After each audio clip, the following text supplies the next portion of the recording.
finalists from Thailand. Last seed from the Group Red, it is E Arena!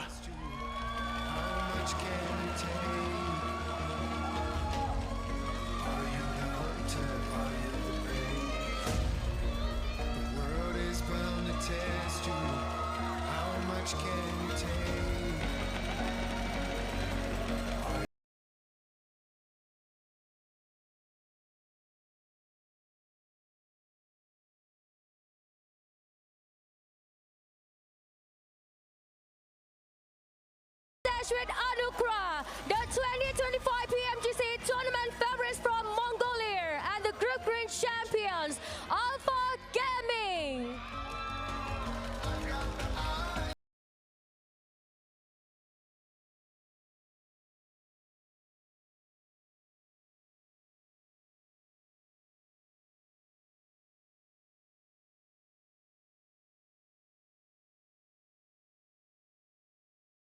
From Central Asia, put your hands together for the 4th seed Gauntlet team, Mad Bulls!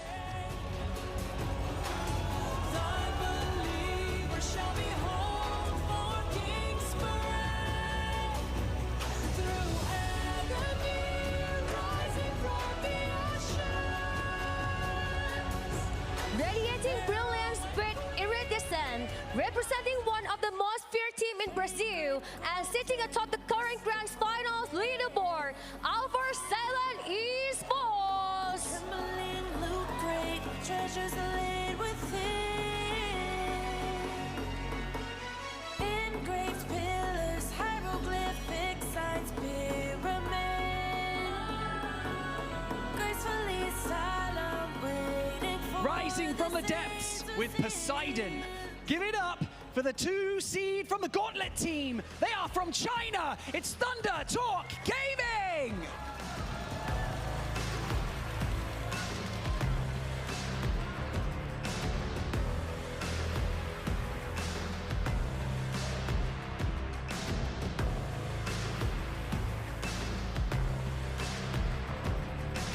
Marching in with Dravion, your PMGC defending champions from South Korea, D+ Kia.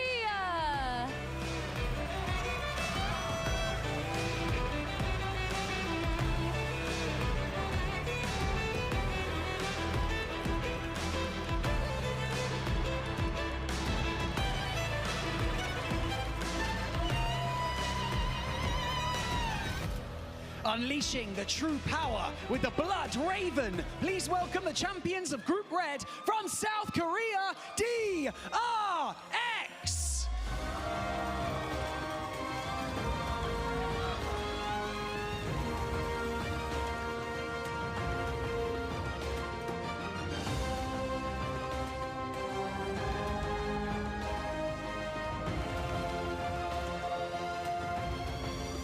Summoning Chaos with Arcan Jester. Here comes the last seed of Group Green, representing Central Asia, God Team.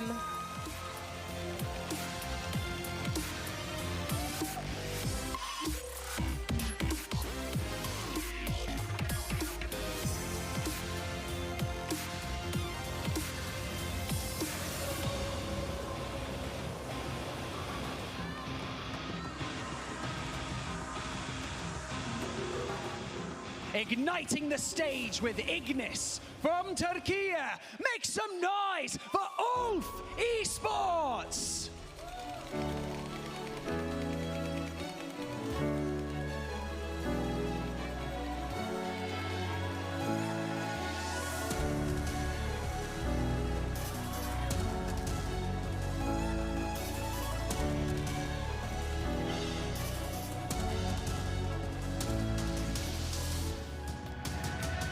Standing tall as the Stieg Elite, the pride of Turkey and their 2024 PMGC runner-up, Regnum Kaya Esports.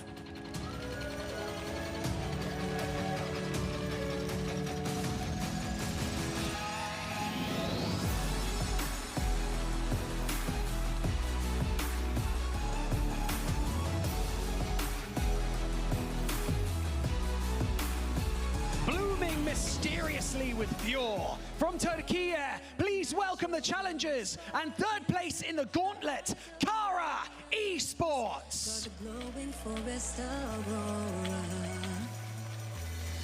falling natural glow of spark into her eyes of radiance. But the glowing forest aurora, crawling demons from the swamp, crave the darkness for eternity. Charging forward with Sylvanus, the rising contender from Vietnam, and the Brave are in the last chance, Team Fletch. She is here to end the endless night. Let the unrelenting spirit stand, igniting the sunlight, valor in the dawn. Forge an armor with emeralds, amber halo clear in the chaos. Power up the invincible. Forged in stone with Marmaris from Saudi Arabia. Put your hands together for the #1 seed from the Gauntlet, R8 Esports.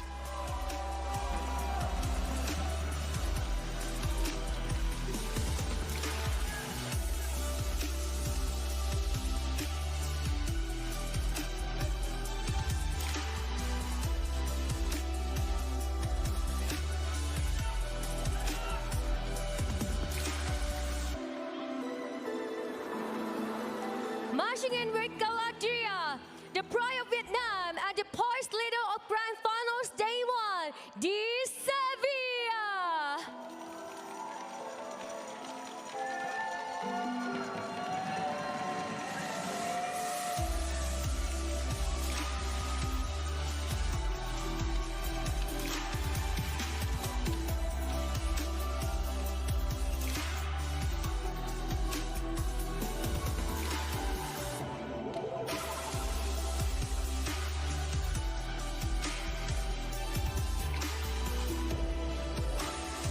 Emerging from the shadows with Cryonics Wraith, please welcome the last seed from the last chance and the last hope for Indonesia, Alter Ego Ares!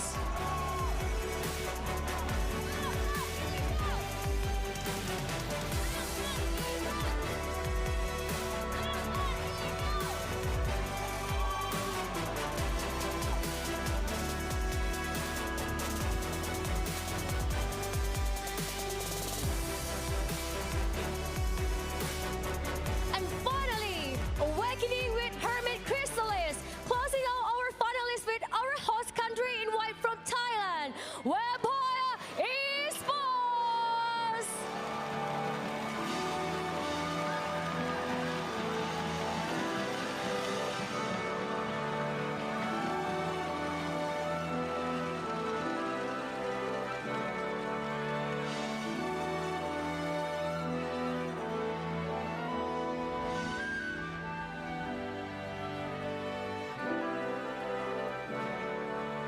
Let's give a big thank you to the cosplayers and the teams for that incredible showcase. They brought the world of PUBG Mobile to life in the most spectacular way. ขอเสียงปรบมือให้กับคอสเพลเยอร์และนักแข่งทุกทีมบนเวทีนี้ด้วยค่ะ ต้องบอกว่าโชว์เมื่อครู่นะคะก็คือการปลุกโลกของ PUBG Mobile ค่ะให้ลุกขึ้นมามีชีวิตจริง เป็นโมเมนต์ที่สะท้อนพลังของ e-sport ได้อย่างสมบูรณ์แบบเลยทีเดียวค่ะ Before we get into the official matches, as most of you know, the first time ever, this year's PMGC introduces the Egg Smashing, a brand new feature reserved exclusively for our champions. This adds a unique twist to the celebration, offering special rewards from Infinix and a memorable moment for the winning team. และก่อนที่จะเข้าสู่ถึงการแข่งขันอย่างเป็นทางการนะคะต้องบอกว่าปีนี้ค่ะ PMGC ได้เปิดตัว X Smashing นะคะเป็นครั้งแรกฟีเจอร์พิเศษที่สงวนไว้สำหรับทีมแชมป์เท่านั้นค่ะเป็นการเพิ่มมิติใหม่ให้กับการเฉลิมฉลองพร้อมรางวัลพิเศษจาก Infinix นะคะและช่วงเวลาประวัติศาสตร์สำหรับผู้ชนะค่ะ so let's watch the video together In the grand finals of the 2025 PMGC, 16 teams have fought their way to the ultimate honor. Each of them now stands as one of the world's best, and each is represented with the golden egg marked with their team logo. Inside every egg lies a special reward card provided by Infinix. A GT pad, a GT phone, or GT earphones, an exclusive gift waiting to be claimed. Before the grand finals begins, every team chooses 3 opponents whose eggs they would most like to smash. And now with the world watching, only one team has risen above the rest. One champion, one chance to get the ultimate bonus reward. If the champion wins by the smash roll, they may smash 3 eggs and take all the Infinix rewards hidden within. But if the victory comes by points, they may choose only one. One egg, one moment, one prize. This is the 2025 PMGC Egg Smashing Ceremony. This is the one you're looking for. Let the champion step forward and let the smashing begin.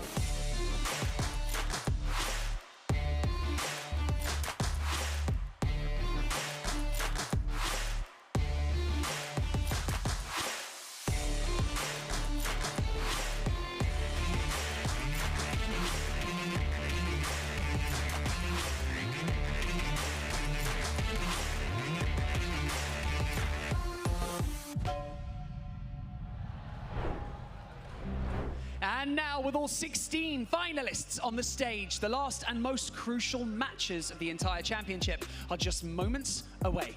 With the smash rule in play, every fight, every rotation, and every chicken dinner today could decide who will be crowned our next PMGC champion. และในตอนนี้ค่ะเมื่อทั้ง 16 ทีมยืนอยู่บนเวทีเรียบร้อยแล้วนะคะการแข่งขันที่สำคัญที่สุดของปีกำลังจะเริ่มต้นขึ้นค่ะภายใต้กฎ Smash Rule ทุกการต่อสู้ทุกการเคลื่อนไหวและทุกๆ Chicken Dinner ในวันนี้นะคะอาจเป็นตัวตัดสินว่าใครจะได้ครองบัลลังก์แชมป์ PMGC ค่ะ And so, ladies and gentlemen, the wait, it's finally over. It is time to begin our final day of the 2025 PUBG Mobile Global Championship Grand Finals. So Bangkok, are you ready?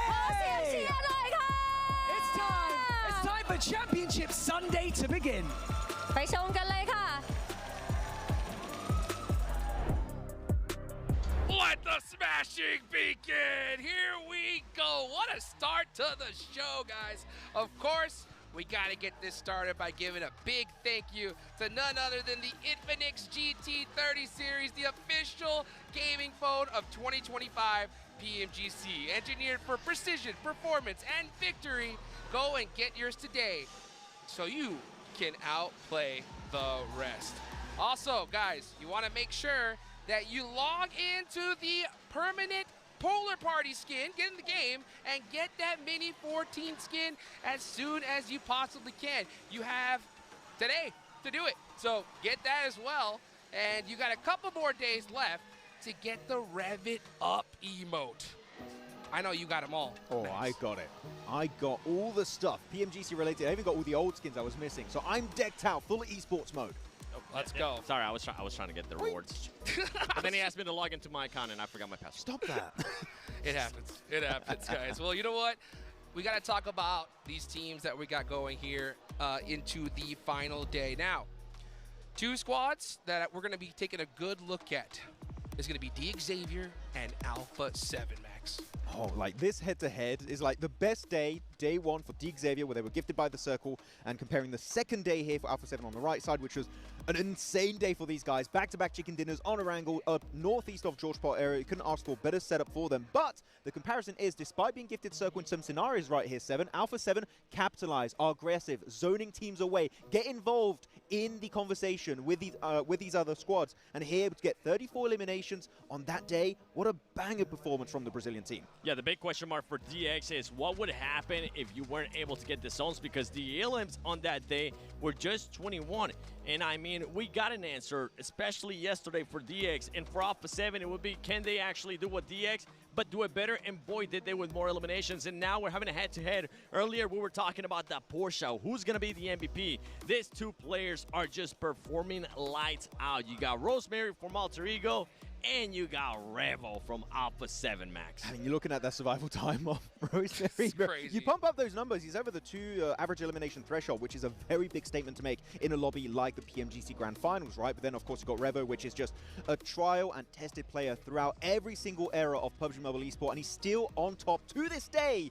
He's always been shy, so close to being an MVP. This might be the time for him to make it happen. An absolute legend in the making for sure. Already a legend, to be honest. As we take a look here at Alpha Gaming 7, their day 1 performance versus day 2.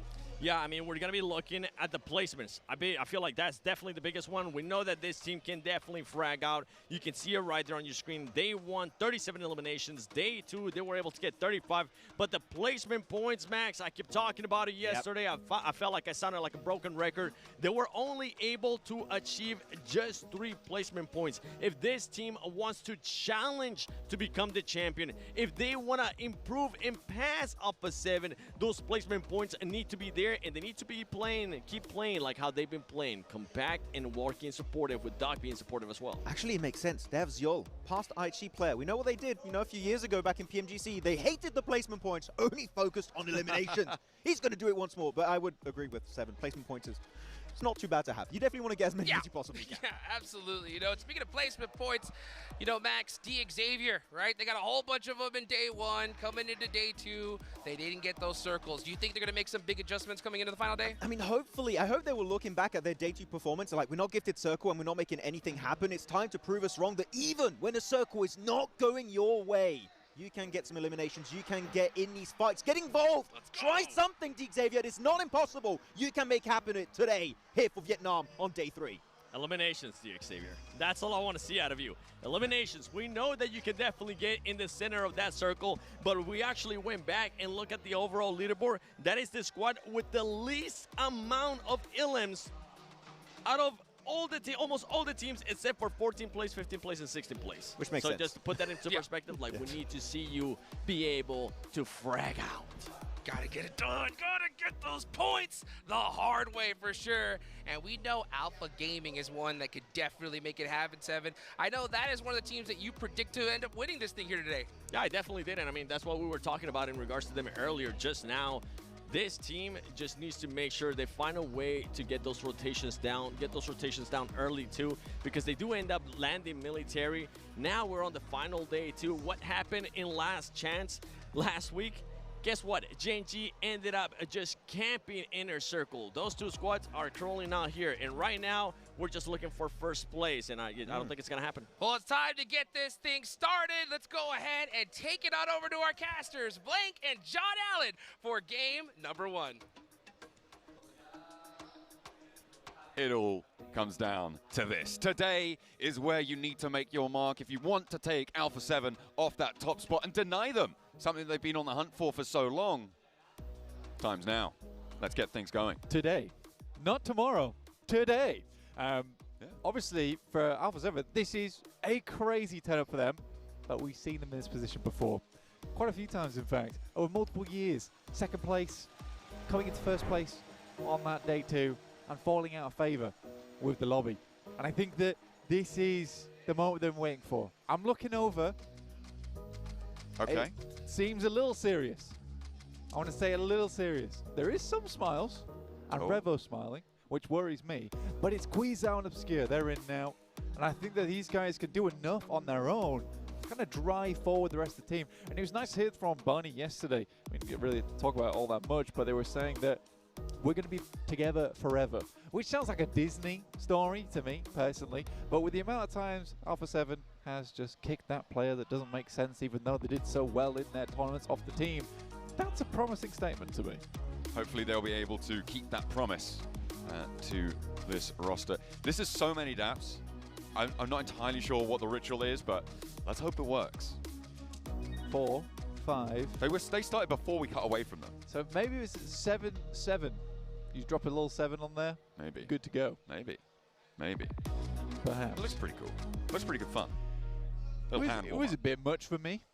Yeah. They're doing too much. They're keeping the hands warm. They're doing a bit much. Keeping them nice and limber, because you do need those skills when it comes to potentially getting hot dropped, and especially here on Rondo.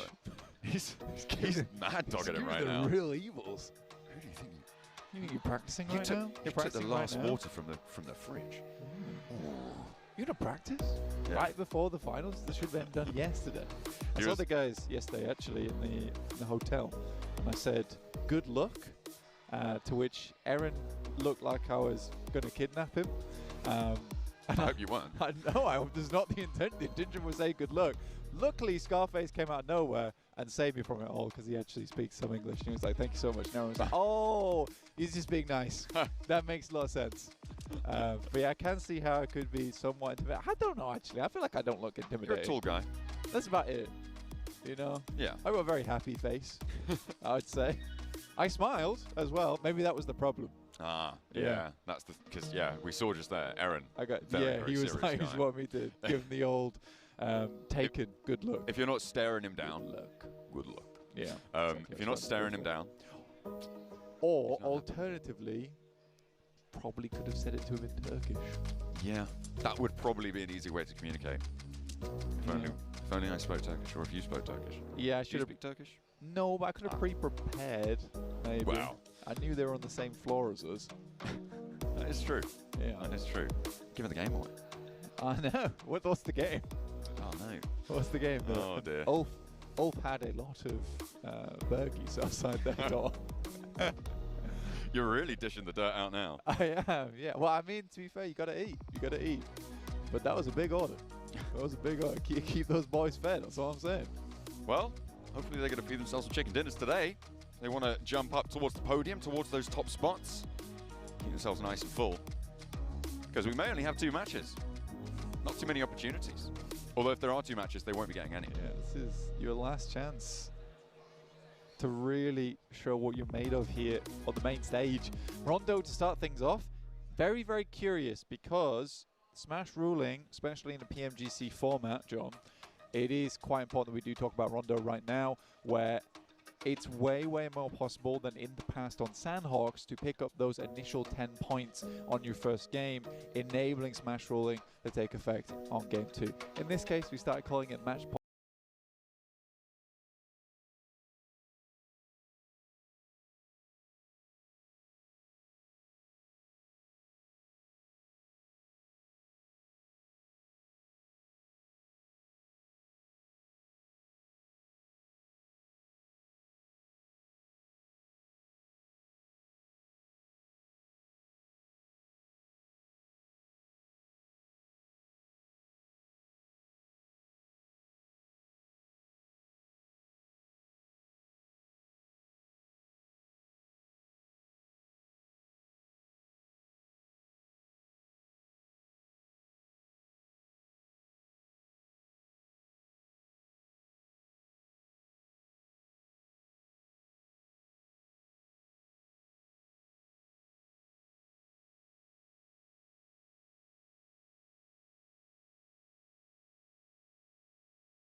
They got to take after that portion, sprinkle a little cayenne into their gameplay. I mean, Loxy's a pretty heavy candidate as well for that MVP title. I think that even though Regnum Kaya themselves aren't doing super hot, Loxy's kind of up there. But when we get into Rondo, you're going to have to ignore that Wild does have one of the highest scorings on that map, okay? You got to trust me that I don't think they're great at Rondo. Which in my mind is true. I think Wild was getting the majority of the damage done, but that was because of certain situations arising. But look at this, 40 seconds on our clock now. We are getting into match number 1 here in Bangkok, Thailand, 2025. Who's taking his first game? And is Alpha 7 able to put up those 10 points?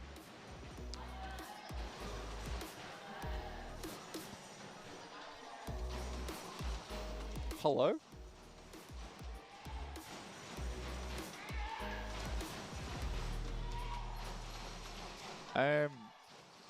Well,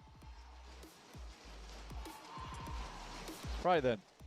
I'm going to keep on going in the meantime. John is predisposed to something. Not entirely sure, but it is Ron though. First match of the day, we're getting into it, stuck right into the main meal right here at PMGC.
To ignore the stats.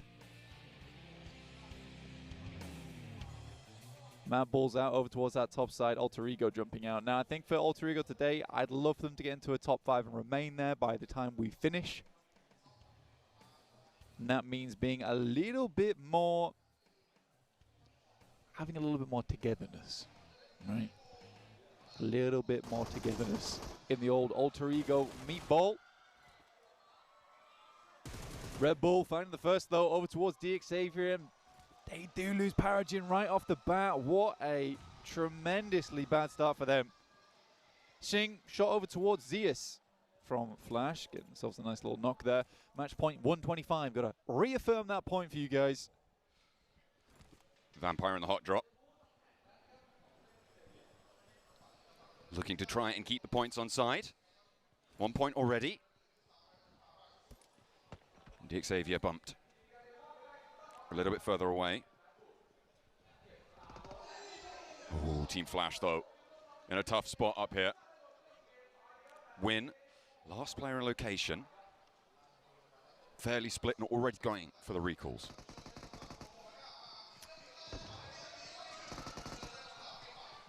Thunder Talk. VJ. Onside.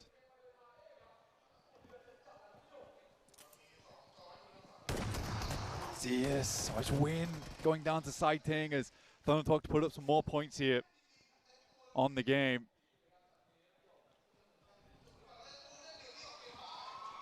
Sighting looking for a little bit more. His Vampire's getting a little bit of points right now. It's DXavier losing even more right here. They have one player still going, but it's Levi's probably the fall here versus Meowla. A good shot, and there is some chance from the crowd. Extremely pleased how this one's going down. The arena, though, it's a bit on tie action there.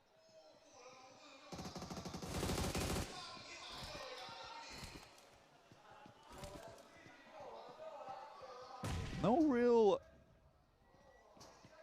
words or moves.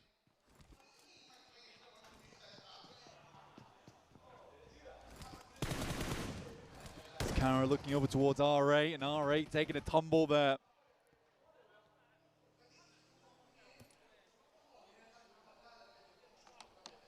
Recall beacon coming through.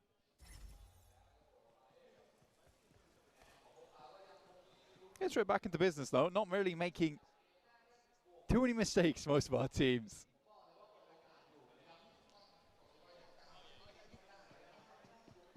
Alpha 7. On our screens right now. You get that PMGC code redemption there, PUBG United 2025. Get those rewards back at home. Last time you'll be seeing them today.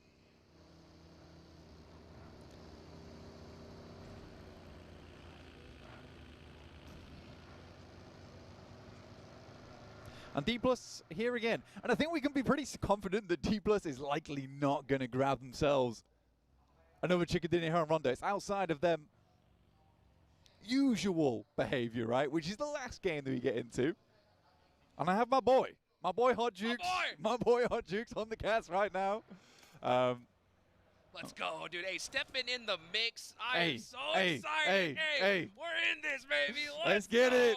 Rondo action. Oh, man. You know what? This is so exciting to see. I'm shocked. I'm shocked that we're not seeing that crazy, like, Neox Factory hot drop here. Sure, this is what I was saying by myself over here, obviously. You know, just talking to myself, talking to the guys at home. It's been quiet. It's been real quiet so far. And I think most teams are just looking to get those points pumped up a little bit more.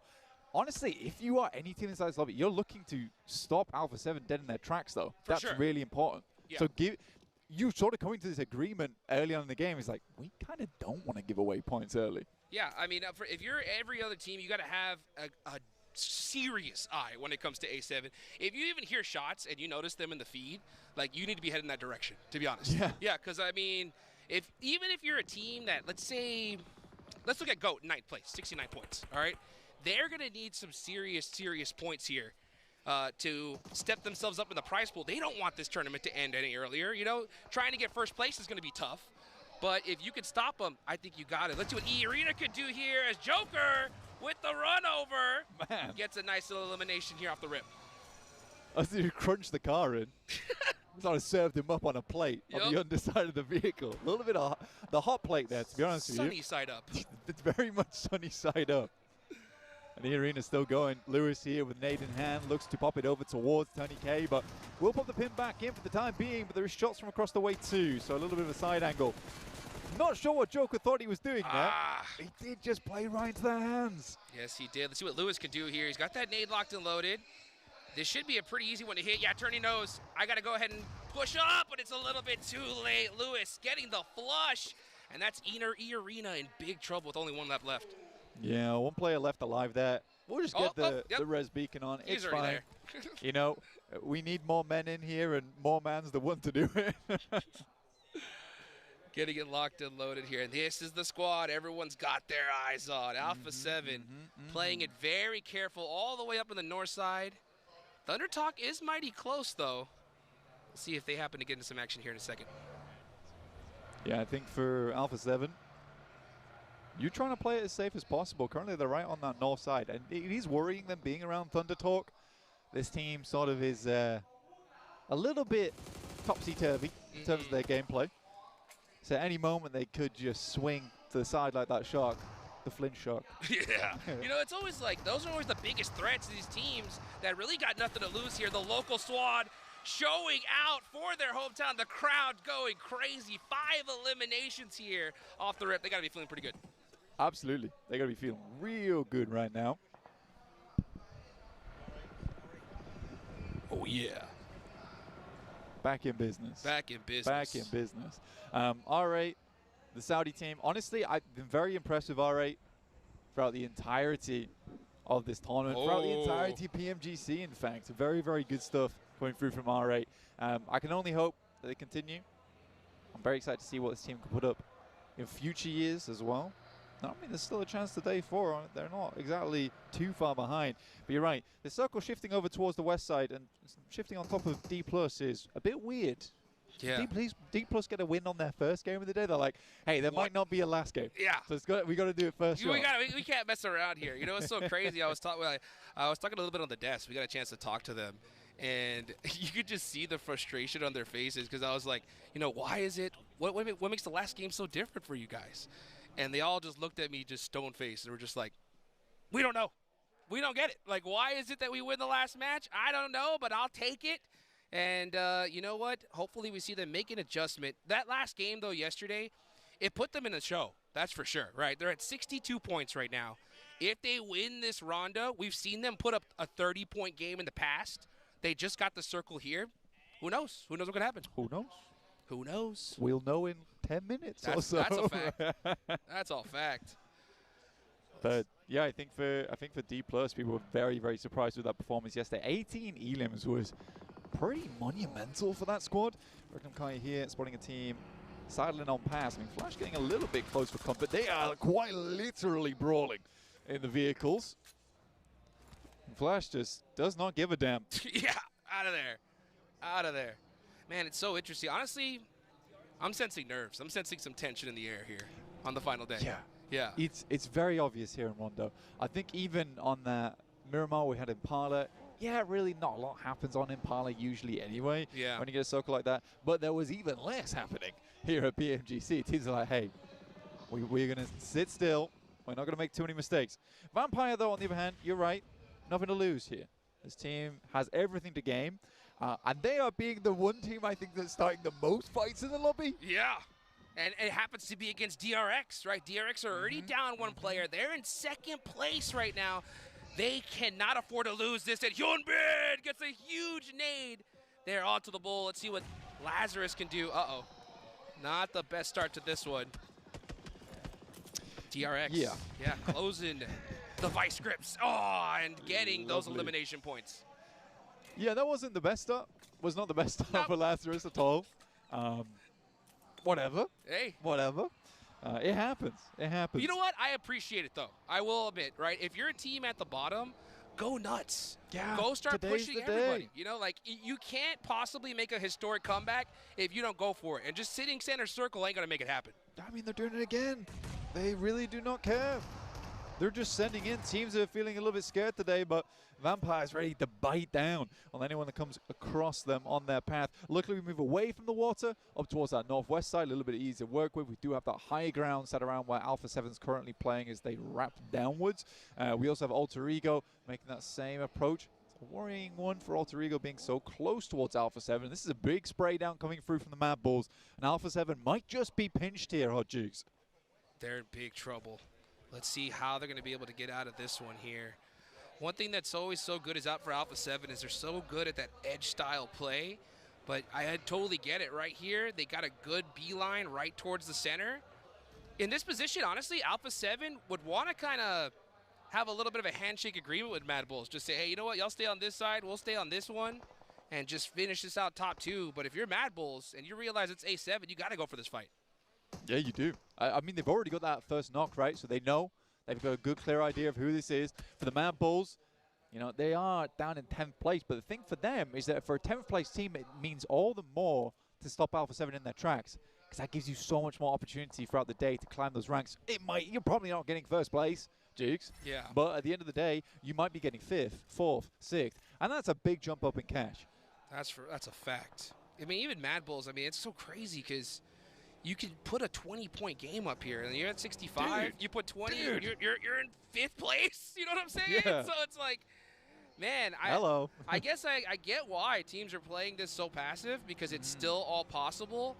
But at the same time, like, you know that Alpha 7, DRX, Alpha, they're gonna get a good game under their belt. Yeah, they looked at D+ yesterday like, this is one game, is it? Just one game, is that all you need? 18 eliminations. You tell me that's all you need? That's it? That's it? Hey, well, you know what? Tony K ends up getting his whole squad back up for the most part. And now they are back in the action. 6 eliminations here off the rip. Uh-oh. I mean, Doc does go down. He's on a bit of a Doc split. It's a bit. It is actually quite a wide split right now from APG. That's full-fledged docketing right there. Yeah, and I mean, in my head, every time I see this, I'm like trying to make sense of why it's happening. Is it bad? Is it good? Because I'm like, do they have like some secret strategy? Kind of no. Reefus does go down. Kraken's like, why is that nade not popped just yet? So runs out the side. But I think Xiol's very nadeable here. Ends up dodging it for now. Let's see what Xiol can do in a 1v2 situation. He's got the S12K. Ah, great teamwork there from GOAT, shutting down APG. You know what I will say, Jukes, though? We're coming way back to everything else that always happens. If Doc goes down, everyone does not need to die for Doc to live. No! Save the Doc! Save the Doc! We don't need to save the Doc. He's not the goddamn medic on the team. He's not. He might be called Doc, but he is not administering any help. Maybe that's the problem. Yeah, Maybe he needs a name change. You know what I'm saying? I think so. Let's see what happens here, though, as we get moving on here. Team Flash, right here on the edge of circle. They are way far out of the zone. especially considering Ulf is going to be gatekeeping them. So they want to get this fight done as fast as possible. I mean, Alpha 7 still staying up in this game. I mean, they are on 3 players, but they are living and they have a spot to play with, which is nice. I think most of the teams coming through on that northeast side, the ones that are going to struggle a little bit. D+ have had their compound cut out. Thundertalk taking shots over towards Bose, and I mean, Bose as well as the Flash are kind of visible on this lineup. Yeah. For Kara, it's been the most annoying for them. They've dealt with Vampire, and they've dealt with Flash coming over here as well. And they're just struggling to leave. They can't catch a break here. And this is the problem, is like, especially when you're in the final day, every point matters. If you're caught in a spot like that, they're going to do everything they can to soak up those eliminations and stay there even longer. And that is Regnum Karya out. So the 5th place team not able to get a single elimination here in Rondo. Yeah. Well, I told you. I told you guys. Regnum Karya is not a Rondo team. Yeah, that is a fact. Okay, I did say that. Fact. I did say that. Yep. True, proven to be true. I'm That's redeemed. it for Rondo. I feel like I'm redeemed. That's it. Yeah, that's it for Rondo. No more second chances here. You know. Ghost doing kind of well, honestly, this match. 5 elims, only 2 players. APG's out. Again, for APG, so annoying. So very annoying. I thought we kicked that bad habit ages ago for APG. If Doc goes down, we just do not need to send the whole squad. Yeah, it's so tough. And it's so crazy, especially here at this later stage. So close yet so far. You got DRX there, now moving into the zone. In some trouble here, though. You got Xavier, Bada Jin, throwing some nades from downtown. Oh, looking really rough here. Hyunbin has to hit the shot and misses Sorry? it. What was that? I don't know, that smoke was... You haven't seen a spray like that before? Maybe he thought he ran into the smoke on the right, but his teammate runs right into a nade from Nate T. And Hyunbin, oh my goodness, these nades are devastating for DRX. Did he swing around in his chair? Gyro got mixed up? What happened? What happened? Xavier is absolutely picking them to pieces.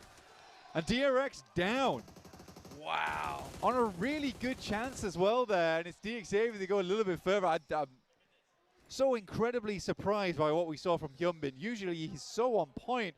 He had vision for so long. Yeah. I don't know what happened over there. Just missed the shot. That's so unfortunate here. I mean, this is the pinnacle of PUBG Mobile esports. The nerves are at an all-time high. I felt like he missed the shot on purpose. Yeah, it's like he saved his life. Yeah, he did. I don't think you can call that missing the shot. He was like, I'm going to give you a pass. There you go. Just, hey, survive.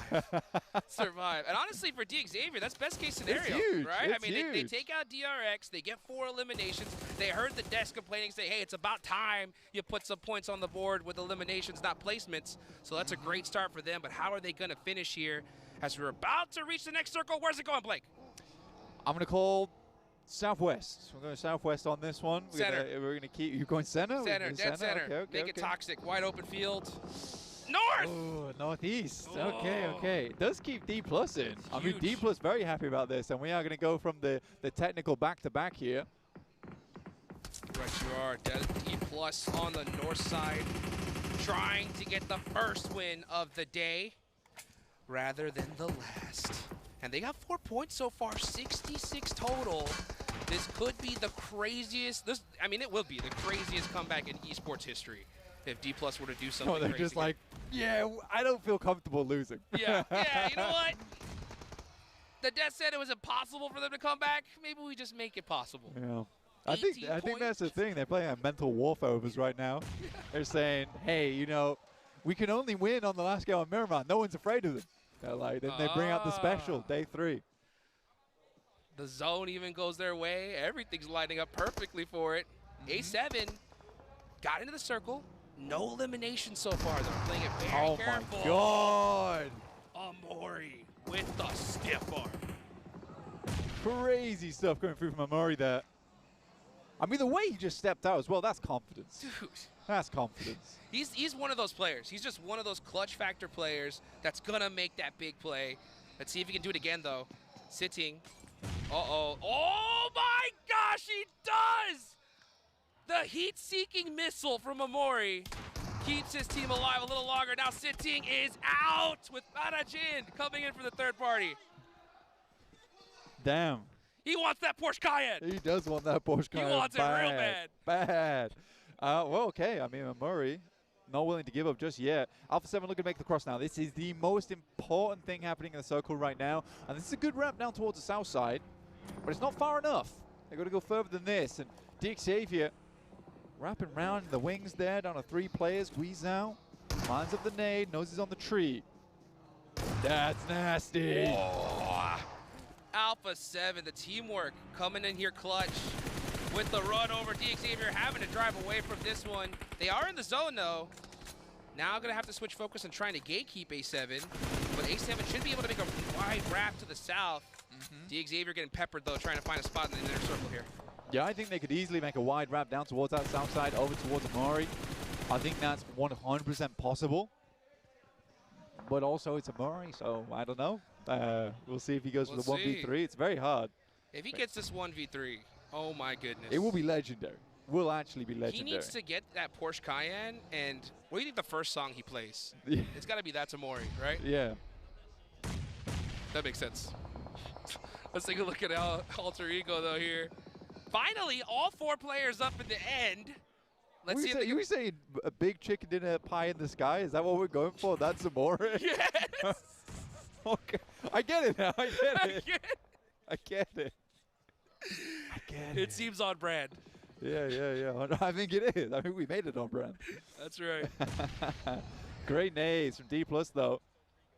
Ulrigo pretty tightly knit at the moment. That's a lovely circle again for D+, but they got to win this fight. And the fact that Ulrigo was able to get here is pretty nuts to me. Finally, though. Finally, all 4 up. Can they hold on, though? D+, look at that. You got Chips way far in that back line there. Holding off the angles. When he's going to try to get that rotation to his team, I'm not sure if he has a vehicle there. Mad Bull's just trying to steal some eliminations on the edge. But this is the big battle right here from center position. They're just taking nades back and forth. Rosemary not down yet. Alva's going to need to start looking to get that res soon. Drops into the tiny ditch. It's a nice airburst. It's an insane airburst. I'm surprised Alva doesn't go down to that as well. That man is half an HP at this point. He is. Does get Put that first 0.5. nade. Yeah. And we don't round up. No, we do not. Krypton looking to round out his MVP performance here. This is such a tough spot to hit nades. He's got to, yeah, the airbursts have to be perfect, and Noble is really doing a great job. Alva down again, now knocked, and here comes the push from D+. Yeah, they're not messing. I think it's kind of a crazy push, though, knowing that Mad Bull sort of have that sidelines over towards this.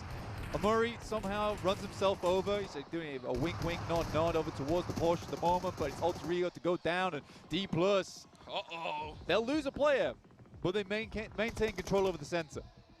And they take a knock there. 8 elims, though. This is a pretty good start. This is a really good start. The big thing, though, I'm looking at, though, is Alpha 7. They're still alive. Remember, guys, the smash rule. The smash rule comes into effect. If they win this game, that's 10 placement points. They are officially in that smash zone. Yeah, I mean, Amuri eliminated himself. So they didn't even have to worry about wrapping down towards that south side. It's fine. He didn't want Alpha 7 to get the point. That's true. That's what he sensed. Alpha 7 nearby. It was like, oh, we cannot let this happen. I'm out of here. I can feel their spiritual presence. That's right. The pressure. The spiritual pressure. Alpha 7's reaction is pretty high right now. It is true. It is true. Oh boy. The calm before the storm here. Stage 6. Everyone's just waiting for this next zone. This is that planning phase. Right now, all the IGLs telling their teammates, hey, zone goes this way. We're going that way. Zone goes on us. Shoot at everything that moves. I mean, for Mad Bulls getting themselves up towards that point on the side, or at least having an anchor there with Lemon is big.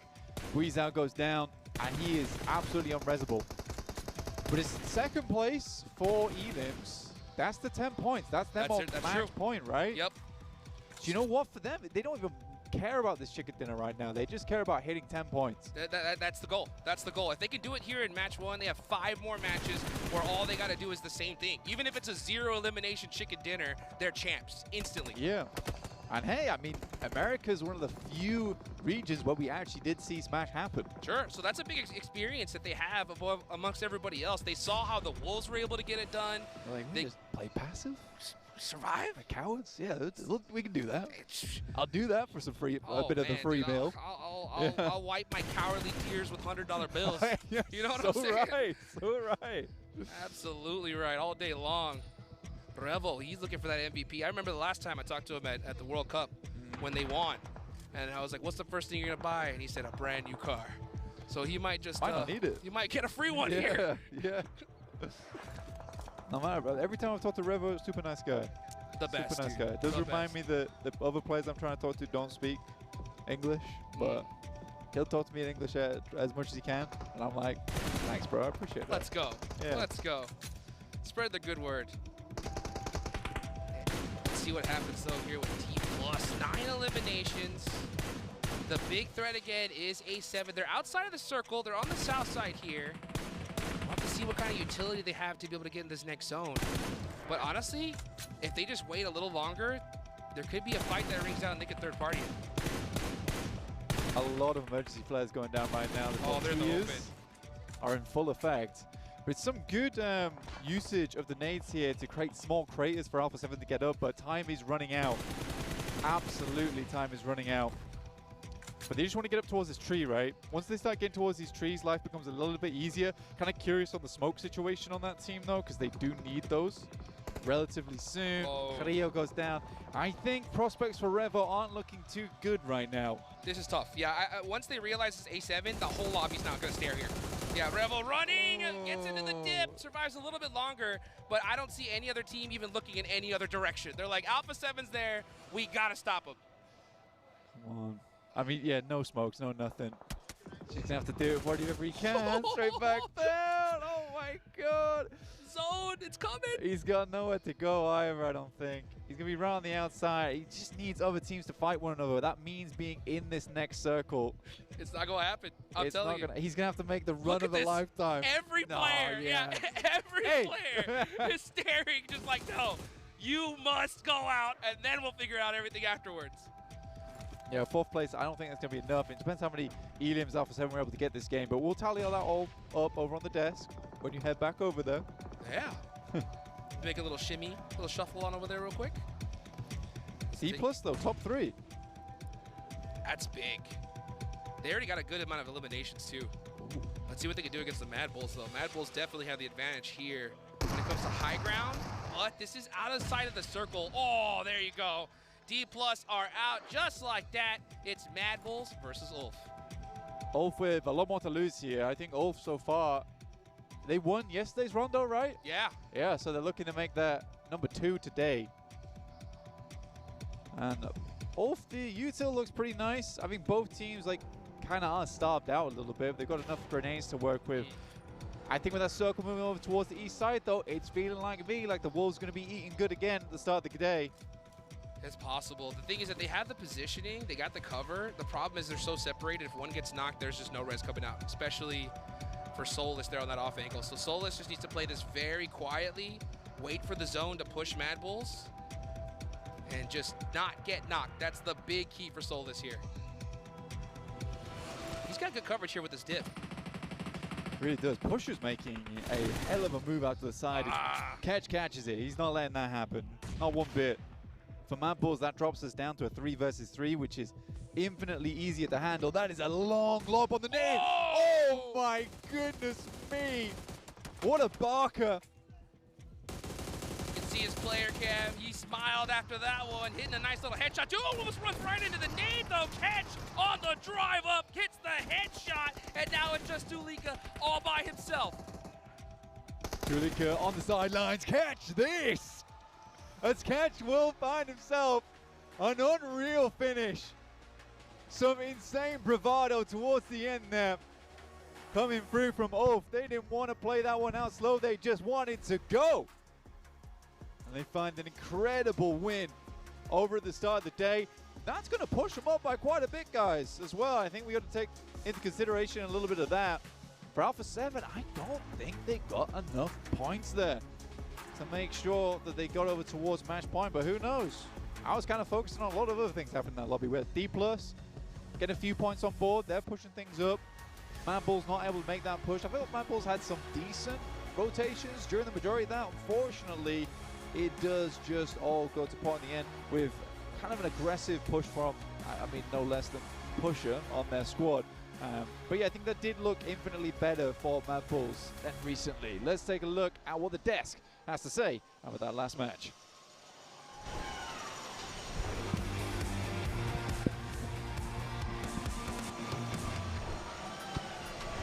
And what a match that was. Look at this last fight here with Ulf and Mad Bulls. I saw you pop it off here, Max. Oh, yeah, Mad Bulls, what a game. Hey, by the way, welcome back to the desktop. Yeah, We're just back with the boys over here. No, what a game from Mad Bulls, and there was one pivotal play here that I know that Me7 were talking about that allowed them to get in a game-winning position for Mad Bulls. It was to make sure they coexist with D+ Kia. But all of that, anyways, does not work out because Ulf are the true kings of Rondo here, going into PMGC Grand Finals, back-to-back win. Yesterday was just one player, Scarface, making it happen, and here it's a full squad effort to secure that chicken dinner. And talk about teams maybe targeting Alpha 7 there at the end. Boy, in that top 4, it looked more like a 3 versus 1.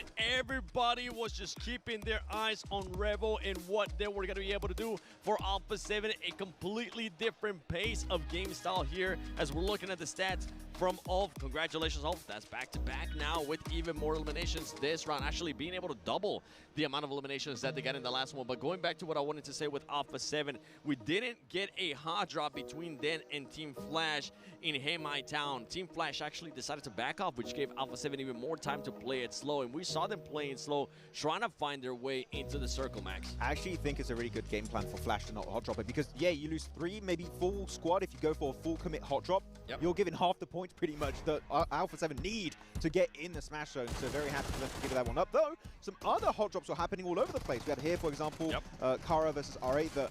And again, Amori. The clutches later on in the mid-game were just mental with the nades, especially cooked right around the corner. Beautiful execution. I'm telling you, Amori, again, still top player currently for the MENA region. Max, you were absolutely right. Because wait, say that again?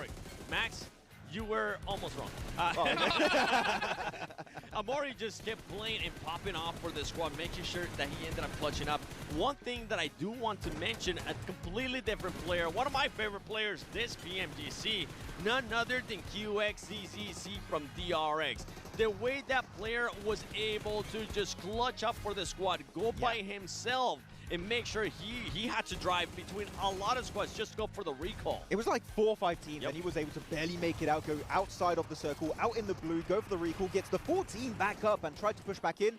And then Xavier, the one time, they're like, how about we start playing aggressive? They go after DRX, the nades and that dip were just so easy to pull off. Not saying that it was not a bad play from Xavier. They was definitely well executed and aggressive at the right time to try and clear some space on the edge. But DRX, if you're on a bad dip like that, maybe it's just best to leave the dip, go on the offensive against Xavier so you don't just get naded into oblivion. Yeah, let's take a look here at the match ranking. 24 points, Mad Bulls with 14, D+. Hey, starting off the day here with a nice 14 bomb 7. One thing that I'm seeing here, those teams at the top, they're not in this first page of the match ranking. So that means that Alpha 7 was not able to do enough to get in that smash zone. We're going to have to play another match and see if they can get enough points. And as well, here you go. You got APG, just 3 points. DRX, just 2 points. Regnum, 0. These are squads that were wanting to hunt down Alpha 7, and Alpha 7 ends up gaining even more points on them, Max. It's actually kind of mad because you're looking at Ulf, right, that was still in a really good position, and the fact they get themselves such a big chicken dinner here actually allows them to jump up significantly. They were currently in, that was going to be 1, 2, 3, 4, 5th position right now. And because all the teams you already stated here, 7 got taken out of the equation so early on this Rondo match, guess what? Catch-up opportunity for Ulf is on the table right now, and Ketch also going to be your game MVP, 5 eliminations. To be completely honest, I was very critical about Fireflux. They kind of fell off 2 years ago. The resurgence, it's happening. Soulless, we're seeing the guys, Ketch popping off. It feels like good old 2023 PUBG Mobile Esports here in Turkey. You could have had a better start, honestly, if you're Ulf in this situation. You had so many top squads go out. Yeah, Alpha 7, oh my goodness! Second place! 7! A squad that was able to start the day in 5th place jumps up all the way to 2nd place. Alpha 7 just 5 points away from the match point. And look at the chicken dinners. Ulf, if for some reason we don't end up going via the smash rule, right now Ulf is able to edge out Alpha 7 in regards to chicken dinners, Max. Oh, that could be so impactful, though. Regnum Karya slipping down 5th position, taking the position of their old Turkish teammates here of Ulf. Quite unfortunate for them. And as I said earlier, right, Silas told me they wanted to play a bit more aggressive.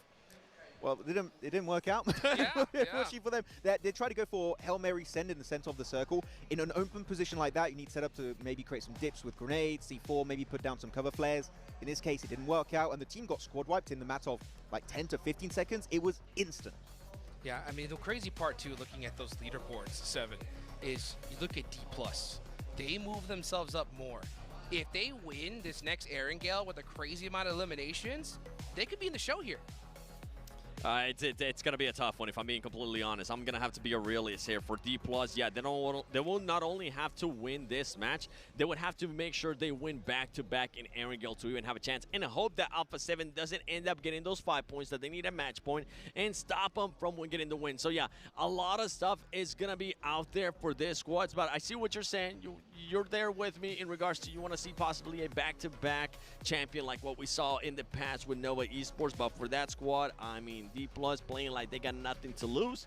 Let's see if they can actually perform in this next match and get the win. I mean, I like the way D+ played it. They had 2-2 split, then a 3-1 split, keeping chips in the city while the 3 players were holding on to the high ground position with Ultra Ego, and then they go for the full-on clash. Actually, I liked it. At the same time, didn't like it. I think he did hold the angle a little bit too long, but I think you mentioned it right, 7. It was to make sure you can clear the ridge so they don't get fully pushed over by Ultra Ego.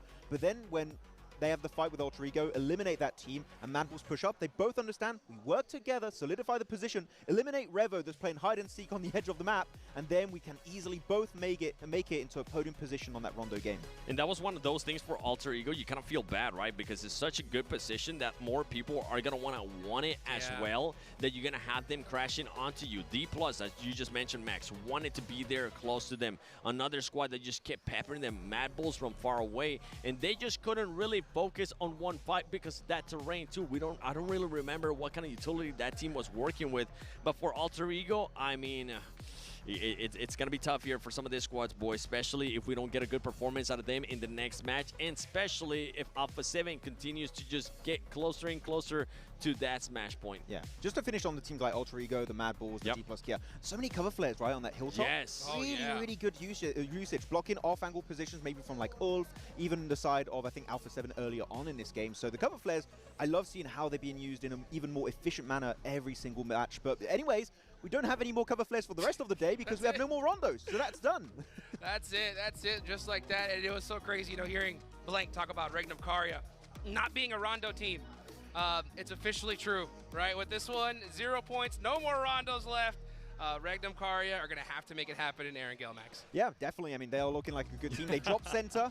They drop Rozok when it comes to Erangel, which is, rotationally speaking, just like Xavier, very good because you're dead center of the map. And if there's any map they're going to do well for me, it has to be that one. They don't strike me as an amazing Miramar team, unfortunately, for Regnum Karya, so you better make them count. 3 matches, and then I think Regnum Karya are going to have a really hard time to make that climb towards the top. Yeah, for Regnum Karya, I mean, I felt like they tried to do a little bit too much with 0 scouting for that squad. They tried to split 4 teams in the previous rondo. It wasn't going to end up happening, especially when you try to send it towards the center of the circle, too. I would have loved to see Regnum Karya play a bit more of that edge and see what you could do with the amazing fragging power that this squad has been able to showcase, but that wasn't the case. Now we switch focus over to Erangel. Just 5 points for Alpha 7. Can they do it? I personally believe they can. I'm just hoping they become a little bit more aggressive. You're not going for the win on this one, Alpha 7. Definitely get as many points as you want and as you can. But remember, you just need 5 points. So in that third match, you can end it via smash. Well, we're seeing adaptations in the lobby here, right? We saw Vampire all the way at the bottom. They got nothing to lose, pushing everybody, which we like to see, right? Because why not at this point? And then not to mention, you know, when the team saw that Alpha 7 were there, there was not a single shot rang out on anybody. It was just all eyes locked on them. Yeah, actually, that reminds me of the Sertani pep talk we had back in the PMGC finals back in Jakarta in Indonesia. And he had with his team one of the biggest comebacks on that day 3 despite a really poor performance until then. Is that going to allow them to get in the middle pack? Winning is out of the question anyways for Vampire, right? But you know what? Maybe a middle pack position, extra prize pool that, again, could win a big portion of that $3 million prize pool in PMGC. Hey, a big push-up in that last day is still a very nice thing to see from Vampire if they can keep it going. Well, guys, let's get going into the first Aaron Gale of the day. Alpha 7 only need 5 more points to reach that smash zone. Will they get it? We are about to find out as we take it on over to our casters, Blake and me. Well, thank you very much, Jukes, and I'll see you in approximately 5 seconds, indeed, as we head over towards Erangel now, our second match of the day. No smash ruling in effect just yet. Just yet. Not yet. Not yet, indeed, but it could happen right here, right now. 5 points, honestly, shouldn't be a real sweat for Alpha 7 to get here, but they are playing a little bit differently, right? We heard 7, he was talking about how Alpha 7 kind of went full passive mode, which we get.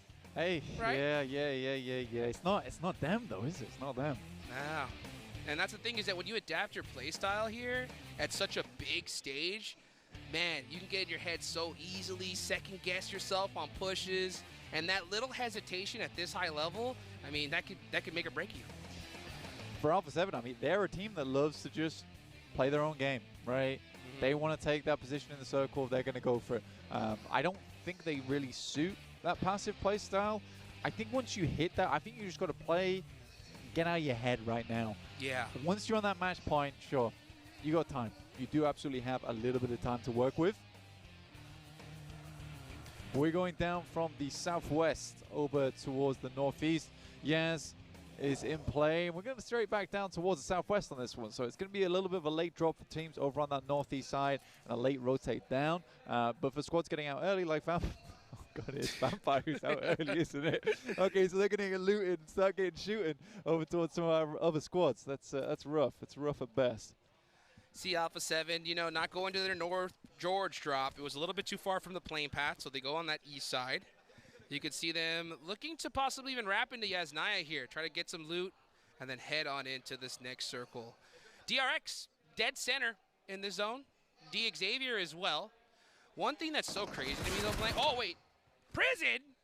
I don't get this. Prison? Yeah, I'm also confused.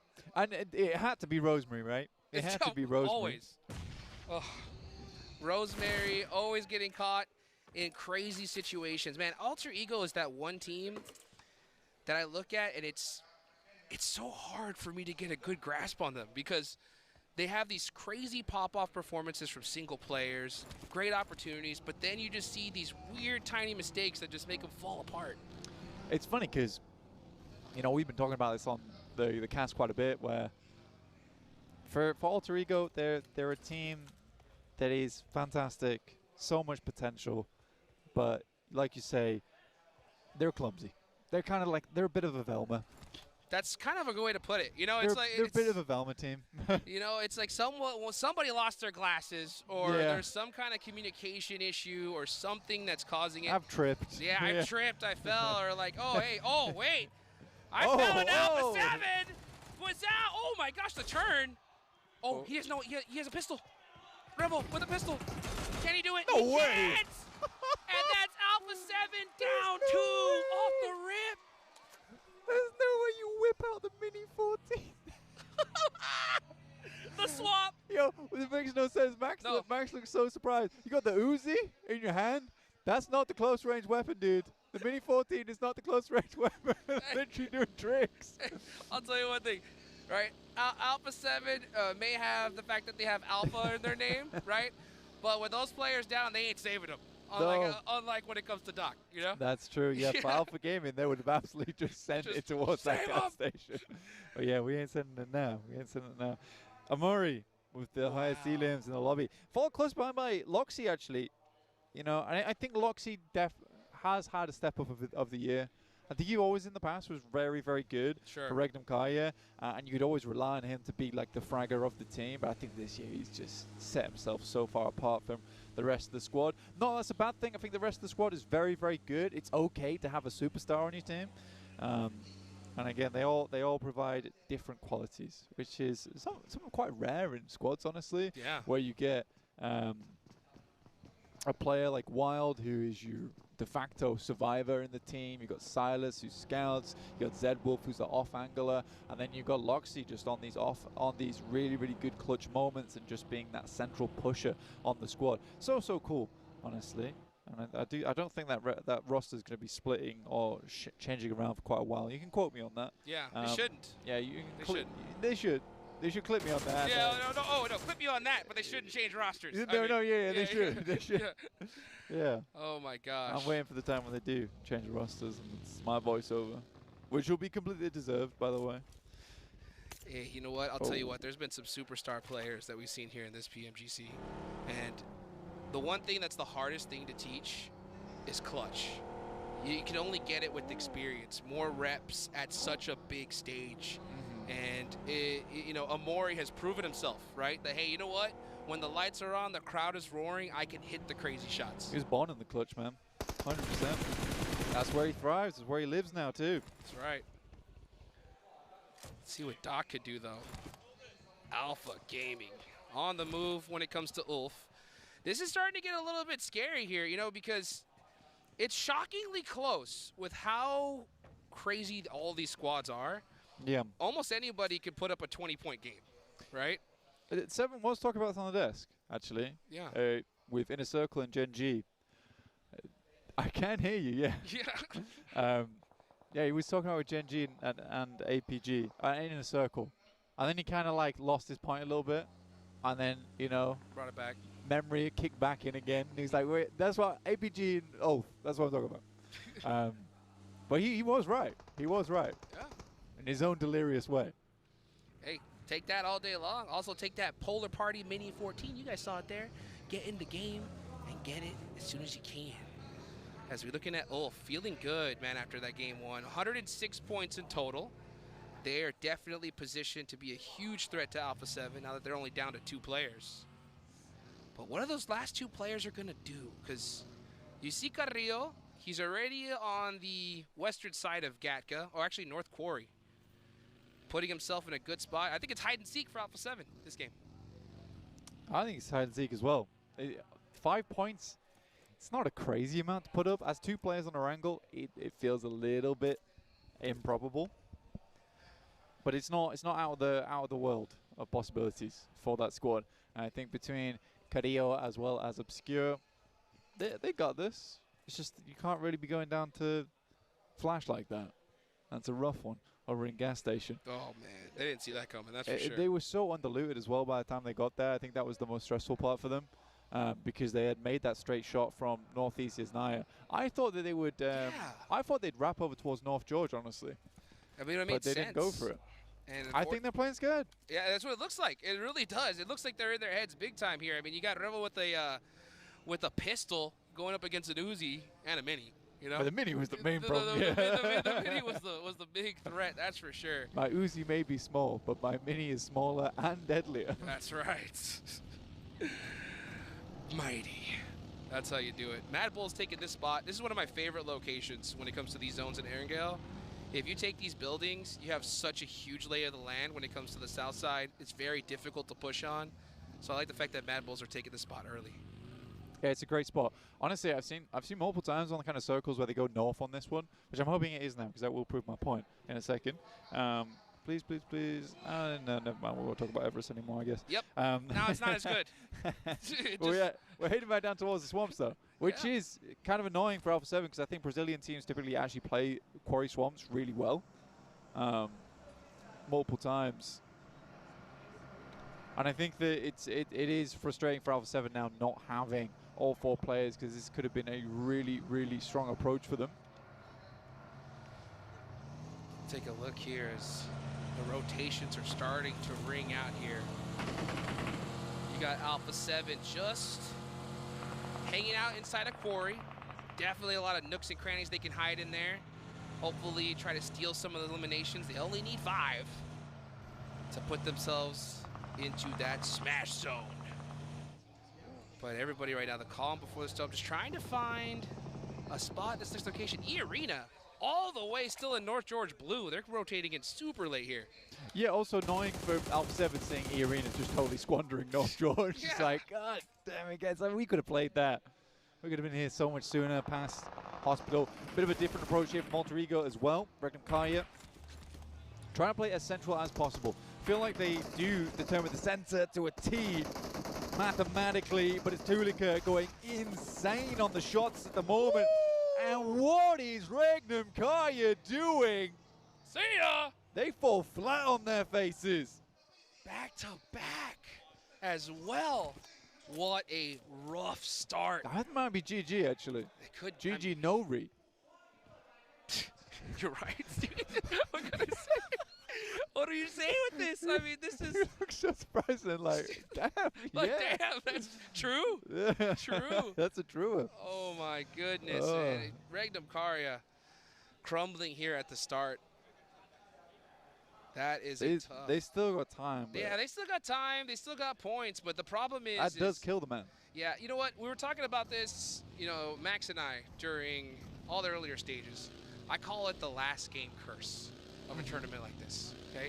The last match of the day is never as you expected. There's squads that know they got no chance of making it, you know, into that first place position.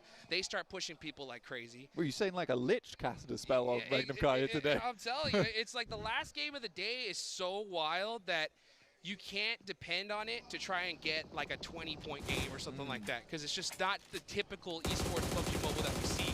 Yeah. So if I'm a coach or an IGL, I'm like, yo, we got to make something happen here and now. Oh, nice little vehicle switch there from Zeus. Getting knocked, though, and go back and forth. Shots ringing out. Ulf, hear this, though. Yo, yes. Yes, you're right. You're right on Ulf. Right on Ulf coming straight in here from the sidelines. See if they can clean up off the back of this, but I don't think they got too much of a result off that, Jukes. Yeah, it looks like Flash were able to just finish that out pretty quickly there. They did hear the noise, but they're going to have to push into this next zone here, as it looks like we're going to get a nice little Quarry Promosk Road finish. I prefer this one. I prefer this one to North. Yeah. Very tough on that North side. Does create that little awkwardness with the basically the high ground that drops down towards that low ground on the road. But for Kara as well as Thunder Talk, it's not as bad as it seems down on the beachhead. I actually think that's a pretty nice location to play. It is just that wrap out late game, which is going to be unfun. Yeah, that zone goes north. They're going to have a hard time. That's for sure. Let's see what Thunder Talk does. They are holding the pier right now. Kara, again, just losing players early. Not the PMGC that we're hoping for. But, man, they're starting to see a lot of congestion into this circle. Teams finding their spots. This next zone is going to be critical. Let's see what Ulf does. Uh-oh. They may have spotted Zing isolated here. And Scarface pushes up in and out. Zing's going to be in big trouble. I mean, doesn't look like it to me. It looks like Zing just does not care.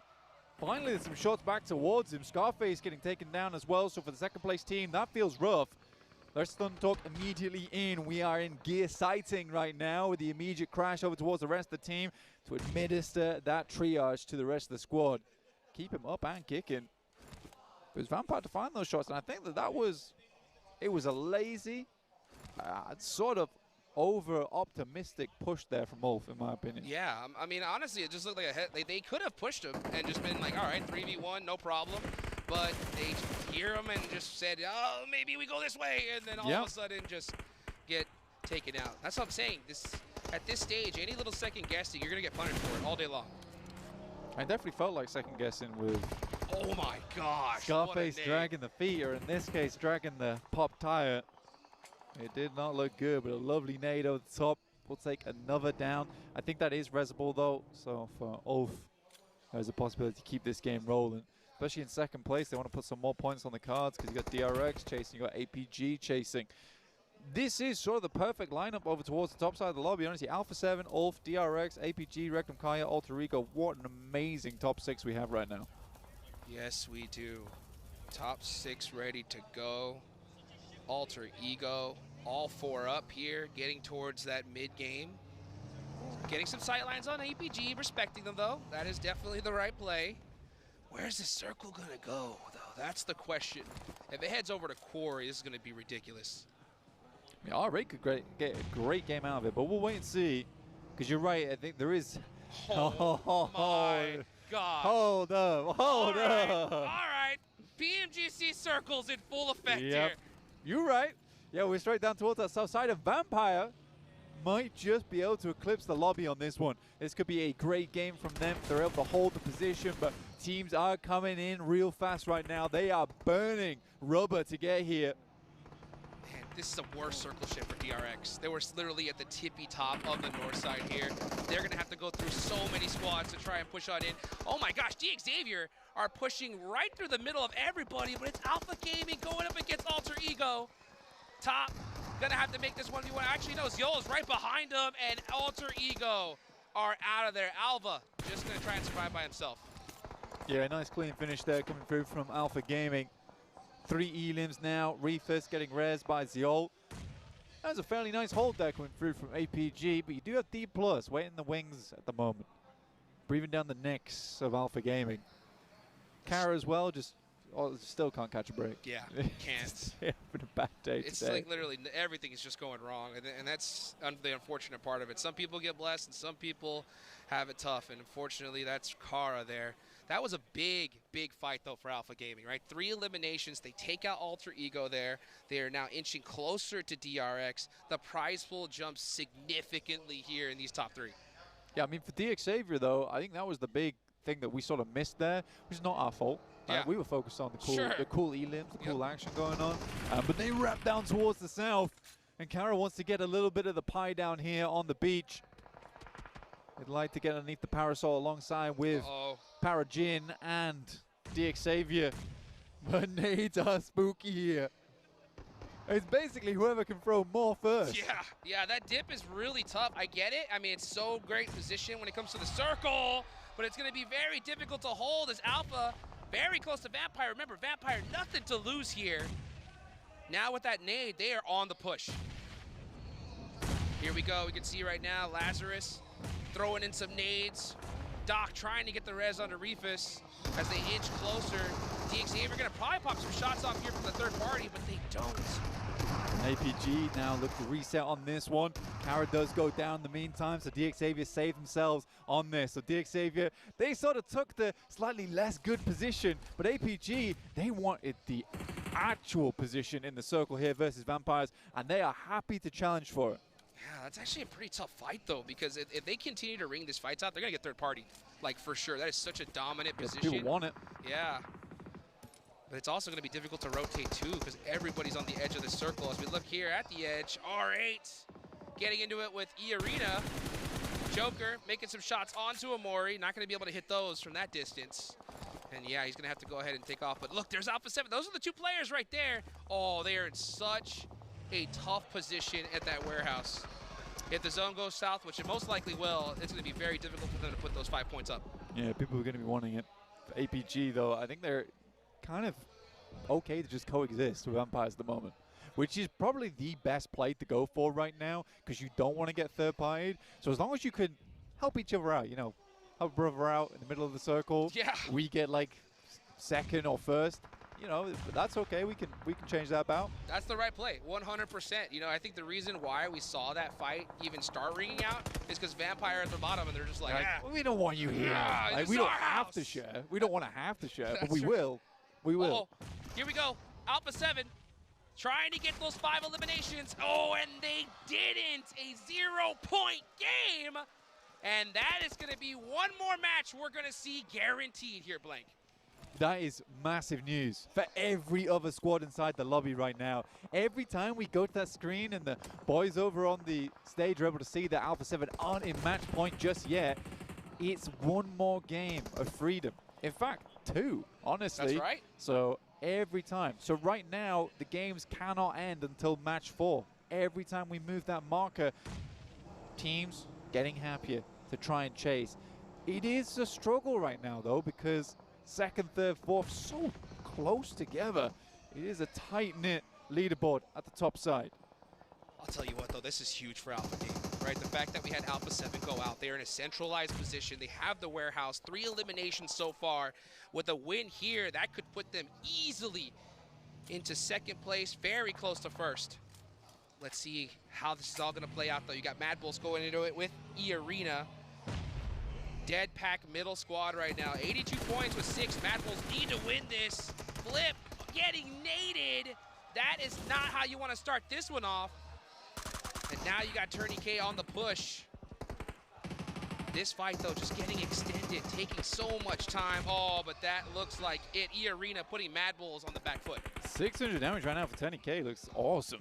Honestly, another nade goes through. Won't be quite the air burst and catches Mormon. Grenade inside his hand. Lemon's going to try and push forward, but won't even be able to get the knock there.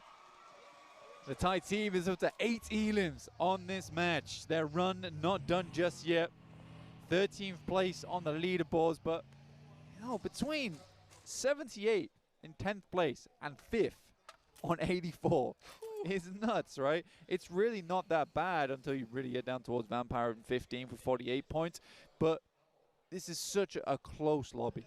Really Everyone's putting up points. Everyone's putting up points. So if we get to the end of this, if your favorite team went out in 12th, I don't think you can be too unhappy. It was basically 4th. Absolutely. I mean, we heard as soon as that fight rang out, the crowd going crazy for E-Arena because they realized, like, yeah, 68 points so far. They win this game, another good one. They're in the show for some big money here. Yeah. It's an amusing one. And they get the entirety of the Northern Circle to themselves after basically being the lone winners of all of that engagement in the woods that sweep across that area. Take a look here where this next circle is going to go. Will it head on over to the beach? Will it head on over to that long road? Either way, I think no matter where the zone goes, Vampire and APG are going to be good, at least for the next circle. Let's see how they decide to play. Oh my gosh, they are locked dead center of this position. So Vampire, APG, all they got to do is just look at it each other direction, handle everybody else, and that could be an easy first, second place finish from these two squads, but they're going to have to stop the pushes as all teams have their eyes locked on that compound. Yeah, I reckon teams probably wish that they'd crashed this a little bit sooner. Yeah. But this is the thing, I think, for Alpha Gaming. Oh, my God! Bye-bye! That's some shrapnel. And the King lays down the Scepter. Damn, that's rough for D+. That one hurt. Here comes E-Arena on the push now. Nice little defensive nade there from Lazarus. Stops Joker. Let's see how they push this. Alpha Gaming are very, very close, but I don't know if they leave this building to push this. Let's see how this goes, though, as Lazarus trying to find the off angles here. E-Arena don't have time to get this res off. They have to fight this. Tony K is holding off that position there. Mormon got that nade locked and loaded. Can he hit it on the Tony K? He doesn't. We switch on over, though. Turney K on the other side. Hey, Vampire making it happen here on the final day. We ain't the only Thai squad in the lobby. That's right. All right.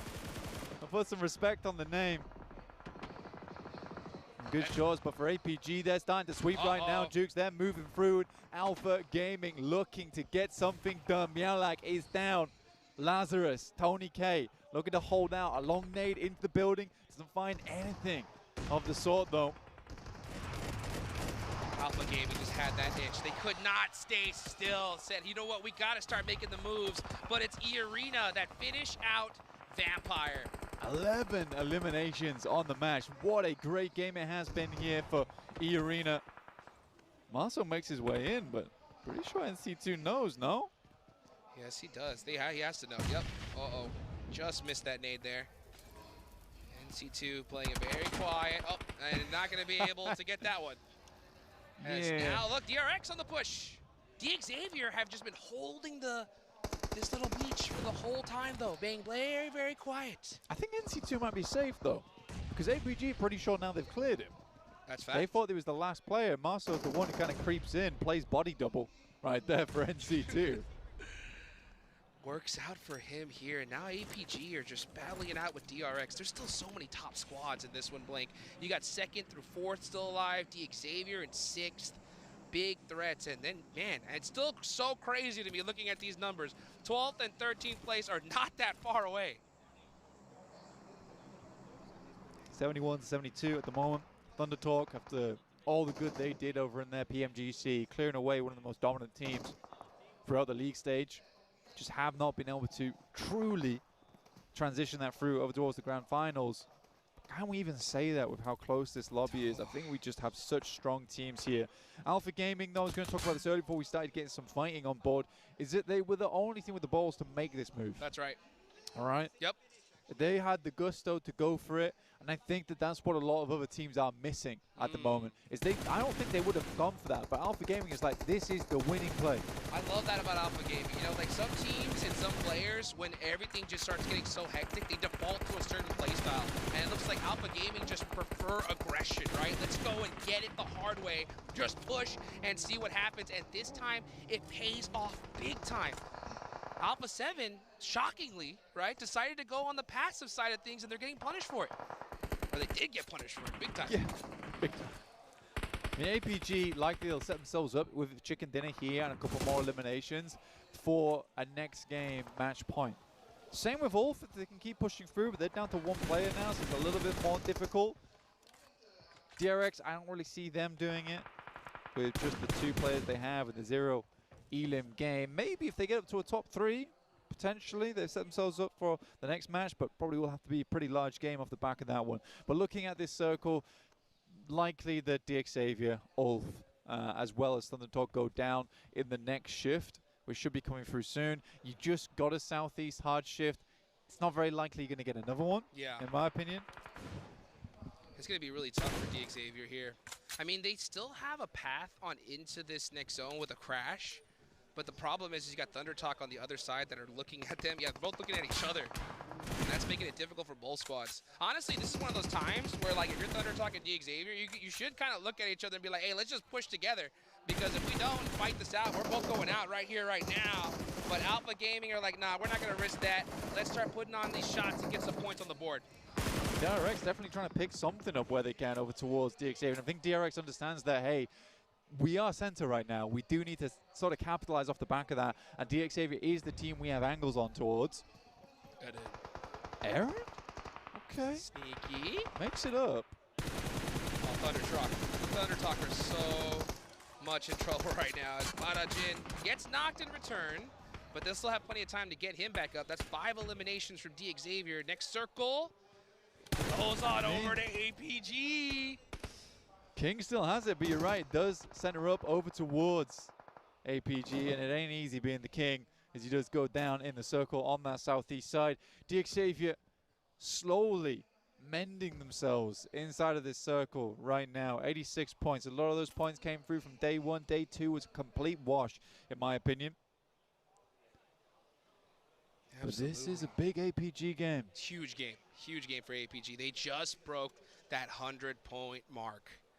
Currently sitting in 3rd place. Oof is still alive, though. They're going to be able to sneak away some placement points here. Aaron's actually in a really good spot on that ridge line. I definitely think he's actually going to get some pretty serious placements. But this fight's going to ring out at any moment. And honestly, it's going to be deciding on who fights first. Like, if you're DX Xavier, what do you do in this position? I think you just kind of wait it out, hope for a fight, and then finally make that push. I mean, to be honest with you, they sort of control center right now. Stage 9 is where it's all at, and there's not an unlikely possibility that DX Xavier could win this game if they play it slow enough and they set it up well enough. But I think this team is battered and bruised, right? The vests are shredded on this squad. That's the X factor right there, though. Doc pushing on out, gets knocked top, though, really quick on the res. I'll tell you what, man, if Doc gets knocked, the whole team goes crazy. Aaron! Oh, yo! Aaron takes the shots, gets the double! Oh, my God, I felt it. I felt that. I felt that. I just got quiet because I was like, I know, this dude. is crazy. I know. I know. I actually saw that happening.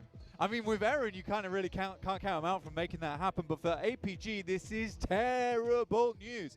Now this makes their next game that they play, because getting the chicken dinner now, it's not certain. They haven't had the time to set up going into this Zone 9. They've had to get themselves back up to 70% HP, and they haven't had those stims rolling. So none of them are 100% right now. Yeah, good thing for them, though. They have that side cleared out now that Eren's gone. So, I mean, look at that, though. Like, that's a lineup, right? That is. You're about to get gunned down. Xavier, oh my goodness. So set up here with this ridge line. So easy. This is definitely not an easy rotation. He's going to go out, and Top's actually going to take that point. Yeah, nice steal indeed. Top. 11 elims is great. I mean, even if they go down now, it's a 17-point game for them, but I think they would love the chicken dinner as well as all of these elims. Because yes, you lose out on the 4 points from not getting the chicken dinner, but you also lose out on the 4 points right here as well on those players. This is a cheeky angle, a very cheeky angle with a nade on top as well. Paragen's very low, and suddenly Xavier running scared. Another nade sent through, and it is perfect and on point. They're stuck. They're completely stuck out. Reefus with this off angle is looking too good. That nade locks and loads it. It's all up to Levis by himself, and that is it. Alpha Gaming get the chicken dinner right when they needed it. It's a massive win for APG. It looked deadly. The two solos almost ruined it for them. Eren able to find a double and then almost find top of the window. That guy's on target, top on top. Such good work from them. And again, that is a huge game. 4+ points off the back of the win, 4+ points off the back of the Xavier players. That is a big jump up in the amount of points they're able to get. They're in the same boat as Alpha 7 now. Yeah. Alpha on Alpha action. Alpha on Alpha I'm telling action, you, this right? is crazy. There can only be one. The battle of the alphas right here. I mean, and you know what? They showed their alphaness by making that push onto Vampire. As we take it on over to the desk. So much, Jukes, a battle.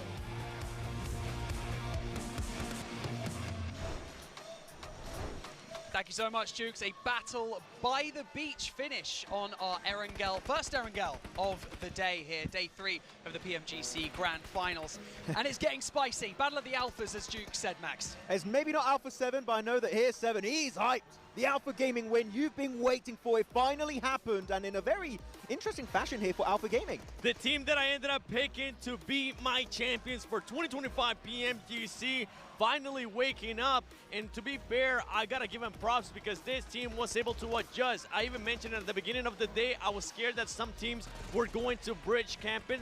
That ends up happening with Ulf ends up backing up. They delay it, and then Alpha Gaming. We finally see the aggressiveness. We finally see the fragging power max from all these players, even with Dogs. 603 damage, he's still able to perform for the team, but there was something that happened at the end that we were a bit of scratching our heads. The docketing came back for one game, and Eren almost got himself a double onto not only Doc, which he did end up flushing, but almost got also the knock and the flush onto Zjol, trying to go for the final res and saving Soldier Doc, but it did not work out, luckily enough for APG. They keep 3 players alive, and even play the roof angle, which I was screaming at the end at Xavier, just deny the points, don't give it for free, but this is why you want to hold on to your utility until the very later stages of this game, because guess what?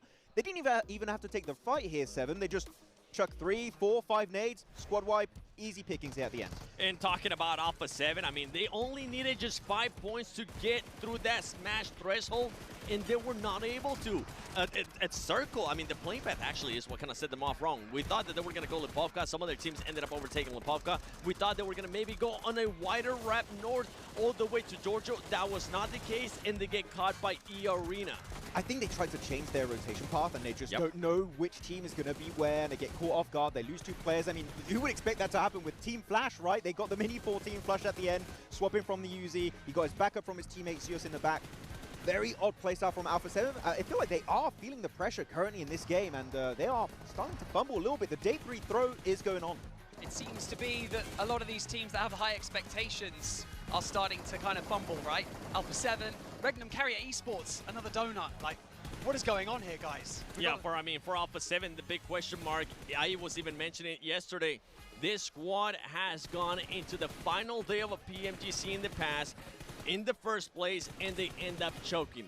Right now, what we're starting to see is I feel like the pressure is starting to get to them. Even though I got a chance to talk to Rebel, even though I got a chance to talk to some of the players and they were looking confident, they were sounding confident, now they're going to start thinking about it. And right there on your screen is going to be a perfect example of what I was talking about with Ulf, just holding off APG for a long time, just making sure you delay the rotation. Ultimately, though, APG gets placed by the circle and plays it out so well. And I want to give props to Dig Xavier. We've been so critical on Dig Xavier going into day 2 because they didn't have the circle going their way and they just didn't do much with those decent situations. But here the circle keeps shifting away time and time again, and they keep leapfrogging it until they find that amazing dip on the beaches.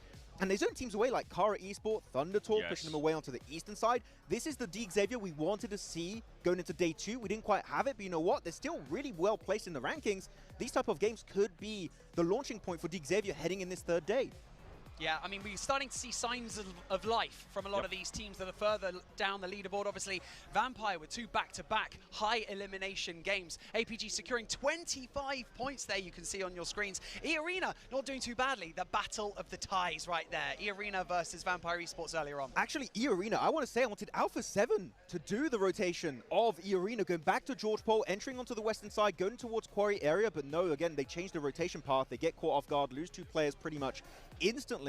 I think E-Arena, they made it so far, it could have been A7 in another universe. I mean, A7 right there with those 0 points. The pressure is definitely going to get even higher when we end up seeing this overall, because I want to know who has now pushed up what in that. I think it was an 18-point gap that they had to that 2nd place team. Yeah. That's pretty much going to be gone, Max. And the pressure is going to start getting to them. And I'm hoping that these players don't end up getting into their head, which has happened in the past for Alpha 7. Many times before. Many times before. If you're an Alpha 7 fan, you've been burnt in the past. Looking at the MVP of this game, it's going to be top. Are we surprised? Not really. This guy, he's looking for the Porsche Cayenne. He's going to try and secure it for himself. And the thing is, playing with a Mini 14, his damage is always insanely high, which with the MVP formula, damage is very important, and he's always going to be on top of these rankings. And for top, something that I do want to give him props in, he wasn't the first one to go revive Doc right away. In the past, we've seen that over and over again. This time, it was Joel. You could see that Top was thinking about it. He's like, okay, do I want to jump this ledge? I'm glad he didn't. I'm glad he's like, okay, maybe it's time that I try to slow it down, send somebody else, and maybe position myself in a way that we can actually win this game. Possible good communication skills as well from Top. Watching over, but look at that. 120 for Alpha 7 and 117 for APG. We talk about teams that have that potential to climb that leaderboard super quickly. Those high point potential teams, and it's always going to be Alpha Gaming that comes out of your mouth first, right, I mean, Max? exactly. It's so tight towards the top right now. First game, they dropped from 3rd position down to 5th, and now this game, they go from 5th position back up to 2nd place. It's all over the place right now, and now we have only 7, a 3-point difference. That lead you were talking about, it's gone. Alpha 7, you don't have a free start anymore. You don't have a free push into the smash zone. Right now, APG hot on their heels. You got any of those wipes to clean my glasses? Am I seeing that right? Only 3 points separating Alpha 7 and Alpha Gaming, and especially going now into more Erangel matches. Top, we saw it earlier, he was that match MVP popping off. Refus as well. Remember, Refus was crucial for this squad. Crucial for them to be able to have such a great performance to put him in contention. But now, going for the rest of the day, I do want to see APG being able to get placement points outside of just wins. If we take away their 2 wins that we saw earlier on the overall leaderboard, that squad on all the other matches that we have played have only gotten 7 points. That's just not going to be good enough. Well, didn't they already just get more placement points than the entirety of day 2? Exactly. Day 2 was 3 points. Exactly. So what an improvement here coming out from APG. And also their willingness to coexist with Vampire, with DRX in a compound, because they knew their weakness is taking the fight too soon. And if that happens, they're going to get third-partied. They knew what their weakness was, and they played around that perfectly. Let's also talk about that Dig Xavier, playing passively still, but still being better on the rotate. They had such a good position, didn't they, on that ridge line, but it just didn't quite work out for them, did it, Max? Yeah, I wanted them to be a little bit more desperate to take control of that southern east Eastern compound, the warehouse. I think Yeah. that when DRX got eliminated, that's the moment you push on it, but you are a little bit too slow, and then one player of APG goes on the roof, which that's just nailing the coffin at that point. I think even at the point that Thunder Talk ended up getting eliminated, that would have been the perfect time to just wrap around and just surprise Refus. Obviously, they don't know that it's just Refus there, but it would have been the perfect timing to set up the smokes. They did have those smokes, just go for it. And I was with you, Max, as well, saying at the end, see if you can maybe deny some points, if you want to even contend for that championship. We've also got Ulf sitting at 3rd place right now, only 4 points behind Alpha Gaming, and then another, so that's what, 6 points behind Alpha 7 as well. 3 teams that are on that potential to get past that 125-point mark. And for those of you at home who have been watching and listening in the last 2 minutes, 3 minutes, you're probably wondering, what is that voice that I'm hearing? My name's Barney Banks. I'm joined by Seven and Max on here at the desk. A little bit late, right? It was like you looked a bit different. Yeah, Like, wait a minute. you're not hot, dude. Hold on a second. Went for a run and I came back. You know how it is. But yeah, Ulf, I think, the surprise team of the day so far. Really impressive. Obviously, they have had good day 1 and day 2, but right now, this is the time to make it happen, right? Yeah, exactly. I mean, the Kings of Rondo, we want to see what they can bring to the table going into a wrangle. They make it happen this time around with Aaron, like playing it slow in the wings with that slight little dirt pile on the northeastern edge of the circle, and that's the docketing that got completely punished by Aaron. If he got a double, I think we see a Xavier win, even maybe a DRX win at the end, and they got a little bit too willing to go for the res. But Eren, never count this guy out. He's the rising star of Turkey. He's grown up here, Eren, and he's been putting up really big numbers the entirety of this PMGC season. Yeah, now I'm going to be a bit of a doubter here. I'm going to be a bit of a downer because for this squad yesterday, this is when they started slowing down. This is when they ended up with just awful performances, getting at 15 plays with 0 illims, 8 plays with 0 illims. Right now, you are contending to be the champion. You cannot allow yourself to just have that big of a slowdown. And for Alpha 7, we need to see some reaction out of you. We need to see you playing the way you were playing yesterday, and even when you weren't blessed by the circle, because we know that they can get the eliminations, we know that they can win fights, and hopefully they don't start doubting themselves too much in their heads. I don't know if you would agree or not, but looking at Ulf, right? Looking at how they improved during the entirety of the Gauntlet stage. Day 1, very passive. Day 2, trying to ramp things up a little bit more. Day 3, going complete aggro mode on all of these teams. I love their playstyle. And they've brought all of these teachings into the Grand Finals. If they end up winning this, I would say that's one of the biggest improvements in a PMGC for champion we've ever seen in PUBG Mobile Esports history. So Ulf could be trying to make that happen today. But again, as you said, they've been shaking the past at this kind of stage. They can't afford to fumble now.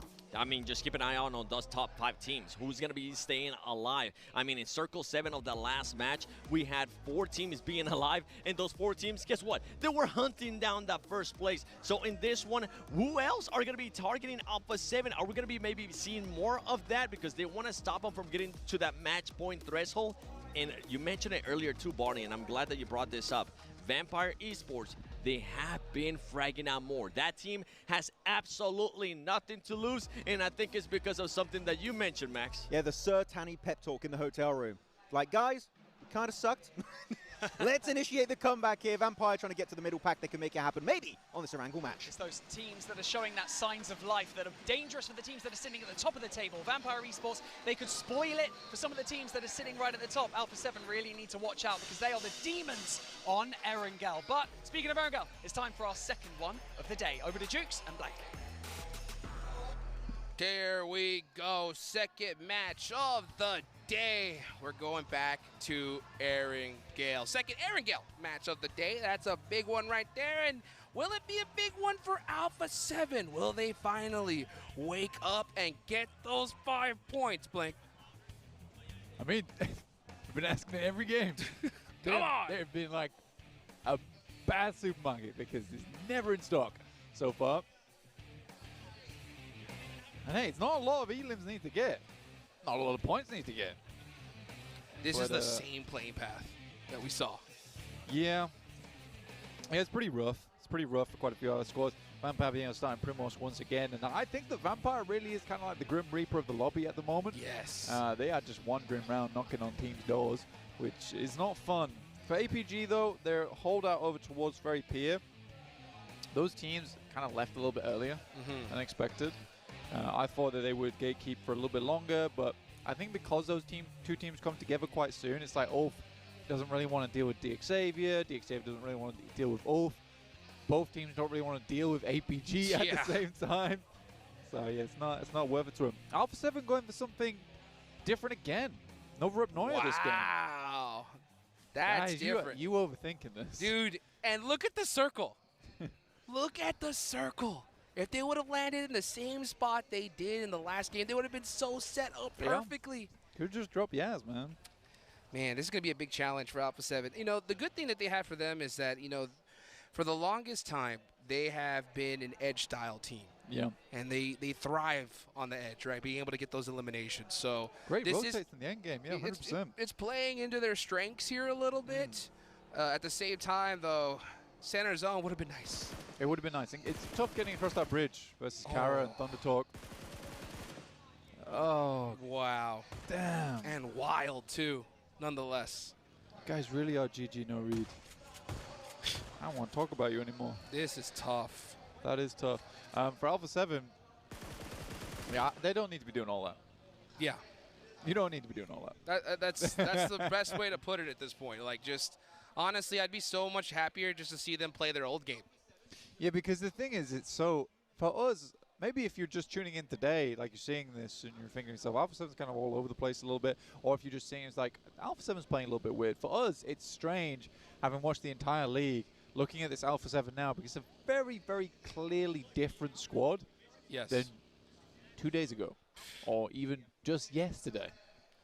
24 hours. You know, they had a conversation with each other and decided to make those adaptations, and it's just hasn't been working. Yeah.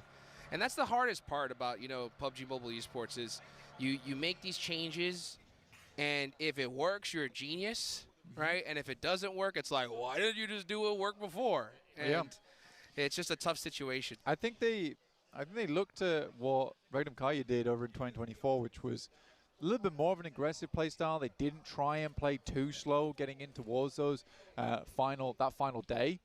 And it didn't pan out for them, right? Because they got overtaken by another team. Yeah. Now, like, okay, well, maybe we can do it better, get it done earlier, and pick up that chicken dinner much, much sooner in the day and just finish out those games because Regnum Kaya didn't finish out on those chicken dinners, that's why they lost. But I think that Regnum Kaya played that day fine. Yeah. I think Regnum Kaya, in all honesty, deserved to be the 2024 champions. But I think that they got pipped to the post right at the end by a circle that was unpredictable. It was actually unpredictable. Yep. And it is against a team that is literally the last game of the day record holders, like the best team ever when it comes to the last Miramar of a day of a tournament, because D+ just don't lose for the most part when it comes to that. So it's just it's so tough. It's so tough to lose Some kind such of a weird big, tradition. Yeah, a big, such a huge title in that fashion. And we'll see how Alpha 7 does make it happen here. What do you think about this? I'm starting to think after that Rondo match, because we're talking about like adaptation and like getting in your own head. Yeah. I think with the whole lobby focusing on Revel at the end, I think that got in their head even more. They're like, everyone's out to get us. Like literally. Yeah. Like Stark, no way they don't shoot at each other right now. Yeah, but that's just the way you have to play the game. You do paint a big target on your back. You have to realize that. But at the same time, just because you've got a big target on your back doesn't mean you're no less of a team. True. Because there has been multiple times where teams have tried to hunt them down, try to take them out, but they have turned the tides on that so easily. So I think for Alpha 7, whatever talks they had last night, I think they were the wrong ones, personally. Yeah, it's a tough one. It's a tough one to break. Now they're going to be getting gate kept by Kara, of all teams, on that bridge. I think once they pass 125, though, we're back in regular viewing. Yeah. For Alpha 7. That's for sure. But the thing is, are they going to cross 125? I mean, they're already taking damage. Crio's down. Oh. And Thurston. Yo. That's it. This is the worst thing. I mean, 7 yesterday was like, stop smiling. Stop smiling. Rebel, though, gets a knock in return. That could be that 1 point there. They do have the hovercraft. Are they getting gate kept Oh, right now? they got one. Okay. That's 1 point. 4 more left to go. Carrillo is gone.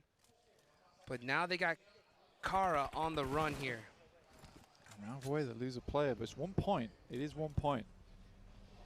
But that's, again, if they're not able to get much further than this, that's a whole nother game, and we don't finish till match 5 again. We're going to Miramar. I mean, I was saying yesterday that I'm pretty sure we're going to match 6. Yeah, I mean, that's definitely looks like what it's going to be here. The big thing, though, here as well is, I mean, now you got Alpha Gaming, you got Ulf that are right there, too. They can easily hit that smash rule in this game as well. I think Ulf's slightly more difficult to make happen. It's what, 12 points that they need? Go take a win. Or even a high elimination. It'd be a high elimination game. Yeah. I mean, for APG, they just kind of have to sneeze when they get across the line. I think they do, to be honest. I think with how they've been playing so far today, because they're playing their game true to form. And then with that last match, the momentum. They even all just commit Sudoku over towards Doc, right? Yeah. They were like, hey. You know, if they didn't do that, they'd probably be here now. Yeah, exactly. They would have even done. But they're like, hey, we're in our final games. We could get into it. We're still going to send it over towards Doc. We're still going to make that same mistake. Obviously, I don't like that. I don't enjoy that. But I respect that nothing can change how they play. That's even the final day of the biggest final of the year. Hey, you know what? Sometimes it's a war of attrition. You know what I'm saying? Yeah. And you got to stick to your guns. And that's what they do. And it works, obviously, right? They're in second place right now. They're looking really solid. I am looking here at this zone. We got that mansion circle at play. Tons of teams are already centered on up. Alpha 7 do finally make it past that bridge. They do lose a player. They do get that 1 point. Does look like they're starting to head towards Milta Power, though. Alpha 7 definitely, again, just playing a completely different day here today on the final day.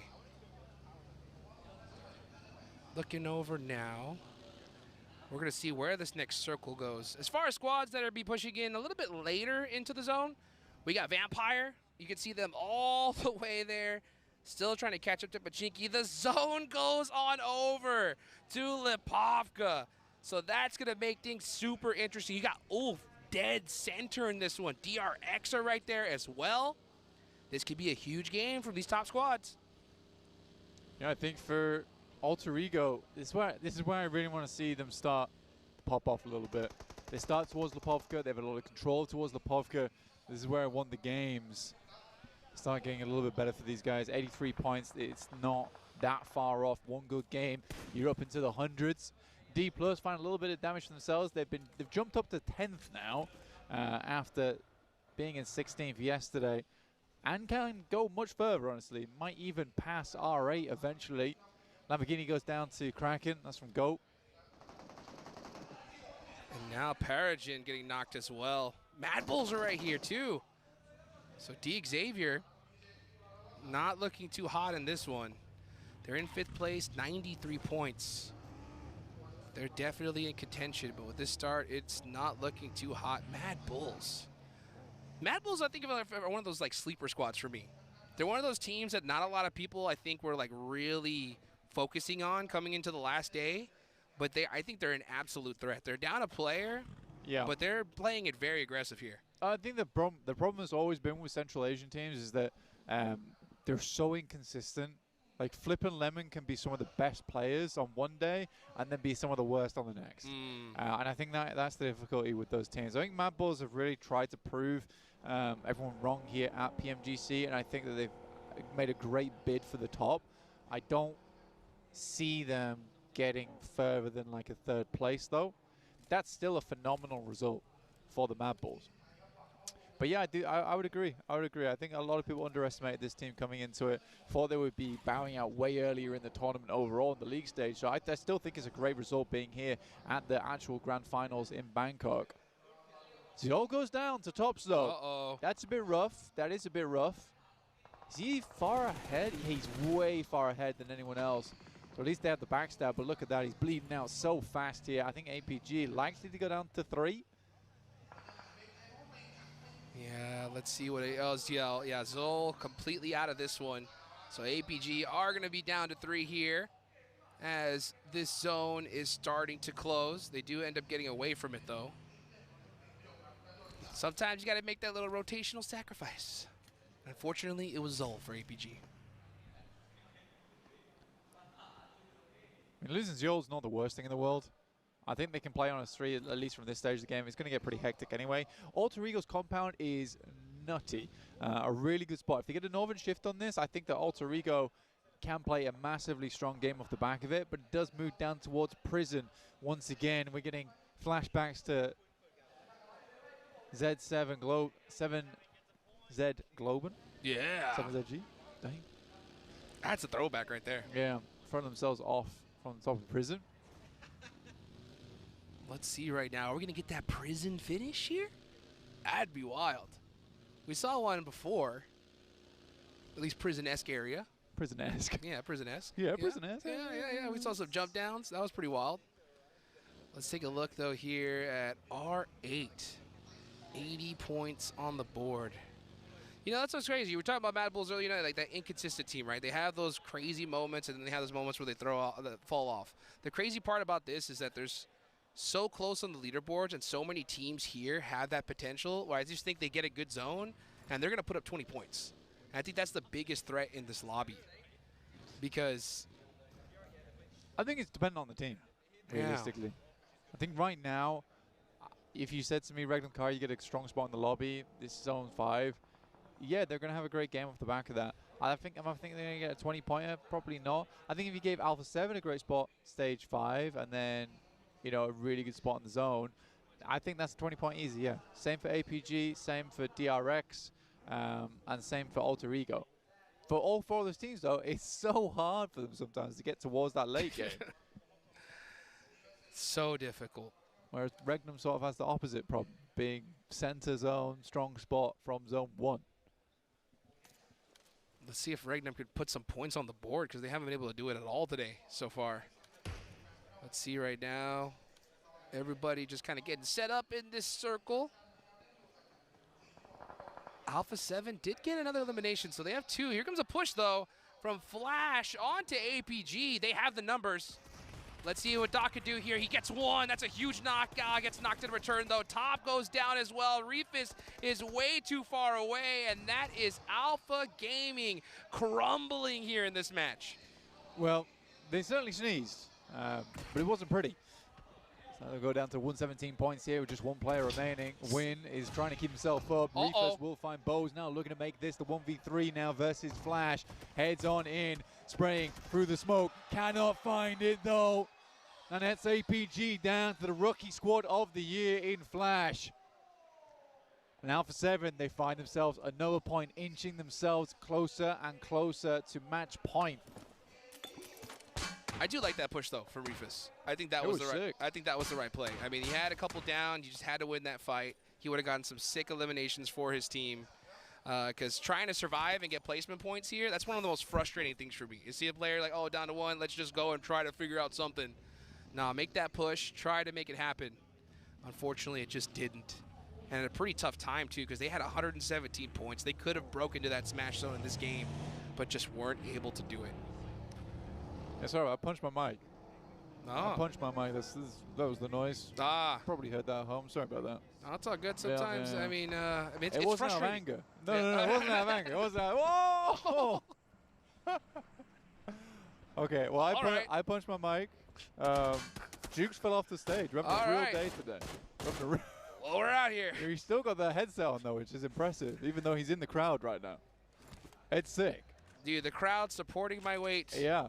Here. He's like a fallen angel, and they pushed him back up. Victory. Feeling great right now.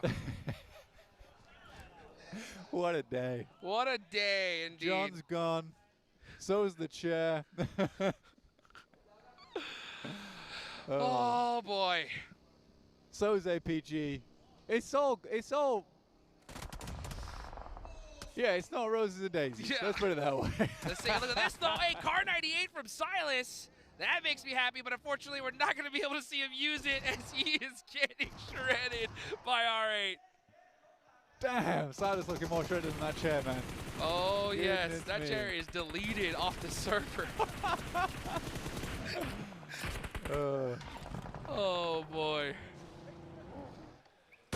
All right, Ulf looking over towards Vampire at the moment. 4 players still up, 51 points, looking to push that a little bit more here at this stage of the game. It's definitely possible to go for, but I think for Ulf this means a lot to them. Tony K is taking a heck of a lot of damage here. Bullets are whizzing past him. Mialag with the hovercraft though, and it is covered by smoke, so I don't really think Ulf sees it to take the sprays. Loxy inside the smoke goes down to the better clutch maestro in Murray. And what a day it's been for Regnum Karya. What a terrible day it's been for Regnum Karya. Gosh, I think 3 in a row, dude. Yeah. That's 7. crazy. 0 points. Yeah. Regnum Karya 0 points. 2. Oh, okay. Wow. Yeah. So Regnum Karya 0 points on the day. Unreal. That's rough. Let's see what Vampire can do though. Just trying to disrupt this lobby. Oof! Had a crazy game. The crowd is going crazy. As now you got Lazarus, got that nade locked and loaded on a Scarface, and it hits a target. Now it's just all up to Catch by himself. 1v2 situation. He's down pretty low in HP. Oh, that molly looks so good. Lazarus making it happen here. Just a little bit too far from Catch. But that nade, oh, the car just saving him by the inch of his teeth right there. Yeah, that's the mighty tire made of something bulletproof. Not quite Not sure my yet. chair. Trying to bounce off the back of the tree. It's a good maneuver, but Ketch is just going to keep bandaging up. Doesn't really have too much. Go on, take the shots. Take the shots here, Ketch. Hey, getting a lot of help there from Kara, and that is Vampire eliminated. Catch uses that opportunity to get out of dodge here. He's going to be sending it, though. That's going to be a very tough rotation. Yeah, I mean, Alpha 7 right on this southeast side. This is probably the fight that we need to take a look at going forward here, because E-Arena do back it off, and Alpha 7 looking just to push a little bit further now. They're only 3 points out. I believe they're only 3 points out. No, 1 point. They're 1 point out. They're 1 point out. Okay, cool. We're almost there. It's not that hard. Let's just get that one last point. I think Alpha 7 can do this. They're on the edge, too. Back against the wall. This is where they play their best. You do not want to repeat. You do not want to repeat of all the times that we have hit up towards second place, even though they started day 2 in such a phenomenal position multiple times. This is getting intense, folks. Alpha 7 looking really good in this match. They have a great position in this circle. 1 more point, they reach that smash zone. APG is out. Ulf pretty much down and out as well. DRX down to 1, and that is D+ out of this one. As far as teams that could possibly really make this comeback, make something happen, gotta look at Alter Ego. They got all 4 up here, but they've been pretty missed so far here today. Yeah, I think Alter Ego has a real good chance. You are right, it has been hit and missed, but this is more hits than miss from Go. An immediate removal of the Mad Bulls. Well, no stampeding for them. They were basically cut down in the tracks right there. For APG, if they win a PMGC championship, it will be Zol's second. That's right. It'll be another player that does the multiple, at least, not the back-to-back, but has multiple wins in PMGC under his belt. One of the few other players, in fact, that's able to do it. Because Regnum Karya with Silas wasn't quite able to get it done last year. And then right here towards the end, man, first 3 games, 0 points for Regnum Karya. I know he's got to be super frustrated. Let's take a look, though, here. Alpha 7, they do have a hovercraft here towards the end. That could pay dividends. Obscure with a big off angle right now, just trying to cover his squad. Let's see E-Arena driving on up, getting mighty close. And they are having that hovercraft to just get some more information, kind of bully squads away from them. Because yeah, Alpha 7, they don't want to get engagement right now. They kind of want to just wait it out, see where this next circle goes. But if they have the opportunity to outnumber players, I think they take the fight. With 3 players, it is hard to find someone to outnumber at the moment, other than towards the center of the lobby, where a lot of those solos have sent. For Alpha 7, it's basically just a case of trying to make sure you keep tabs on E-Arena. Nade's going downwind, over towards Paragin. Dig Xavier, Vic up and alive, but Killer Joe did go down for Goat. So they are limited players now. Yeah, you can see Goat there. 79 points on the board, 5 eliminations. Getting a little active here towards the end. Yeah, man, like the problem I found with match point, it makes the game so slow. Yeah. It sure does, and this zone is brutal. Oh my gosh, pretty open range here. Smash? Let's see what happens is... Smash. Smash. Smash? Smash by placement smash. Oh, that's right. Yeah, Alpha 7. Yeah, that's 8th place team. I think they just got to out-survive one squad, and that should do it. Yeah, I mean, they're in 8th now. This is where you get the first placement point. That's you right. get 1. Everyone's looking at me in elation right now. They're like, wow, you figured that out. You're a smart cookie, you. Well, Alpha 7 have done it. They are going to be officially in that smash zone. We could have, if they win the next game, this is all over. Yeah, but they still got to, it's one more game to win. That's right. We're currently in match 3, so we can do it in match 4 at least, which is nice. Gives them a couple more times to do it. And again, even Barney, who is now on our desk, was saying yesterday that for Alpha 7 it was a masterclass over on Arangel. They have one last time to show us who's Gordon and get it done. The arena. Be a lot of nades. Alpha 7 look to Pincer now as well, Hot Jukes. They're getting active. Here they go. They sense the third party. They are on that hill right now. Joker with a nice nade onto win. Yeah, they're going to definitely push this one here. And Alpha 7 should be hungry for this third party. Are they going to make that push, though? Yeah, look at this. Flash just on the drive, trying to survive this, running through so many squads. And now E-Arena are getting into it with Alter Ego. Oh, no. I mean, Thunder Talk and DRX taking shots over towards Alpha 7. Again, why are we pushing into the circle here? That's like such a free fight to take over towards E-Arena. They could have pushed so much earlier, create some real issues. Instead, man, the coaches have got to stop talking to these players. Yeah. before the next day. This is unbelievable. Well, you saw it there, folks. They didn't have to wait for that placement point to be put on the board. They hit match point. AJ gets a knock onto Obscure, though. They realize it's Alpha 7 here. All eyes are on them, and that's Alpha 7 out. I don't understand it. I don't think it's good.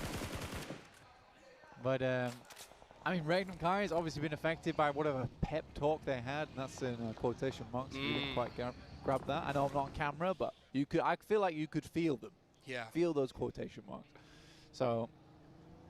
Yeah, I don't know. And those are bold quotation marks. They really were. They really were. So yeah, I think for Alpha 7 as well, the Alpha 7 I know would not do that. They would have pushed that. For sure. For 100%. Without a doubt. Because usually they would just clear space, take E-Arena out. Yeah, they might lose that fight, but the benefits far outweigh the negatives of just going for a push towards the center of the circle. You know you're going down, dude. Yeah, and it makes total sense, too, especially if we do end up going the full 6 matches here. Because, you know, that could have been the play that decides first or second when it comes to points total, you know, so. Yeah, I mean, if someone's on your team being like, oh, we've hit 5 points, we've done it. Like, you have not done it yet. You have not done it. Exactly right. Like, you need all the points you can grab. Towards the end of this game, you should have been looking to get more on board. And they could have. How did RCB lose last year? 2 points. Oh, boy. Will this be that mistake that cost them later on? They have reached the smash zone, though, so it looks like their playstyle is towards that strategy of making it happen here. Oh, look at that. Krypton switching the seats, trying to put Turney K in the blender. Does not work out, though. And now he's going to go ahead and get these flushes. E-Arena puts some more points on the board. Nice shot, though, from GOAT with the third party. A lot of teams looking to make a big jump here. Look at the point difference from 6th all the way down to 13th. It's so close. Very, very close. And D+ actually was able to jump up to 8th after this game with 5 elims they're able to find. Ghost looking for some more shots here, but it will be Snape to find that one. You know, I would have preferred that Krypton, instead of jumping in and out of the vehicle, just shot the guy. It looked cool. It was ineffective. Snape's down as well there. It's taken out. Slight substitution going on there then for Alter Ego, with Snape being in. So I'm curious to see who exactly they did switch out on that team. Let's see what D Xavier's going to do, though. Super quiet. They don't get circle here. zone hardships off them. They're going to be wrapping on that north side, possibly looking to catch a third party on the GOAT. They do got an angle here. Here they go. Out the vehicle. They do catch this player. Now Xavier finally starting to get in the mix of things. And they do need to. They're only on 2 points this game, but they can get up towards 100. The Xavier, Vietnam looking to get something done, but equally it's E-Arena. And the crowd is definitely loving this. Thai team looking to put a chicken dinner under the belt for PUBG Mobile here at the Grand Finals in Thailand. Crowd is making some noise. They are excited. They sense one of the local squads about to get a chicken dinner here. Joker throwing over those meds on a tourniquet. So let's make it happen for the hometown team. It's going to be a difficult one, though. You got Thunder Talk full squad up right now, rocking a little 3-1 split. Xavier been pretty quiet, now starting to get some eliminations. But E-Arena do have the high ground here, Blake. And the circle cuts down towards that south side, so it is between a few teams here. For Thunder Talk, I mean, personally, if we were a week ago, I'd probably say that this team would win this as the foreman. Oh! And I probably would be right. But it's hard to predict this team. They've had such a horrible grand finals. It really has not felt like the same team. But 8 elims here. A good game so far. Good game indeed. They had 80, well, now they're up to 82 points. That's a big jump for them. They need this chicken dinner here. They really, really do. They're on the south side position, and this could end up paying off for them, especially if Xavier start to get some eyes on the EA, but it looks like DX is just looking to kind of snake their way into the circle, playing it very quiet, while Thunder Talk, they're not leaving anything to chance. Yeah, those nades are close. Those nades were hella close. Joker, though, looks over towards Xavier, making the crosses. Great shots from Tourniquet. 2 players going extremely low here. Parajin pulls the pin on the grenade. His team is falling around. And now we're going to see a big nade come on out, and look at that. Joker getting knocked. Parajin keeping himself alive here, and now Thunder Talk are on the push. They know these teams are down and out. They're getting that chicken dinner. They are not wasting any time. They need every elimination they can get, and that is it. Thunder Talk pull out the chicken dinner with some serious eliminations. And with how close the lobby is right now, Thunder Talk are back in the Thunder conversations on the leaderboard.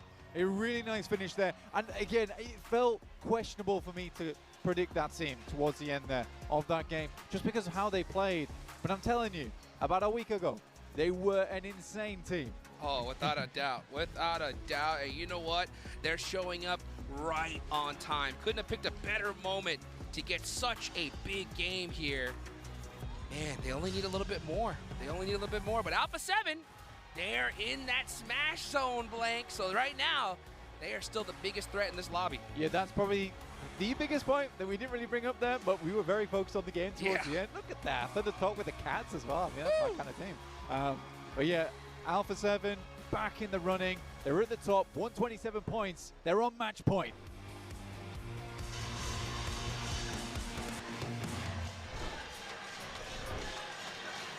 Ladies and gentlemen, we have officially entered the Smash Zone. Oh my goodness, Alpha 7 finally managing to get over that threshold. It only took them 3 maps, gentlemen. What is going on, 7? And it looks so sketchy for Alpha 7. They end up going towards Novo. And out of all the stuff that I've been saying, I was hoping I was going to be incorrect, Max, but that is not the case because they had another squad just waiting for them. None other than Kara on the Eastern Bridge. The bridge camp, Carrillo just goes for it, gets eliminated. But for the rest of the squad, they're able to step it up and get that match threshold. I think Kara were hoping it was going to be APG. We're like, is that Alpha 7? They don't usually drop Novo. What's that about? And actually, they dropped Novo, trying to maybe avoid a little bit of a drop clash because DRX, they went Komeshki northeast next to Stolber, and I think that was an attempt to try and actually go for Alpha 7. I think it was a targeted play. I'm like 90% sure that was the intent, but unfortunately they weren't there. And later on in the game, Alpha 7 find eliminations onto DRX, so a little bit of an Uno reverse card there. Now you say 90%, I'm gonna bring it up even more. 99.9% because there's no reason for DRX to go all the way to Kameshki with that 2-2 split. There's just no reasoning for that. I mean, great performance in regards to DRX, wanting to maybe try to catch Alpha 7, and good adjustment from Alpha 7 being able to just readjust to what the lobby is currently giving them, which is everybody wanting that top spot. So I'm looking at this game actually for Thunder Talk. By the way, congratulations Thunder Talk. Let's talk about the win a little bit here. Is it a little bit too little, too late, TT? Yes. See what I did there? Do you like it, guys? See, the Hot jokes are starting to flow. Hot jokes, please. Save us. But actually, before this game, right, they were in 12th position. And the point gap was not that big. So actually, I'm really wondering here, Barney, can they make an ascent maybe towards a top 5 position? Winning it all is going to be tough, but top 5 is in the cards for Thunder Talk. Almost top 5. Also, we've got to mention a little bit about Alter Ego at the moment. Yes. Not exactly having the most amazing day, but still managing to stay within that kind of top 6 right now. And you're looking angrily at Max, and Max is looking scared. I'm just looking at Max because Max was pointing out something to me that I didn't even notice before this match or at the start of this match, and that is Alter Ego once again has done a roster change, and it's maybe a roster change that Max might not be the biggest fan of. Look, I don't have an issue with Moana in particular, okay? You know what, maybe a little bit. I want Alva to play. Sorry, ever since PMWC, Alva has been an amazing setup player. I wanted Snape to come back in, which he did.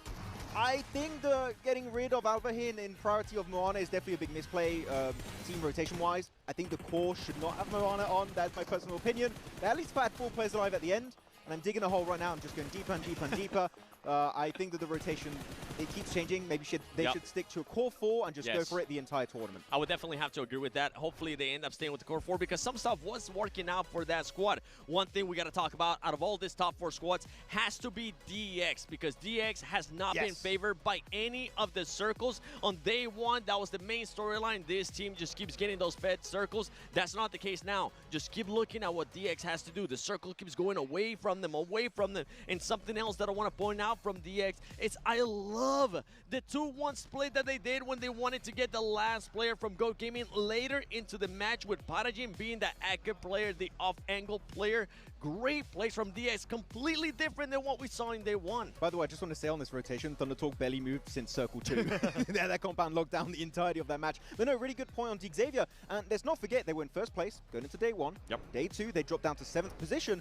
Are we going to see a little bit of a yo-yo effect here, going back towards the top of the rankings? Definitely a possibility, getting 10 points on board. But what really matters here, of course, is Alpha 7 getting the 7 points here. Well, they needed 5. They got even more than that, 7 points to make sure they enter the Smash Zone.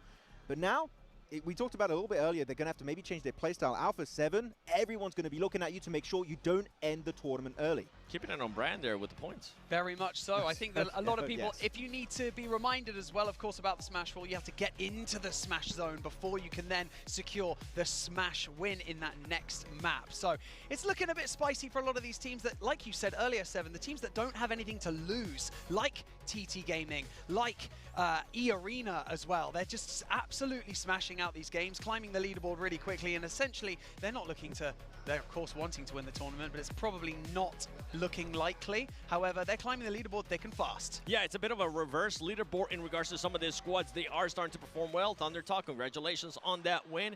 But then we saw there on the match ranking, APG really not able to do much. Then you have Regnum, which, I mean, Regnum, I think Blank and you, Max, pointed out too. They have gotten a total of 0 points today. This is not the Regnum that we were expecting to see, but now we go here to the overall ranking. Alpha 7, 127 points, and what are you saying? What? Thunder Talk from 12th position up to 6th rank in one singular chicken dinner. It was so close in the middle pack of the leaderboards. I didn't expect that big of a jump up. 95 points. Actually, I think it was Jukes. I think it was Jukes that was saying earlier, from 6th to 13th was only something like 10 points. So there you have it. And it came into effect, right? And actually, right now, that's not a big gap between themselves and the top 3. Podium position, maybe not even just top 5 here. Top 3 is going to be a possibility for Thunder Talk if they keep this momentum going. I'm going to be looking at those squads that are currently 2 to 5th place, because, I mean, even if you go all the way down to DX, that is just 22 points away from the Smash threshold, which could be doable with the way that this squad is currently playing as well. And You just mentioned it, Thunder Talk. I mean, the crowd is getting lively. Everybody's starting to back him up. We have seen China being able to back up, and I know you're currently looking at Regnum. What happened with Regnum? There were... Thank you so much, gentlemen. We are going to now head over to a very quick break. We'll be right back. Don't go anywhere.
Shout, it shatters the silence in the morning. Call your name, I see the doubt. We're falling too fast without a warning. But if you stay, you'll battle by my side. They'll never ever win the day. No matter what they say, mission ain't broken, don't take what is spoken. Our path ahead is still unknown. This battle ain't over, let's walk through the fire. Wash out our fear, fight to the end.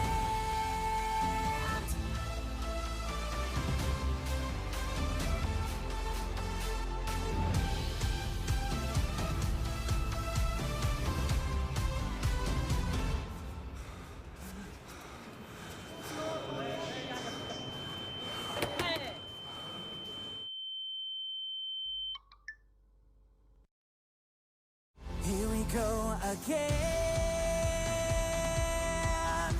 The scars are still fresh, but we will overcome the pain. The lights will never fade. This mission ain't broken, don't take what is spoken. Our path ahead is still unknown. This battle ain't over, let's walk through the fire. Wash out our fear, fight to the end.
Welcome back to the PMGC 2025. It's day 3, and if you're only just joining us, we are halfway through our final day. And of course, only one team right now has crossed the Smash Zone threshold, and that is Alpha 7, who are not having the greatest day, are they, Max? Really, let's be honest. I mean, they're in the Smash Zone, right? Looking at Alpha 7. But I'm with you. Yeah, it's not a good day. It could be much better. No, you know what? It's not good. It's enough, right, so far. It's enough. It's enough to get in the Smash Zone, but now we need a win. And enough is not going to get you a win. Well, That's unfortunate. Well, we got to talk a little bit about the phone that, of course, everyone is using right here, right now. So make sure that you check out the Infinix GT 3D series. Right there, you can see it in front of your face right now. It's the official gaming phone of the 2025 PMGC, engineered for precision, performance, and victory. So make sure that you grab yours and start to outplay the rest. And with that being said, gentlemen, as you take a lovely selfie with it, look how beautiful that phone is. We've got to talk a little bit about what we've just seen in that match. We discussed it a bit. DRX managing to try and crash the party of Alpha 7. Alpha 7 still managing to cross that threshold, but is there a little bit of beef starting to form here, or are they just trying to eliminate them and then Karma bit them, didn't it, afterwards? I think it's just a team trying to stop them from getting into the threshold. There's no beef. It's just we want to also be the champions. That's what DRX is currently saying and wanting to happen. But Alpha 7, yeah, I'm with you. I don't think they're currently having one of the best days. Yes. But I am glad that this team was able to bounce back and stop that downtrend momentum, because usually for this squad and for these players, and I'm talking about specifically for Carrillo and Rebel, they've been in this position before, and if it keeps going down, then they start doubting stuff, and whether you want to believe it or not, even the best athletes in the world do end up getting into their heads. Hey, Alpha 7, listen to your coach over here. Don't smile on day 2. Don't. It is not good. It never works out for them. But it's also been a really big drop-off looking at Regnum Kara. They fell from 4th position at the start of today down to 10th, putting a little bit of a reverse Thunder Talk, kind of, because as it's been mentioned many times, today it's so close in the middle pack. One good game or one bad game can all give you a good opportunity to jump up the rankings or fall down into the abyss. And I know that we don't talk about it enough, but prize pool difference between jumping from somewhere like 10th all the way to up to 5th or 4th is exponential. But at this point, you know, one of those teams as well, D+ Kia, they've been climbing that leaderboard as well. A horrendous day 1. You're looking at me confused, Max. Do you feel like they're not climbing that lead? I feel like they're having a pretty good day. I'm just thinking about my next point right now. I always look a bit weird when I'm not on camera thinking about what I'm going to say next. But no, D+, we said it early on the pre-show. They won every single last game of PMGC for the last 5 days. If we do have a Miramar, if we have a second Miramar, hey, that could be a big comeback. But the win, I still feel like it's kind of hard to achieve. Yeah, I mean, with the way that the leaderboard is currently working, we would have to see some more of those bottom teams actually outperform the top teams, make sure they eliminate them, and give them the opportunity to actually fight for it. Given the opportunity to fight for it, APG only need a few points to cross that threshold. Are they going to be able to do it? Let's head over to Jukes and Blank to take us into our final Erangel of the day.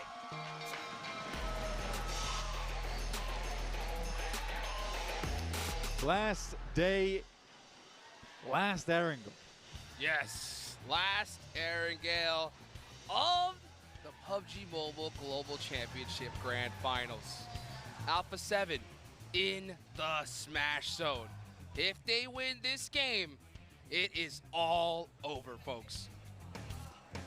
And it's a very big possibility. From yesterday, they had some insane games over on Erangel. It was lovely to see. Here's our most assists, and lo and behold, it is top from APG, which makes sense because he has been assisting the team a lot more than just in the elims category. He's been keeping this team locked and loaded, ready to go towards that late game. Even on that previous Erangel where we saw him take down Eren, where it could have gone tremendously badly. Yeah. Badly indeed. And one thing that's crazy, though, here is this playing path is going in the exact opposite direction of what we've seen so far in Erangel. So we're definitely getting a mix-up in this one. Alpha 7 are going to have their North George drop. So that is their house. They're going to be set up in this match here. Let's see if they're going to be able to use it to its full ability. The fact that this is a North George circle and, right, it's in the first zone, everybody's going to know where they're at. I'm kind of glad, though. Alpha 7's like, well, this seems like a regular circle. Let's just go to our regular spot. Yeah. Okay. This feels like a win to me. I'm calling it now. This is Alpha 7 win on Erangel. They're getting it done. Up towards that north side. It's a perfect start. And this is where they just need to play how they played for the past couple of days, right? What they did yesterday was phenomenal. Nothing needed to change. But I think Smash ruling really does make final day so weird. Teams play so much slower. Teams are afraid to fight. Teams down towards the bottom are suddenly the ones that are taking all the risks. And teams towards that top side just don't want to anymore. And again, I joke when I say we need to stop listening to the coaches the day before the final day. Obviously I don't really mean that. Yeah. But at the same time, there is that small part of me that thinks that it is due to the Smash ruling, where you kind of want to switch things up. You kind of want to play a little bit slower. You just want to confirm over towards match point and then get it done from there. I don't think teams have figured it out yet, though. I really don't think they've figured it out. There's definitely something missing, because I think you made an excellent point in the last game. Like, there's a big possibility we're going all 6 matches here, right? And if Alpha 7 in the prior matches were just playing just to reach match point and didn't capitalize on those extra points, that could have cost them the tournament. Yeah. So, I mean, it's a totally valid point here. You got to play your game, especially when you have an opportunity to put some big points on the board. You can't just kind of stop yourself, because getting a chicken dinner in this lobby is still not going to be easy. Yeah, well, if we look at the past 2 days for Alpha 7, 115 points is where they ended, right? We're looking roughly around about 57 points a day. Today, over 3 matches, they've put up 12. Like, there's obviously something very wrong here. Big drop-off. There's a big drop-off. So, yeah. Again, I just don't want to see them lose now due to points, because I think it will be those first 3 games where they'd almost lost themselves in the PUBG Mobile source. weren't able to get it done. You have a split over towards that north side, currently with Carrillo, just south of Zaki. Dude, that song's getting spicy. I'll tell you that right now, because looking at this is another X factor here, right? Just looking at the leaderboards, it is so close. It's ridiculous. You got 13th place R8 with 83, right? For some reason, 10 elimination, you know, chicken dinner, they're in 5th place. So almost the whole entire lobby at this point are hunting down that big game. So if they are all playing towards that goal, how much does that disrupt this entire lobby? I think it does big time. Massively.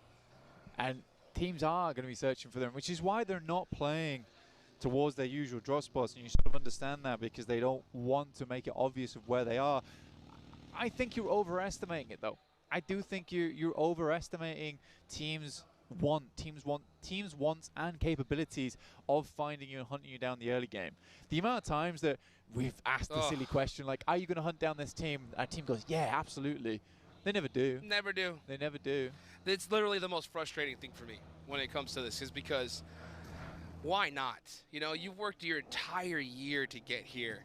Why not just put it all out on the field and make it happen? Grab your destiny, instead of just kind of hoping fate decides it for you. Xavier gonna move to south of Gatka, looking for that central position. Xavier definitely been erring on the side of fate. They want that circle to come to them nice and early. They have 103 points so far. Not in a terrible position, but they're gonna have to work for it. I mean, honestly, I think that the team that plays their game aggressive is gonna be the team that win this tournament. And honestly, with what I've seen so far today, that's Alpha Gaming. You know, I think out of all the squads I've really seen at the top, Alpha Gaming seemed to be that team that just are like fearless. Like, we're gonna push no matter what the situation is. Sometimes it didn't pay off. You know what I'm saying? But but they did it.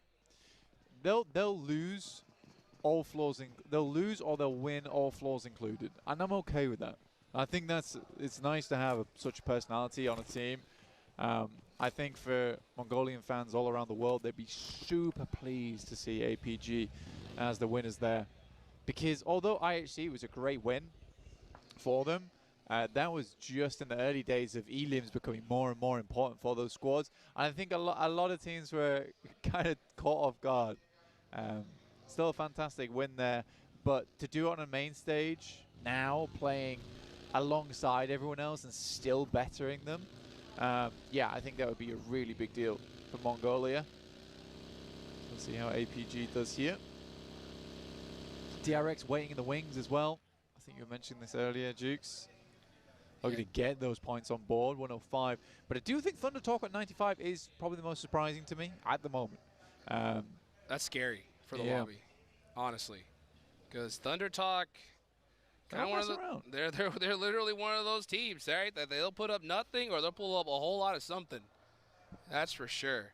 And that is not a team you really want. I'm talking about for the rest of the lobby. You don't want to see them start getting hot here towards the end.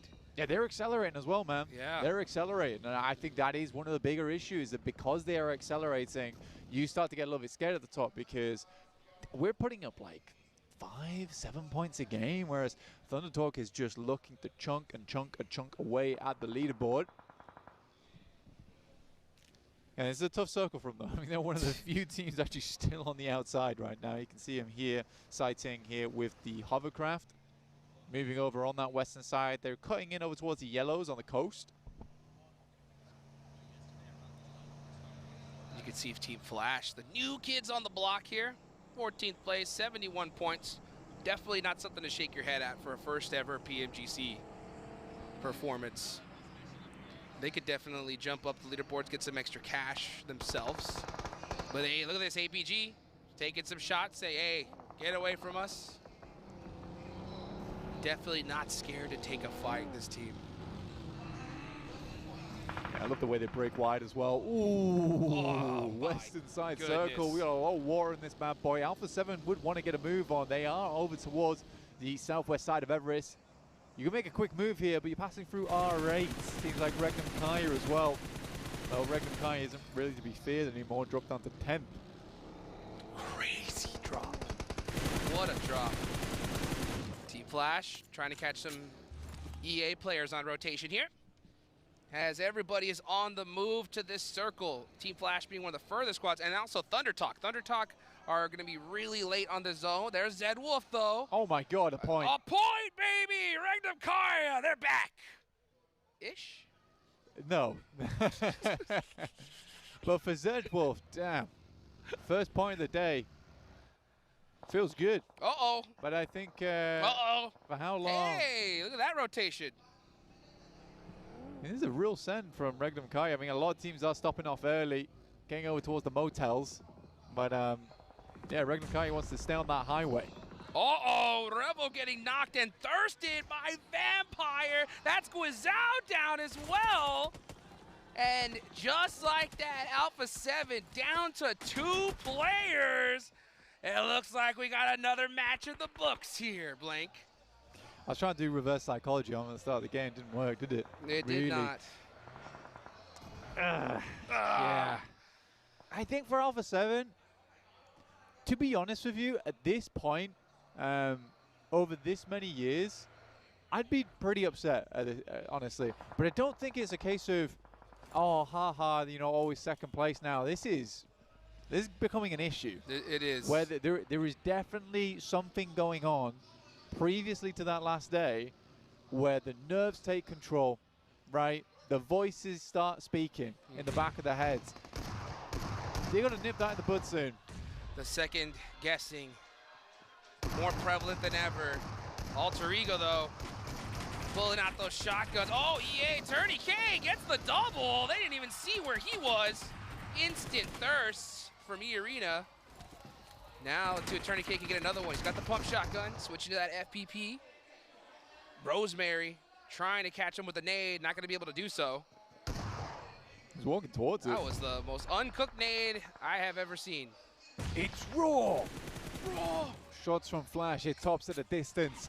Turney K turns on them with the fear and the fire.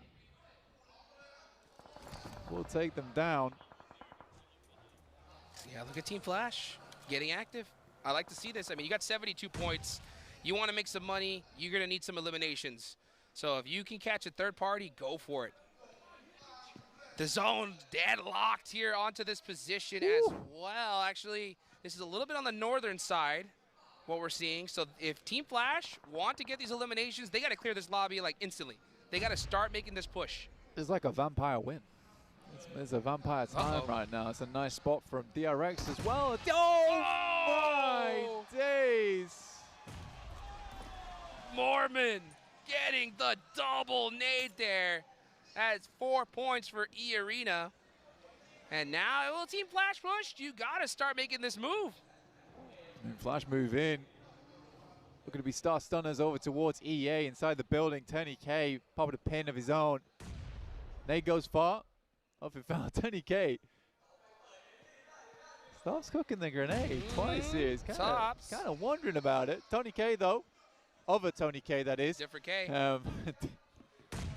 That's right. Regnum Kaya locks the actually finding shots over to DX7. There is a lot happening on the map right now. Yes, there is. Vampires, though, it's a clean sweep over towards the Mad Bulls.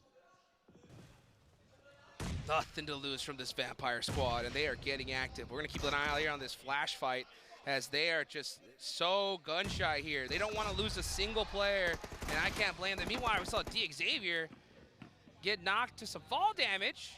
That doesn't feel good. See what Tops can do. He's on top of the roof, trying to find some angles. I mean, look at this. Team Flash playing this so carefully with a 4v2 advantage. This could cost him. Yeah, 30K, if he hits this nade, that's going to be brutal. Nice shot. Nice shot on the win there. Starting to even things out. No way. This is good, damn. No way. Let's see what 30K could do. Oh, he gets knocked, though. And now it's just down to the last player. For E-Arena, it's up to Mormon. He can make some serious plays on his own, though. Let's see, he's trying to throw those mollies. That molly was just a little bit too far out the way, and now it looks like Team Flash are going to be able to get everybody up. Full reset here. Mormon's in trouble. Yeah, it's hella questionable. Honestly, the 1v4, it would be miraculous to happen. For E-Arena, just don't see it. Flash looking to finish this one out. Again, for the Flash right now, this is very much a case of them they should just be pushing. Yes. It's a single guy. Go, go, go, go. What are you waiting for? And now, look at that. That is it. You got Amori R8 taking advantage of Flash, just taking so much time to finish out this fight. Yeah, again, it's one player. You can't be dallying too long on the outside. You just got to push through because you know that people are hearing these shots. You know someone's going to come running soon. R8 knows they've cleared out so much of that northern space, so they can just make that crossing over towards the north side. Oh. That next circle, it is very Vampire-centric. Oh, Vampire's really good on this one. They are rock solid in this zone. Meanwhile, you got the duo of Alpha 7. Gonna have to push through Regnum Karya. You got Ulf, D+, everybody on the edge of the circle. Yeah, Team Flash just rotating and now away, just trying to survive. Took way too long on that fight. Thunder Talk. Rapid pass, Obscure's down. Uh-oh. Carrillo sending away. Tail between his legs. Oh my. Just about gets into the shack there. A little bit of safety, a little bit of shelter. For how long, though? They know it's Alpha 7. Carrillo's stuck in the shack. He's got no vehicle. He's cooked in this spot. Nades in hand, gets popped back away. I think he's just preparing for the crash here, honestly. But for Even Alpha without 7, it, getting 8th place and upwards, it's still more points on board. Let's see what Alpha Gaming can do, though, right? They're starting to catch up. 2 points on the board so far. They got the full squad up and going. Could be Alpha Gaming's time to shine here and finally pass up Alpha 7 and take that first place position from them. But Thunder Talk as well, full squad. Zing on a crazy off angle in the water. He's actually on a swim right here. He's going hunting on some islands here, Blink. He is. I'm not sure what happened with Regnum Karya. It seems like Silas utilized some kind of method to whip the boys back into shape during that break. Hey, time to put some points on the board. I told you, right? 1 elimination. They're back. Now up to 5. Honestly, the rate that these games are going, it might just be D+ having another chance of that chicken dinner at the end of the day. It will likely be for a leaderboard placement, not the championship. Oh, whatever, we get final Miramar. Always good fun. Absolutely. I'll tell you what, those Miramars are coming up. We are definitely going into them. That's a fact. So D+, always a threat in the last game. Still in 12th place, though. They really need a big game here. to make an impact for that prize pool. But Vampire, I think, very happy to just kind of keep them at bay. They can hold that spot for now. Meanwhile, we look at Alpha Gaming. There's Yol getting another knock. Alpha Gaming, especially after seeing 3 players at Alpha 7 go down, keeping all 4 up, putting some points on the board is more essential than ever. They're getting close now. It's 6 points away for APG. 5 now with that next elimination.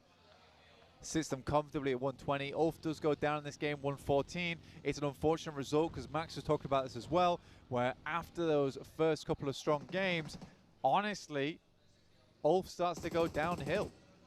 And I think that Ulf has had this issue multiple days running. Flash, they get tops into position. He is the solo dolo, but is not able to make it happen. Zia's going to see if he can pick it back up, but nades are flowing over. Oh, look at Marth getting some shots all the way from downtown. Flash really hurting this one. Still so early in this game, but this zone has been proven chaotic for so many teams. Oh, that's nasty. Dead center circle. Yeah, up towards that northern side, really not fun ground to play on. You'll see it a little later, but it's very, very open for most of our squads. You're probably going to be seeing a lot of wide wraps down towards the south side to try and control that. R8 can play up here for a while, but it's a question of whether you want to stick around there, because eventually, unless the circle keeps shifting over towards the north side, R8 will be in a bit of a pickle. Alpha Gaming also have that hillside there on the east. That could prove really good for them. Let's see when they decide to make this push, though. Meanwhile, yeah, ThunderTalk spending a lot of time here with Goat. I know that we had Zing, though, in the water. Let's see if he's going to finally be able to make that shot, find those off angles, and he does! So that island play working out big time for ThunderTalk. You got to keep every single player up, though. AJ is knocked, but Zing's off angle here looking so strong. This is such a helpful angle from ThunderTalk. No points in the game just yet. But looking to find them here versus Goat. And the fight is going fairly well. It's a question of whether they can maintain position, because Xing at some point is going to have to leave off this angle. Vic goes very low. Sighting looking to hold off the other player from Goat. It's Killer Joe. See what Sighting can do. He's got that DBS locked and loaded, trying to do a little bit of free fires. Can he get the shot, though? Killer Joe hopping in the buggy. He hears it. Now he's going to go ahead and cross this ridge line. Going to go and get those shots off. Gets a nice knock and gets the finish. ThunderTalk putting up 4 points on the board. Now it's time to start heading into that zone. I mean, to be honest with you, for Kara as well as DRX, if ThunderTalk hears this happening, they can send on over. And this would feel like a true ThunderTalk push, right? A full through ThunderTalk crash.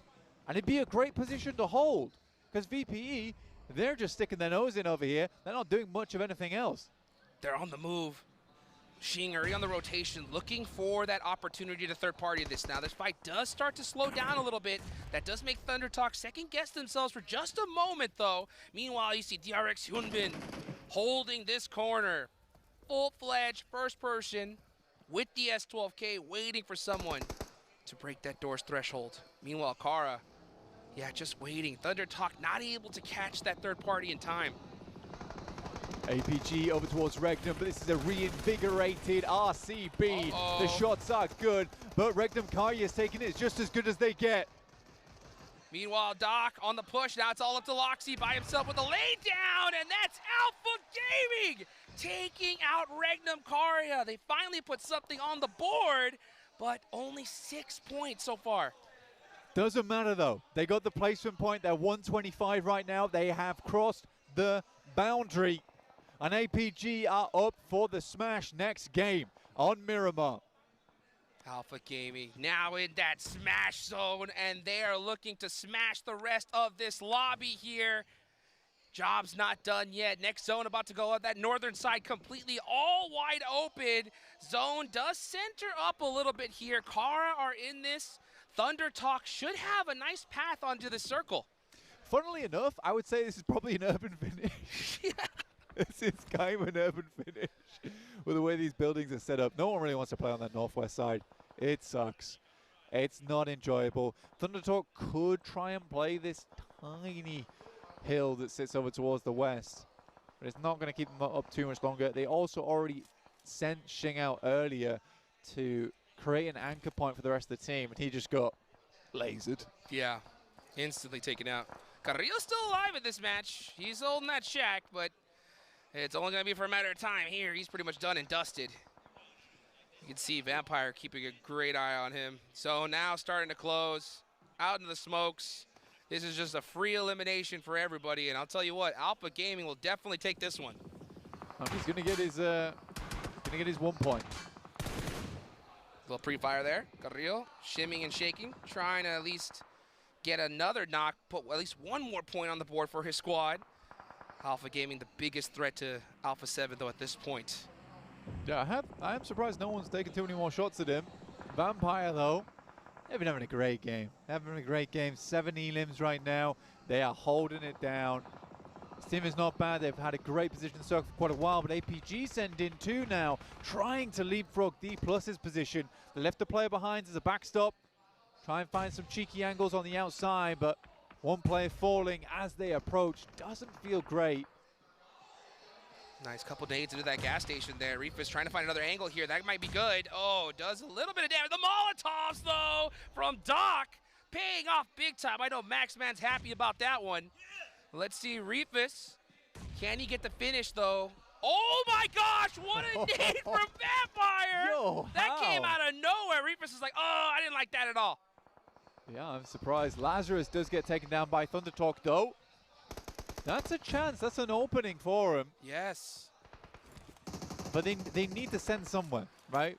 They got to send somewhere at some point. Got to pull the trigger. You got to make the move. I mean, look at this, Carrillo. Snake in the grass. Oh, getting shot now. In some serious trouble. Just trying to see if he can steal another elimination, but Kara ends Alpha 7 there.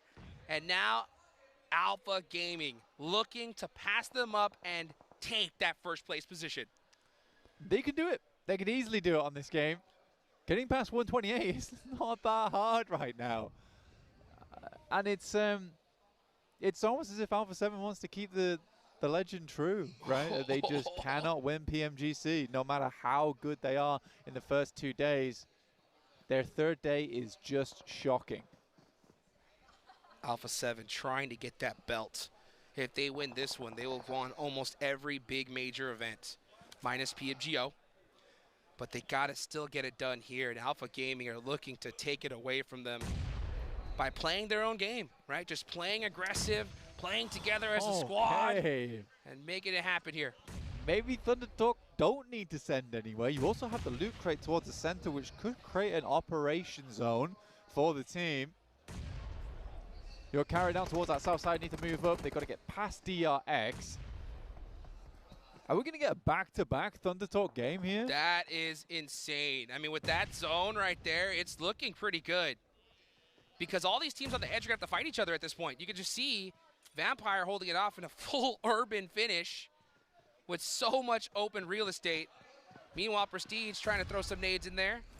I think Thunder Talk are just going to be able to clear everybody out. I think the most scary thing for a lot of these squads, though, is the fact that we're getting a lot of teams close to the match point, which is 125, which isn't a huge ask for a lot of teams, right?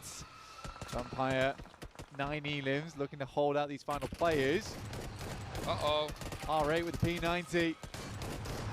Tony K making it happen there with that shotgun. The crowd's going wild. Hops out the window. Has the angles and gets the finish. That's 11 eliminations for Vampire. You might have had the P90, but Vampire is dishing out lefties and righties here at the PMGC. Oh. Shots are going through. Fabian trying to find the player, but it's a nasty shot from up on high, and that forces Vampire even further up in eliminations. That keeps Alpha Gaming alive too. They were almost done and dusted there, but now Vampire on the push. Nice little return knocks from both parties there. Meanwhile, Vampire looking to get their chicken dinner here in their hometown, Bangkok, Thailand. Let's see what they can do here as Doc, all by his lonesome, gets shot there from Kara, and that's Alpha Gaming out. Yeah, you don't expect that angle. You absolutely do not expect that angle. Hyunbin waiting on the inside with a big stick of dynamite to throw at Marceau when he chooses to leave. Thunder Talk did lose one player on a knock, but that was res back up again. Next circle is going to be the big one, right? Dude, Thunder Talk. Look at their position here. It's so good. I think that the really big thing from right now is there's a lot of angles looking their way. And a lot of angles that don't really see each other on that side of the map. So I think for Thunder Talk, as much as they want to get more points out of this game, they got to be a little bit patient here. I agree. Take your time. Don't rush into things. Don't just try to overpeak that hill, get knocked, and open the door for teams to push up on you. If you just take your time, this should be an easy chicken dinner. Gotta watch out for Vampire, though. Vampire on fire here. They've got nothing to lose at this point. And you can see Kara trying to push out in here. Hyunbin all by himself for DRX. What can he do? It's a big tag of damage off over towards the CEO. Will swing back around this side, but Kara is having none of it. And CEO, who had such an impact over in their league stage, is able to put the final shot in towards him. Like I said, I think Thunder Talk might want to stop peeking for now and wait for this next circle to close a little bit. I think, honestly, Kara as well as Vampire are likely going to start taking shots at one another once this circle fully pushes them out. Thunder Talk don't need to take these shots right now. They need to wait for these high ground angles to disappear. Let the zone do the work for you. Let that be your fourth man. Poser getting shot up, but to survive a little bit longer. AJ peeked it, and that opened the door for Vampire. In the vehicles they go. Oh, that shot, They're though. sending it. Yep, they are sending it. Tony K getting stiffed arm. Now King's down. One player up for Thunder Talk. Oh, he did do it again, the rest. But now Vampire on the push. Up close and personal. The nades about to ring out. Thunder Talk are in huge trouble. Here comes Kara. And now back up against the wall. The zone, they do end up getting the knock. Sighting. Where is Kara? And now, oh, Thunder Talk down. Kara just waiting in the back line. Kara's just not pushing. There is a backline angle, though. AJ will find one on the backside there. Now just leaves Red Bull. AJ solo on HP, and a random tag will take him down. It's a 4 versus 1. Kara being so patient here, making sure they get this victory. Nice shot there from Red Bull. And just lets the blue zone take them out. Vampire putting up some serious points, but it's Kara who get the win.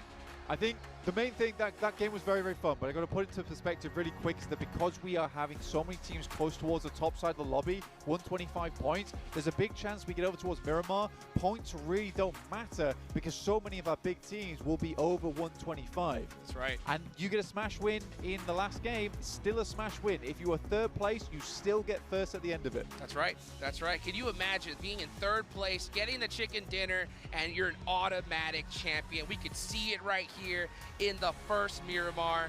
Unbelievable. But a massive game for Vampire regardless, which now basically puts everyone on equal footing, I suppose, towards the end of it. But another nice game from Thunder Talk 2, but it was Kara to find the last laugh.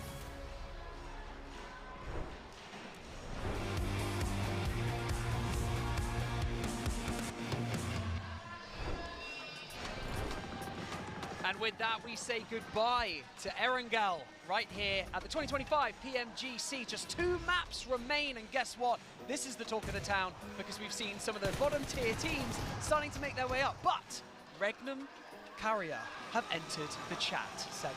Regnum Carrier finally waking up, getting some eliminations under their belt, getting some points. It only took them 4 matches to start getting some points. But I want to talk about something that you were actually mentioning earlier, Barney, and that is just pretty much the leaderboard flipping upside down in regards to teams that are going to be performing. This final 2 squads, Vampire and Kara, they came into this match in 15 and 16th place, and boy were they taking a lot of points for those squads looking to get into the match zone. Hey, I'm very happy about how it went, right?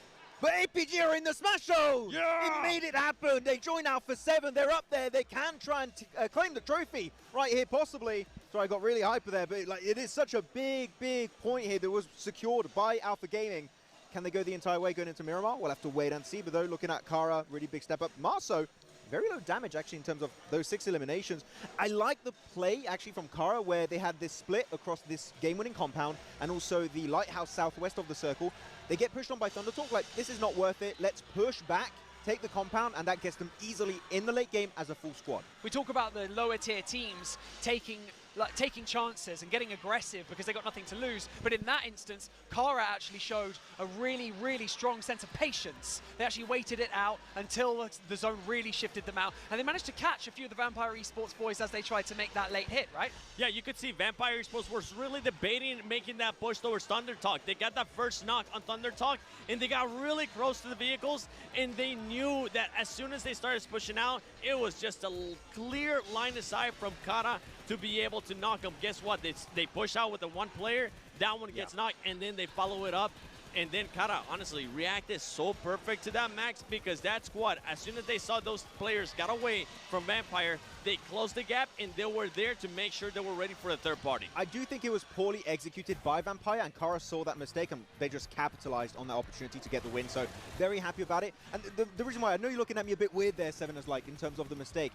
Tony K sent it to ThunderTalk, which I think was the right play, but he went on such a straight line, which was very close to Kara, and they got that knock so easily. If you go wide to the northern western side, you're a little bit safer from those long to mid-range shots. Maybe you survive as a full team, claim the high ground, maybe win it. It's a small detail, but again, it's up to Kara that they like, what is that play? Yep. Get the knock on Tony K, third party it, make sure you secure that chicken dinner. And with how many fights, too, we saw Vampire Esports win in that compound, I was really hoping we would see a little bit more utility from that squad. Maybe set it up even better, set some smokes. Yesterday, we were seeing players and teams set up smokes as just as a decoy to distract them a little bit. I think they could have done that with Kara, but to be fair, honestly, 15 eliminations for Vampire Esports, they're going to be happy. Spicy from them. Speaking of utility, a team that maybe are taking quite a lot of chances, but also setting themselves up effectively, but a little bit unusually. ThunderTalk managing to get over towards that lighthouse and setting up Jing on the outskirts in the water on that rock. It was really impressive, really intuitive, I think, from them as well to set up like that. But also, like I said, speaking of utility, managed to get them to save that utility, right, Max, for late game. Exactly. You always want to try and hold on to your utility as late in the game as possible. Looking actually at the rotation path, you can see that lighthouse push you just mentioned here, Barney. And actually, they scare away Kara. I wouldn't say they scared away Kara, actually. I'm going to take that back. It's just Kara playing it very smart to, again, get into the late game safely as a full team. And using that ridge, ThunderTalk, knowing the terrain, like, well, that's the only high ground position. We're going to leverage that to our advantage as much as humanly possible in that game. And they get very fine that match off the back of that. So ThunderTalk, day 3, waking up. They got a win on a wrangle here. They get another good podium finish. China is back, it seems. I mean, they got a big crowd currently cheering them on. Hopefully they can continue it because, I mean, that smash zone, it's set. It's not going to be moving. They just have to make sure they reach it. They have 2 more games to reach it. Hopefully, I mean, they're going to have to reach it this next game if they even want to try to get a chance to do it. One team, though, that was able to clutch up some points right there in the match ranking was none other than DRX. I'm really looking forward to see how much DRX ended up moving up in the leaderboard, and it came down to your boy, Max. Well, yeah, but he didn't win it, right? Hey, it's still points. It will take every point we can get for DRX. But yeah, it was a bit of a Hail Mary send in the center position, and very similar to what we saw from Alter Ego in day 2. On those rotations, they lose players, and when you just don't have the full squad to control a central compound, like on a beach position, like in this match, well, unfortunately, things aren't going to quite go your way. They're going on the second page, Alter Ego, another 1 point. I would like to see Alva back on the point on this team. I said it many times, and right now it seems like the synergy's just not quite there. Yeah, and even going back on that one, on that second page, Alpha 7.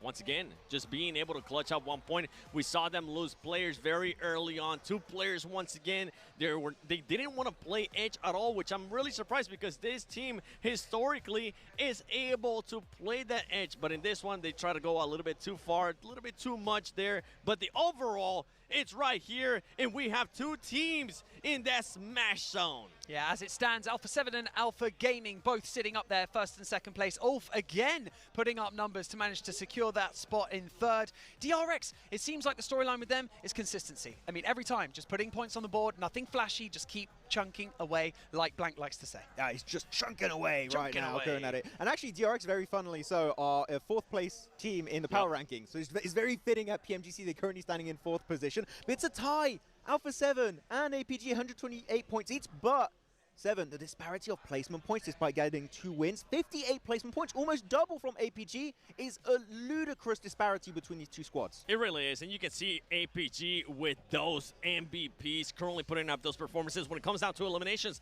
that squad is just 2 points away, 2 eliminations away from getting 100 elims.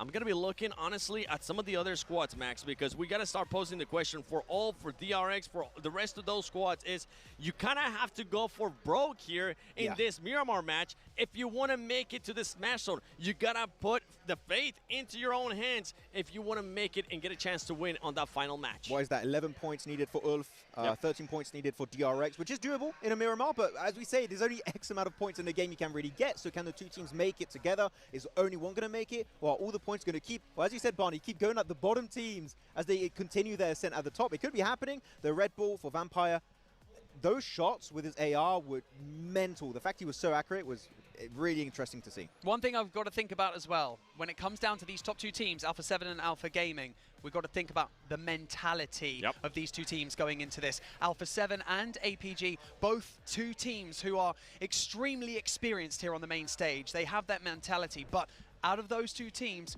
which of the ones buckles under the pressure a little bit more in those day 3 circumstances? If you're just looking at us now, my name's Barney. We got 7, we got Max here as well. Hello, everyone. I'm saying APG are looking more dangerous right now. That's what I'm saying. They definitely are. The crazy thing is that these 2 teams can also choke. We saw PMWC, APG. I got to refresh the memory. We saw APG choking when it came down to the final day of PMWC. I don't think that's the case right now. If they have to pick one, I would say it seems like Alpha 7 is choking. But they have Zyo. He's won PMGC before. He knows what they have to do if they want to try and win at the end. I think that they're going to be looking good at APG, and Alpha 7 looking a bit shaky here on day 3. When APG have nothing to lose, they can go for broke, and you know that they can put out outrageous numbers on the board. When they are in a situation like this, and placement matters, and they start panicking, Doc starts overextending, it starts to get a little bit dicey. So you have all these different players with almost different mentalities. Yol having been here before, top 6, super experienced, but gets nervous under the pressure. So it really just comes down, I think, to a confidence level in each other and to just play your own game. APG, go for it. Get a 30-point game and get a chicken dinner right now. The thing is that they can probably do it. They have that fragging power. I think that's going to be the big deciding factor in this next one. If Alpha 7, for some reason, I think now at this point, it is a bit of a relief that they have another team being in the Smash Zone because they're not the only ones that are going to be targeted. For APG, how are you going to be reacting? Are you going to be going with your usual setup? Remember, even throwing it back all the way to Gauntlet, that team was not wanting to back up from any hot drops. They were sticking to their guns. And honestly, if I expect the team to be in first place after this match, it's looking like APG will do that. I would have to agree. I mean, APG, what I would love to see is for them to avoid any early to mid-game confrontation. Keep all of your resources, keep all your players alive going into the late game. Just like, for example, you guys who watched PMFCL America's Finals, Wolves playing so passive in the early stage and actually keeping all of their resources into the late stage, get a very low elimination win.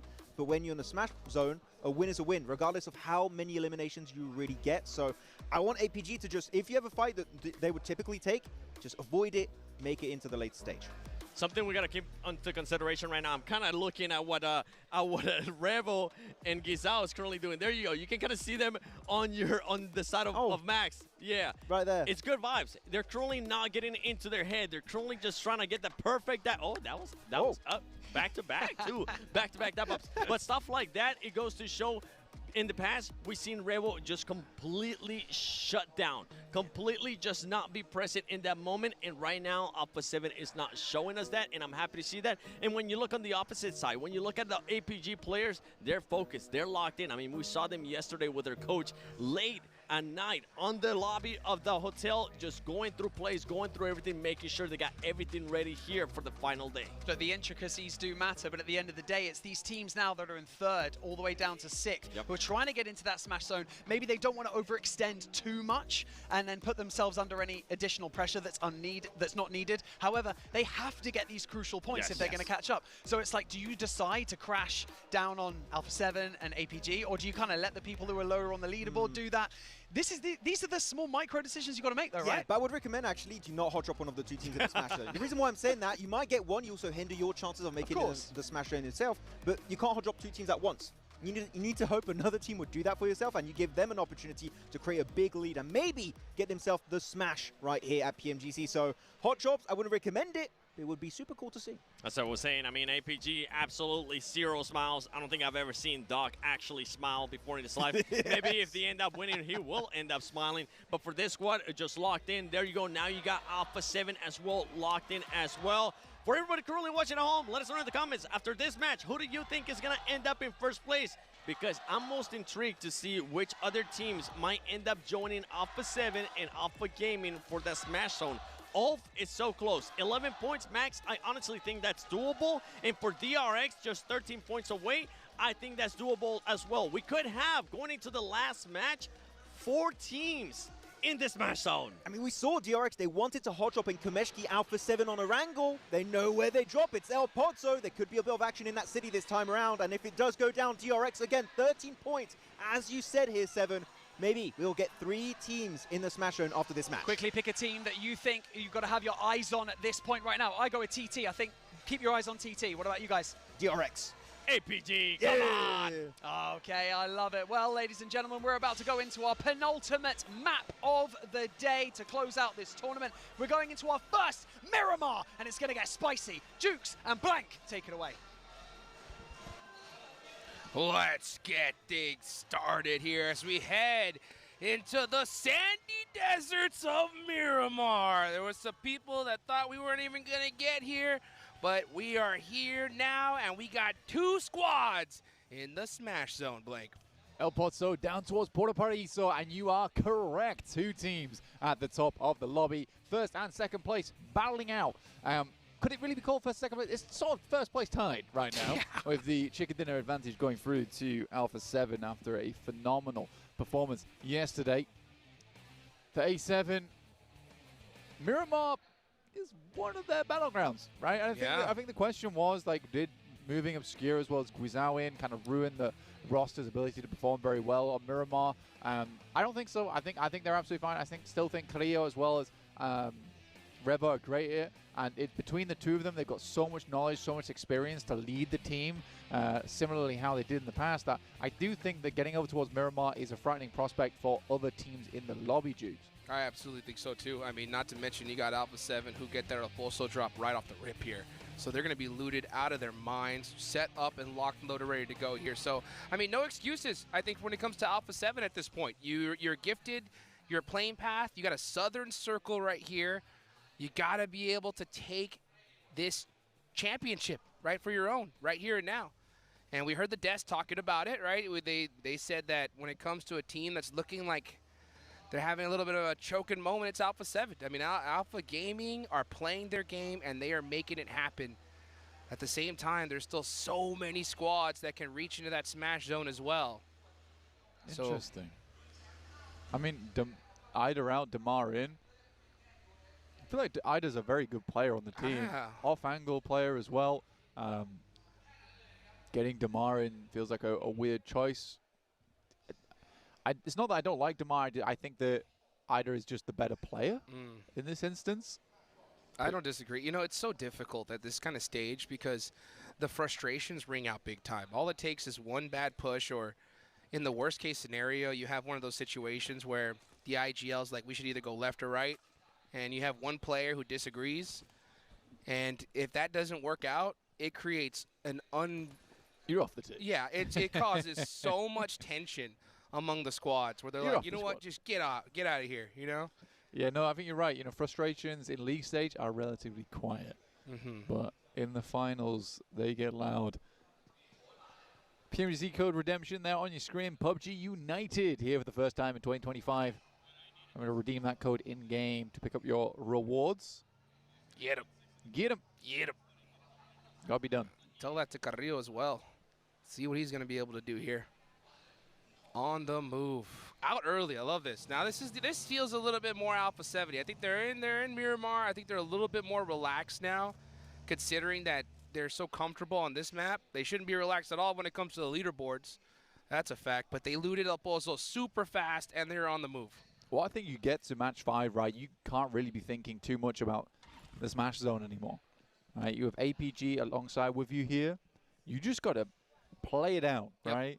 Try and get as many points as possible. If that leads to a win, that leads to a win. Because a lot of games that do end up with 11 elims, 12 elims, those are games where you've taken it into your own hands and you pick up the chicken dinner because you cleared out that space. And I think that's one thing that Alpha 7 used to do so well in the past, over 2 days at least, where they cleared out massive amounts of area. And because they were so confident in their ability to fight with the gun skill on side, it didn't really matter at that point because they were just commanding so much zone. Just dominating the lobby. I mean, that's what they did. They could just bully pretty much any position. And, you know, I want to see that again here from this squad here towards the end.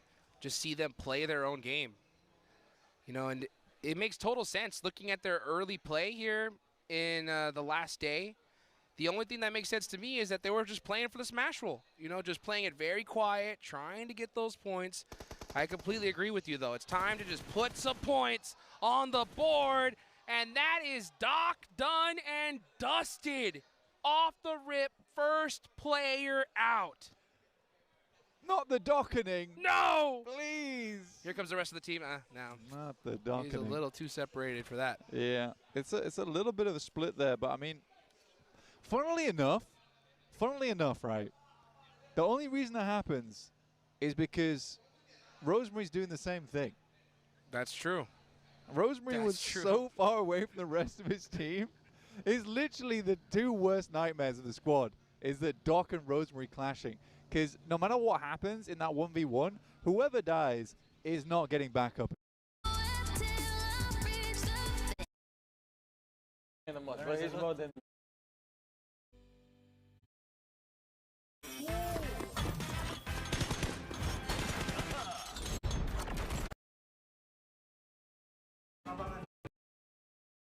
As well, so I'm just like, who is actually going to be able to do this? 6 games left until we have our complete lobby for the grand finals. Jukes, I'm just really nervous about today.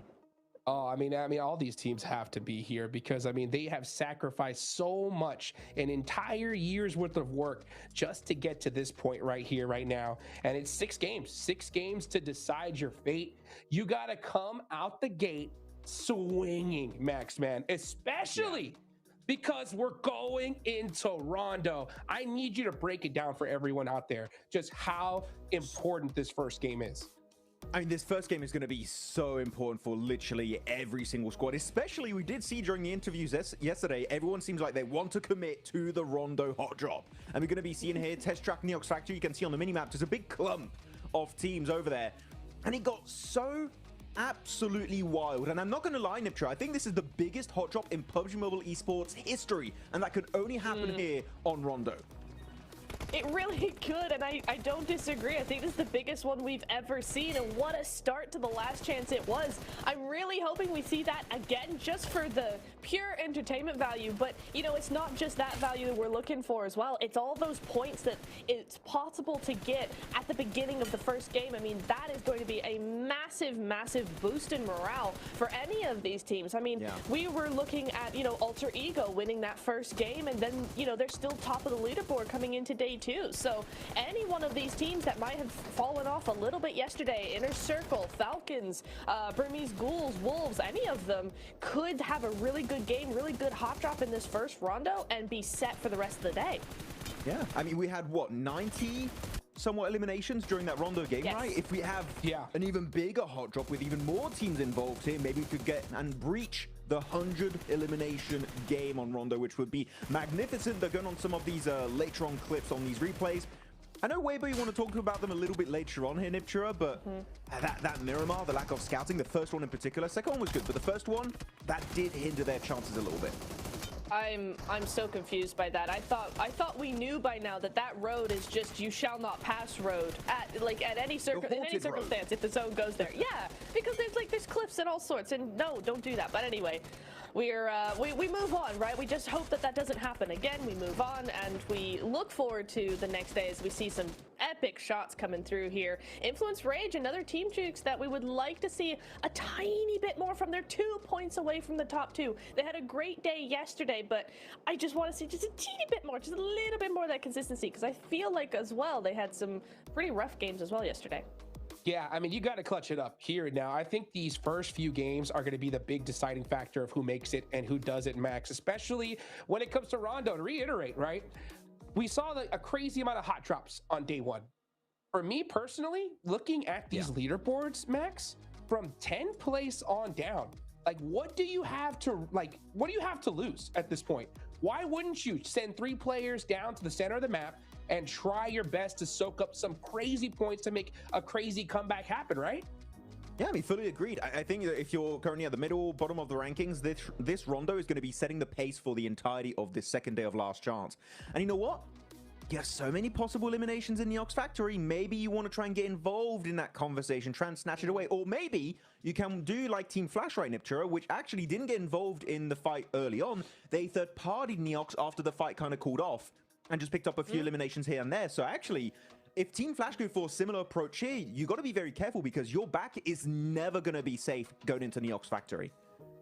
No, that's a really good point, especially when, you know, you've just come off of a hot drop. Yes, you might have a lot of loot, but at the same time, you're wounded, you're trying to bandage up, you need a little bit of time to reset. And if a team like Flash timed that really, really well, that could spell the end of any of the teams that survived the hot drop. So it is really nice to see some teams be opportunistic in that way, and I wonder if we'll see more of that going into this first map.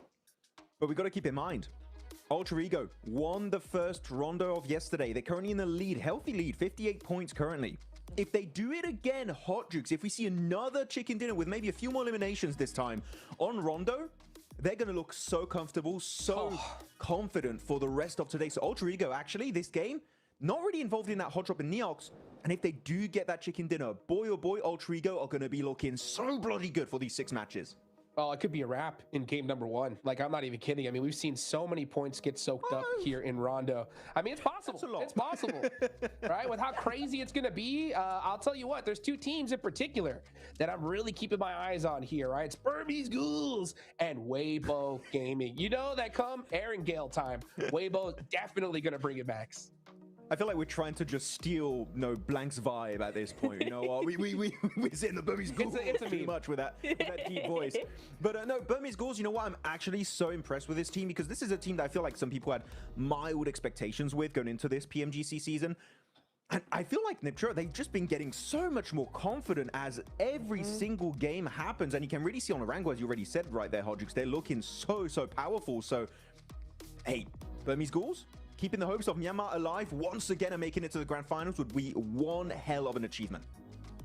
It really would, and I feel like as well this is one of the good things of actually going through every single stage, right? Because if they had gone straight to finals, I don't think they would have done as well as if they can go through Last Chance and go to finals that way, because the confidence we've seen out of them growing and just then getting far more comfortable has been really, really nice.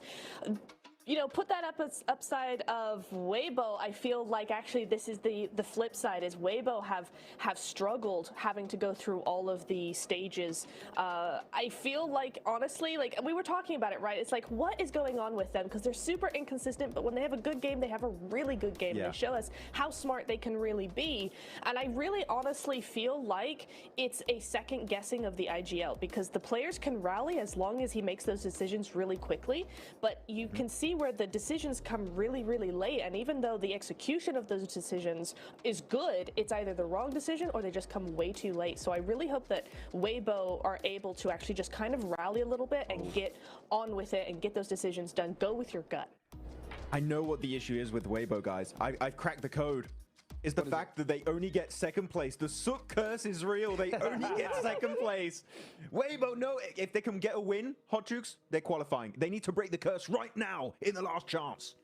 Oh, let's see if they could do it. But you know what, guys? Before we get started, we got to give a big thank you, of course, to the Infinix GT30 series, the official gaming phone of PMGC 2025. Engineered for precision, performance, and victory. Empowering every gamer to hashtag be the one and hashtag outplay the rest on the global stage. Thank you, Infinix, everybody putting this together. It's been a long road to get here, and we only got 6 more matches left. And you know, we've been talking about it from the get-go here, how important these first few games is, Max, because if we see a couple teams create such a large point gap, it is going to demoralize this lobby towards these last few games entirely, right? So One thing I'm really looking forward to is seeing the adaptability of squads, right? I don't want to just see teams like play the normal game and hope for the best. I want to see them adjust their performance to try and get top 2, because it's top 2 or nothing, right? Yeah, exactly. I mean, actually, I'm really happy you bring up that topic about adaptability. One team that I want to see adapt a little bit more in a significant fashion is Loops. Great first day, right? Currently in 4th position. But they're all about the eliminations. And you know what? Eliminations alone aren't going to carry you to victory. They're not going to punch your ticket for the grand finals. Loops, more late game finishes. Top 5s would just make me so happy for Loops. I mean, Rafina was an MVP yesterday, which is unexpected for me, at least, Niptura. So Loops, if we see them increase that survival time just a little bit more and keep fragging out the way they were doing in day 1, I think top 2 is definitely in the cards for this squad. I really agree with that. I want to say as well, you know, another team I'm kind of looking for is going to be sort of Inner Circle and Wolves. Falcons as well, they get an honorable mention here because Falcons and Wolves, both of them had a really great Miramar in one of the Miramars, but the rest of the games, we didn't see that much from either of the teams, and so I'd like to see just a bit more presence. I think that's something I keep repeating over the stages, but it's true, right? You want to see this presence in these games, in the late stages, because it's not necessarily aggression that we're looking for, because we don't want you to be rash with it. We don't want you to just go in guns blazing and that's it, right? We want you to have presence. It's aggression in how you challenge teams and how you maneuver teams and how you set yourself up in the circle. It's not always aggression, meaning just pushing teams. So for me, presence is a huge factor, and so far we haven't seen that much from Falcons, Wolves, or Inner Circle, which is crazy to say because Inner Circle, I feel, when they play very well, has some of the best presence we've seen globally. So for me to have to say, hey, Inner Circle, you need to step up the presence game here is really strange for me to say, but it's true, especially in this final day. I mean, actually, you bring up a few of those teams. Inner Circle in the Hot Drop in Neox. Team Falcons also in the Hot Drop in Neox, right? So those are teams that they could be, unfortunately, still not present after that Rondo game, depending on how it goes. Of course, hopefully they'll go for the 3-1 split. You know what? I want to quickly talk about Team Falcons. They've had an amazing Miramar. Sure, not quite a win because Wolves just stole it away in a very odd fashion, but who could predict that, right? The circle kind of screwed them over.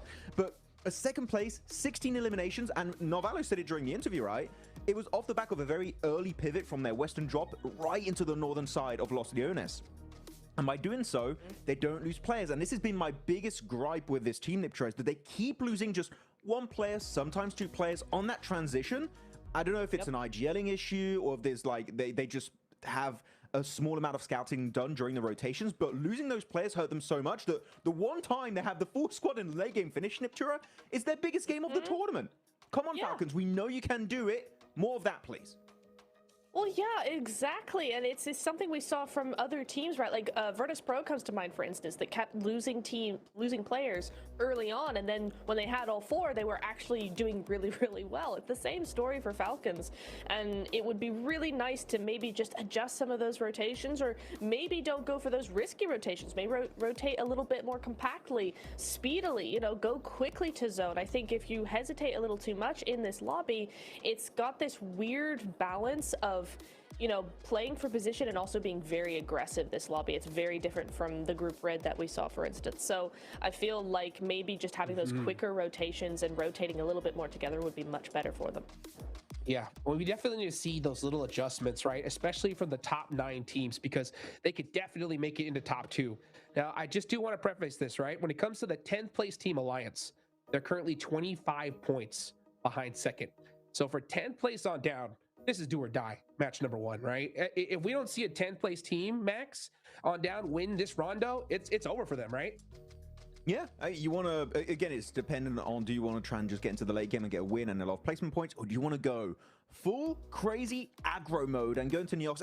I know I sound like a broken record. I mention Neox every 2 seconds, but it is going to be a huge opening factor for the 2nd day.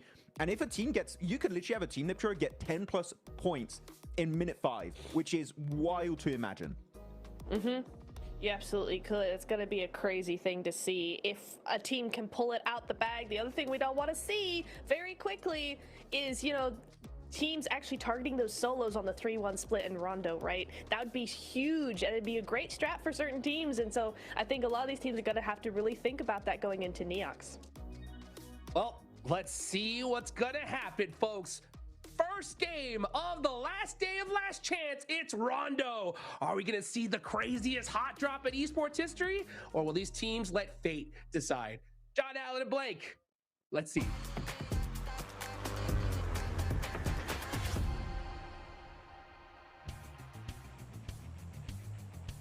Oh, it's feeling toasty today. Hot Jukes over on the desk. Thank you so much for leading us in. Guys, the analyzing is done.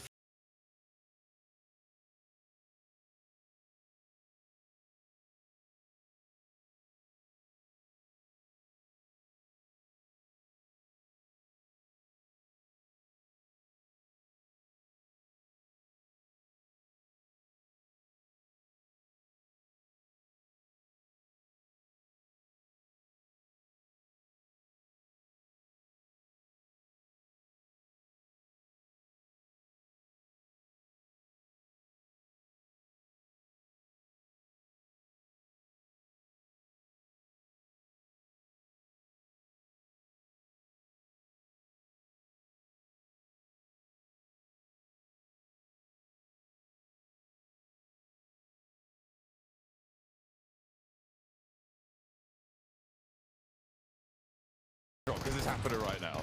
We can talk about your record later, because Arcred drop it onto Neox Factory. They're popping off on the rooftops already. It is going to stay toasty here. Ramsey's around the corner, finds the first with the auto shotty as well. Pops the reload, looks for more, but is set down. Across the way, Hardboy wants to control the angle, may be able to find the defense on his teammates. Loops are here as well. Weibo wants to play the top of the tables, all desperate for that Ascension, and Snowix.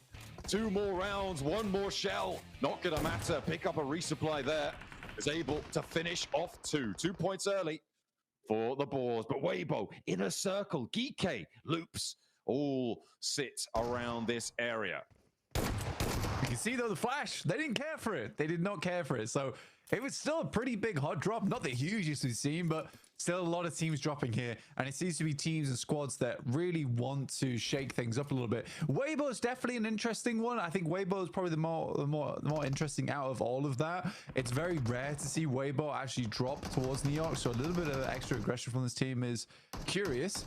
Now, yesterday, if they were watching back the games, they would have seen that the Flash actually got quite a lot of points off the back of Neox Factory, just as like a solo or a duo who were just holding out players as they attempted to leave from Neox. They are now just down to Order, but I think that if you want anyone, it will be Order. Yeah, and they'll be getting themselves back up very, very quickly off on the recall. Meanwhile, Wolves over on the northwest side of all of this chaos, close towards Test Track. Doran on the inside. No elims yet, but a knock found. Not going to find the rest, though. And that's going to be Geeke can get back up to 3. The Wolves denied an opportunity to earn some points in a circle, losing another. The Boars doing pretty well so far on this hot drop blank. They got 4 elims on the cards. And Seven actually has highlighted something very interesting about this hot drop. He's put in our group chat, the 7WG, by the way. We're in a group chat together. No big deal. But the Falcons, they've backed off this hot drop. Yeah, they opted not to go for it. They headed down towards the southeast side, towards Tuling. I mean, to be fair, the Falcons have been losing this multiple times. So why risk it? Try and just play that late game. I think that the Burmese Schools, right, they're in 6th place. They're doing fantastically well from that position. How to find this Elim? That's the real question. But I think Falcons need to play more like the Burmese Ghouls. I think that you play to your strength, and Burmese Ghouls' strength is that as a 4, they're really good. They can close out end games. I think Falcons are kind of similar. Burmese Ghouls, you don't see them hot dropping anyone because I don't think that they're extremely confident in their 4v4s and in closed spaces. But when it comes to controlling area, I think they love to do that. So yeah, I think for the Burmese Ghouls, they make the right choice there to continue playing like that. And Falcons, if they are able to emulate, they'll do well off the back of it.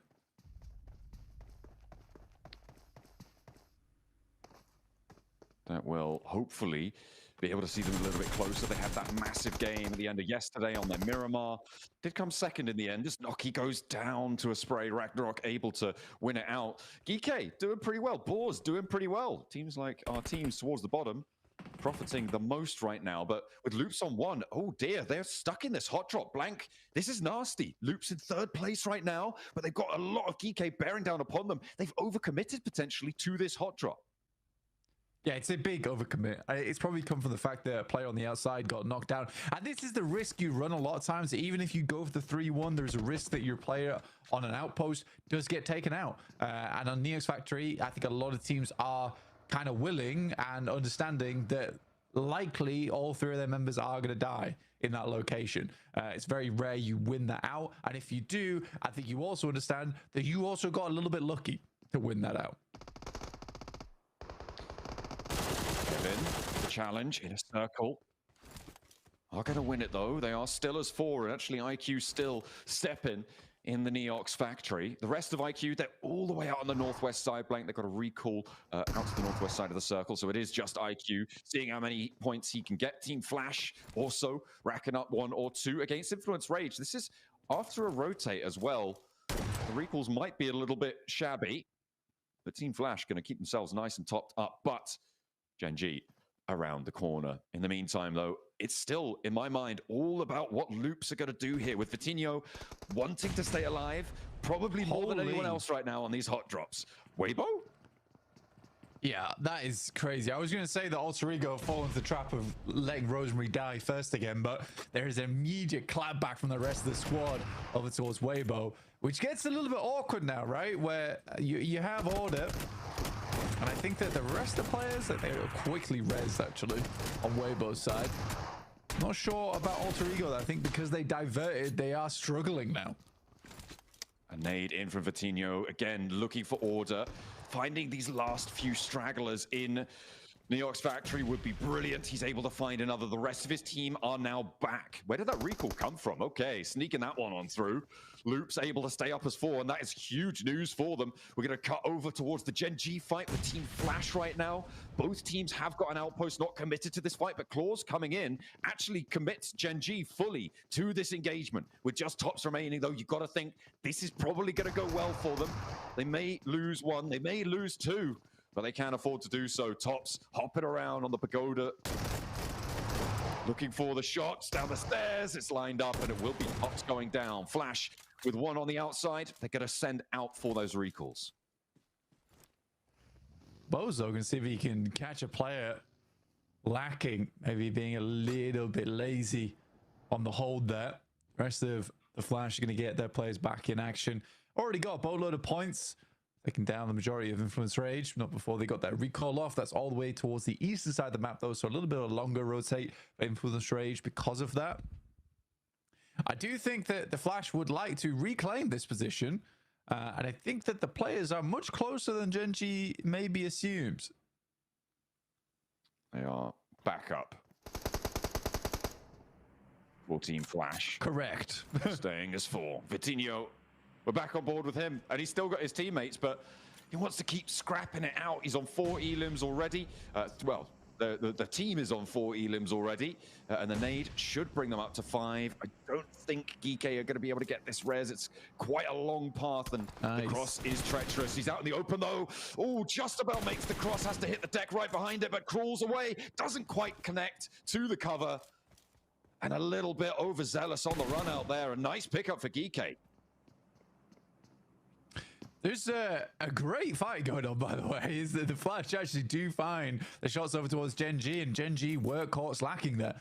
In the meantime, the rest of Flash are also taking a fight with Papa Supermassive. So the Flash is putting up points left, right, and center, currently in 2nd place. So definitely trying to redeem themselves from their Group Red performance, because they did perform very well. I think that they slowed down quite a bit towards the end of that tournament, but I also do feel bad for them on that final game where Weibo essentially sees them, realizes that's their only hope, and they were suddenly injected with this warrior's will to take down the Flash. Ended up being E-Arena able to get ahead of both of them just because of how focused Weibo was on taking down the Flash. A team that's closest to getting eliminated right now is Papa Supermassive. With the circle shifting southwest, Kamikaze is trapped between Inner Circle and boards. He is probably going to be able to make it out, but it's going to be dangerous on this northwestern edge. 1 player left, and he's darting out for a recall. In the meantime, Team Flash still hunting down Zeus draws short.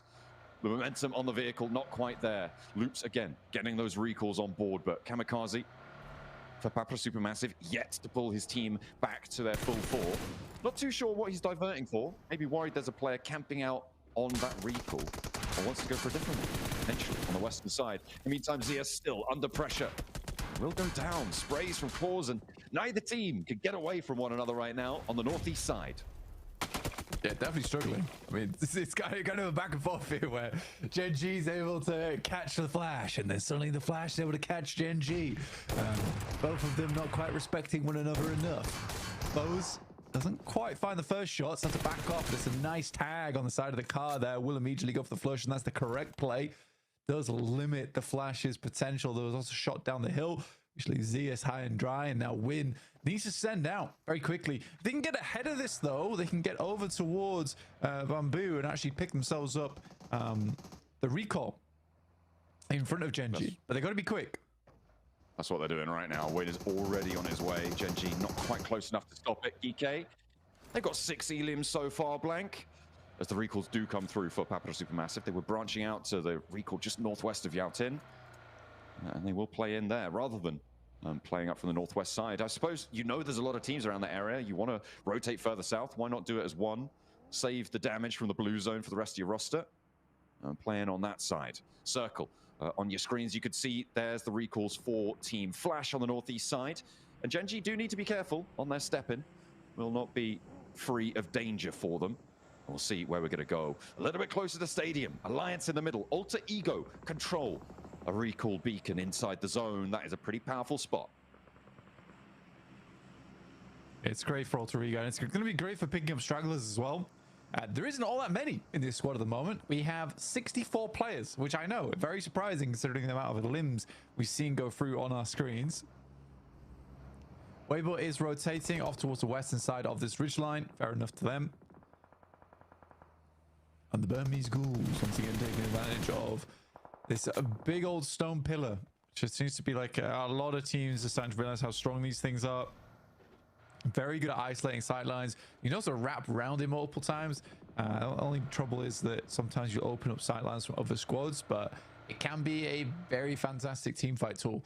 Looks like they are backing off. Godspeed does have an anchor off towards the eastern side of the circle. It is in the fields. To be fair, I've not really talked about this too much, but we are heading over towards the fields, by the way. We still have Stadium in play over on that north side, which has a recall beacon right in the center of it. It's a bit awkward to get in there to get that done as a solo, but right now, yeah, I think the fields are such a tremendously awkward area to play. Alter Ego is attempting to contain more than, I think it's 2 compounds right now. I believe it's 2 compounds that are holding around the recall beacon, so they have the majority of control. This could be a great game for Alter Ego. I mean, and what a time to have it as well, with the top 2 spots so hotly contested. Remember, there's only 6 matches to play today. Getting a massive dent in your tally would be brilliant. That is what teams will be looking for. Big matches here. And for a lot of teams towards the bottom, right? Obviously, with Alter Ego being a center point, we're talking about them. But for a lot of teams towards the bottom, this is the last chance to come up big in a match and jump up to even give yourself an opportunity to chase towards the top 2 spots. I mean, for Geeke, 6 elims at the start. It's great, but they need to get, 20 pointers here in order to jump back into competition. It's just not happening in my eyes, though. It's really not. And on the east side, they're going to have a tough time pushing past both Burmese ghouls and Team Flash. I think my biggest issue right now is that the Flash has 6 elims, Alter Ego has 4, and a strong spot. And the Flash, I feel like they're not slowing down, they're not stopping. They're starting to cut ahead. Even the teams that I think would be chasing is like Weibo, for instance, and they've got that strong position over towards the western side. Great shots from Flash again. Bose takes down Kevin. Geeke kind of backed off that position on the northeast side now. Definitely struggling. Even Burmese Ghouls getting involved over towards Geeke. But yeah, I think the Flash is just getting ahead. And as our Alter Ego, I think Alter Ego maybe even gets the chicken dinner in this game. In which case, it becomes so difficult. Because even the teams that are down towards the bottom looking to chase upwards, they're not in the best spot to do it. That is rough. That's a very hard shift. But even so, Weibo in a circle, 2 teams that are towards the top of the tables anyway.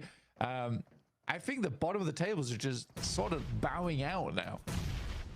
Maybe. Geeke, though, going out with a bit of a bang against Team Flash on this one. 6 elims found. Pretty decent stuff from the hot drop and giving Team Flash a run for their money, actually getting an elim there. Team Flash not going to be able to get a recall on this one. Rotating over to Stadium feels like a bad move, and playing on as 3, not great, but 9 elims, blank, and you can't say fairer than that. We'll see if Alter Ego are able to transition into this circle, and I think that is the major change of dynamic. And actually, Falcons are ahead of the curve on this rotate. They're getting in there nice and quick. Oh, maybe into the wrong place, though. Yeah, I mean, you're attempting to just kind of get ahead of the curve here. But for the Falcons, this was very much what I would like to call a bit of an alter ego push there, right? Or an inner circle push. You just send it sometimes. Sometimes it doesn't work. In that case, it absolutely did not work. We're down to 1 player on a sliver of HP. It's awkward. Arcred, Mapra Supermassive, again, 2 middle pack teams clashing at the moment. Arcred definitely in the driver's seat of this fight. Easy for Bad Boy. Ooh, takes a lot of damage from the nade, but not nearly as much as Glory. Kamikaze with the nade. Last player to stand for Mapra Supermassive. He was able to pull them all back up earlier on, but will it all be for naught against Arcred here? Easy for Bad Boy. Ramses playing the rock. Kamikaze has the info from his down teammates. There's a player up top, but he can't handle it. Too confusing, and Loops are here to party too. Easy for Bad Boy, you can't waste any time now. Loops are going to run you straight over, protect their position on the table, and try and catch up to Team Flash, who are streaking out to a lead. Ramsey's backing off here, but is going low on the sideline. Some great nades at the moment from Loops. But it is 9Z Globe and also joining in onto this one. Alter Ego finding shots over towards the Burmese Ghouls. That's with 2 players as well. That's a really fantastic hold from Alter Ego. It's very rough for them. Nades over the loop from 9ZG. Ravinia caught out on the smoke peak there, able to find the back of an enemy. Spray down at range with the auto shot. He turns in for more. There's an off angle. He's all a 360 spin right now, but only just about able to be handled. Remix now looking for the challenge, and Loops may be drawn short. The picture is with the Burmese Ghouls and Alter Ego on the bottom right of your screen. Is Fittin jumping on through, and Arcred able to find the last player of Loops. They will fall down. The chase is stopped short, and Arcred the ones to do so. 9ZG as well played their part. It's a lot of teams towards the tops who are straggling. It's all really up to Weibo to catch Team Flash as Alter Ego have fallen. Yeah, Burmese Ghoul able to get the final point. Again, I think that it's greedy. It is classic Alter Ego greed. They send a 2-2 split. They leave 2 behind over towards that building, hoping to catch players coming in. They send 2 up front to try and challenge for Weibo's position. It was too much. It was way too much for Rondo as well. It's likely by the time you get in towards this end of the game, it's going to be 4-man squads. You're not going up against 2-man squads like you would in Erangel. It's 4-man squads that will be coming in. There aren't really stragglers at this stage of the game. Yeah, usually cut out around stage 3, stage 4. When you get to this point, it's the survivors of the lobby that are coming through to battle you out. So I think for Alter Ego, there was 2 options there. There was option 1, which was to fully send it over towards Weibo, try and control that eastern side position, knowing they're likely having a split over towards the west, or you hold all 4 over towards the building on the east. They did neither. Again, and it is happening too frequently now.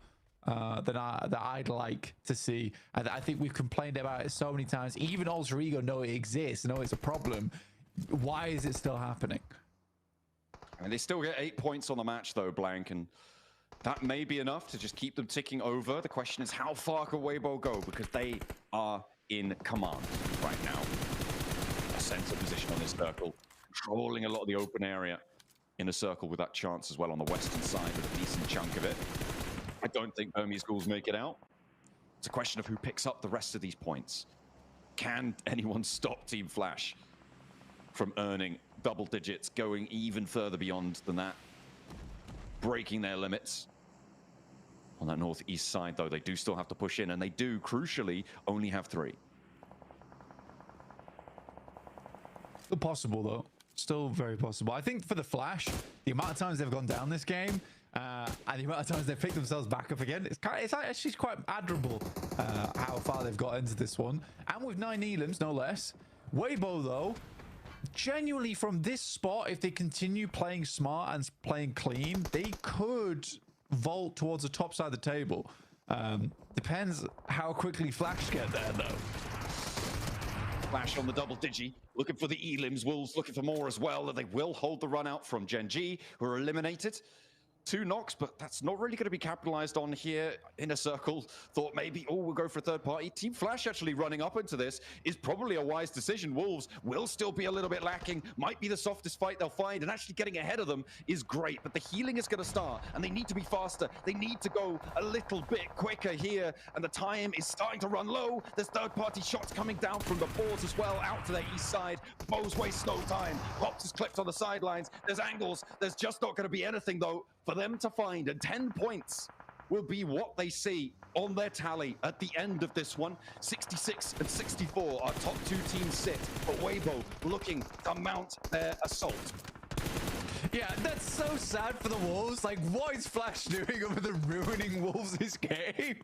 That's a straight up Virtus push. I did not like that. I did not like that at all. Weibo, on the other hand, oh my god, things just opened up in a big way for them, like a real treasure chest right at the center of the circle. They are staring at the goal. The question is whether it's cursed or not at this point in time, because they've still got to make it through and win that chicken dinner, which seems to be a little bit of a difficulty for them. They're on 8 elims right now. Blank puts them on 57 points, leaving them 7 points shy of Team Flash. So it is an elim extra and a second place, or a full chicken dinner that would see them over that boundary. And they are really still looking pretty solid here. You imagine they're going to be able to farm some points from Boars on the north, potentially, from Alliance on the east, maybe. Looking out on the south side, there's a hunting ground out there too, because Federal, the Lone Ranger for Influence Rage, trying to keep them in the running, as well as 9ZG, the full squad. Going to be looking for a rollout too, so points to be earned here for Weibo. If you asked me yesterday about midway through the day, I would have told you that it's very unlikely we're seeing a second PEL team getting in towards the grand finals. But I think genuinely right now, it looks possible. Weibo's being a lot cleaner this game. Less mistakes seem to be happening here, and they are focused. They look laser focused on this match. Very, very clean fights, very clean holds on the areas that needed to be looked towards. I think right now, I like this 3-1 split they're going for. I think they understand there's a lot of teams that want to work their way through on that south side, so they're going to deal with that first. Our creds, yeah, they're going to go down there. And the placement points start to kick in now. For all our lone survivors, that's potentially big news. Single points can make all the difference. Influence Rage lose their final player. We were wondering how long he was going to stay alive, and Federal will draw short from 7th place. Our Brazilians still next to each other on the tables. Alliance picking up another point, and again, the placements start to stack up, but Weibo yet to get another elim so far. Boars and Alliance in a bit of a deadlock, though, on the northern side, and Inner Circle could change all of this, Blank. I mean, Inner Circle being on the west side, we haven't talked about them too much, but they hold a pretty strong position. I like the Noki's already moved up. I think Noki doesn't get enough credit on the team. I think a lot of people focus on Falak a lot, but I do think that Noki is an insane player. On a solo angle as well, he can be so tremendously problematic for a lot of squads, where you can get 1 or 2 elims before you even tag a shot onto him. So Noki being this close to Weibo does worry me a little bit. Made over the top, and they are looking to rack up these elims up to 9 now. And a second place would draw them even. Order with the challenge, 33Z goes down. Order taken out as well by a nade, and 9ZG not going down without a fight, but Colligoat steps on a landmine there, goes up, and Sook is able to land it. But the sprays are coming through, and Weibo have lost a player now. Inner Circle starting to take command here, Blank. Maybe it's not just one team looking to jump up into top 2 here. Inner Circle still with that chance. 2 more elims and a chicken dinner would draw them level as well. Oh my days. And they found Sook. So annoying. So it's happened so much with Weibo. It's unbelievable. Where they'll just keep walking out into the same angle that they just got shot from. And it's happened too much that I will forgive it anymore. It's happened before. I'm like, that's the heat of the moment. That's the heat of the moment for the boys. They're struggling, but it's just happening again and again. Funnily enough, it's happened the most versus Inner Circle as well. This is a great push from Inner Circle, easy peasy. And like I said, Noki finds 2 before you even know it's happened. And I am proud of the boys from Inner Circle here. This is a great push. They absolutely deserve the win off the back of that. That's a nasty nade from Olio though. Might have been able to catch that one coming, but I think he had his eyes on the infantry there. The Weibo curse. The focus on the boxes a little bit too much, but Alliance can't push over because of IQ's position, because of the backup that sits there, and because of the boars, keeping them crunched in. But the boars have to move now. The blue zone's going to start to move. Havlik breaking out wide. A push forwards. The fight for the middle of the tables, trying to move up. Boars on 8 elims already, Blank. Alliance only on 3. The boars could make a massive dent in their approach as well, with a big game here. So a lot of moving parts, and teams that were really on last chance saloon in with a shot. A big nade for Snowix to open it up. Exo pulls out wide, a nade goes high for Alliance. One goes short as well. The first knock onto Snowix is there, and they step out. Get a little bit too far forwards though, and the burn bites them back. The boars kept on the crunch as Jimmy bleeds out, sure, but this is a solid hold from Alliance. Boars a little bit trepidatious, nearly finding more, but the healing desperately needed now. I mean, this is a hell of a swing out coming through from Inner Circle as well. They are finding a lot of points off the back of this. They instantly started wrapping wide off the back, and look at that. All the points are going through to Inner Circle, and they are just shooting up the leaderboard with this one. Falak's finding that, actually finds all of them. T24 is down, but there's an immediate refrag coming through from Falak here. 16 elims on the game. Oh my goodness me, Inner Circle. What a shutdown from Inner Circle. They controlled it so well. Weibo re-peaking too bold, and they were ready for it. They took the shots, they took them down, and they kept the pressure going. What a massive, important game for Inner Circle. That's going to push them. I think that's going to put them into the top 2. I think they will have put themselves there, and that is exactly what they wanted to find. Team Flash pushed aside. That is going to feel nasty at the top, but the race is on. 2 spots left, and that is how you make your challenge for them. Again, for Weibo, it's just lax, though. It's just lax. You re-peak the angle on the south, even though you're getting shot from the west. Why were we doing that? It makes no sense. Like, surely you check that angle first. I really want to know what the guys at the desk thought about that game, but Inner Circle, what a way to finish things out on Rondo.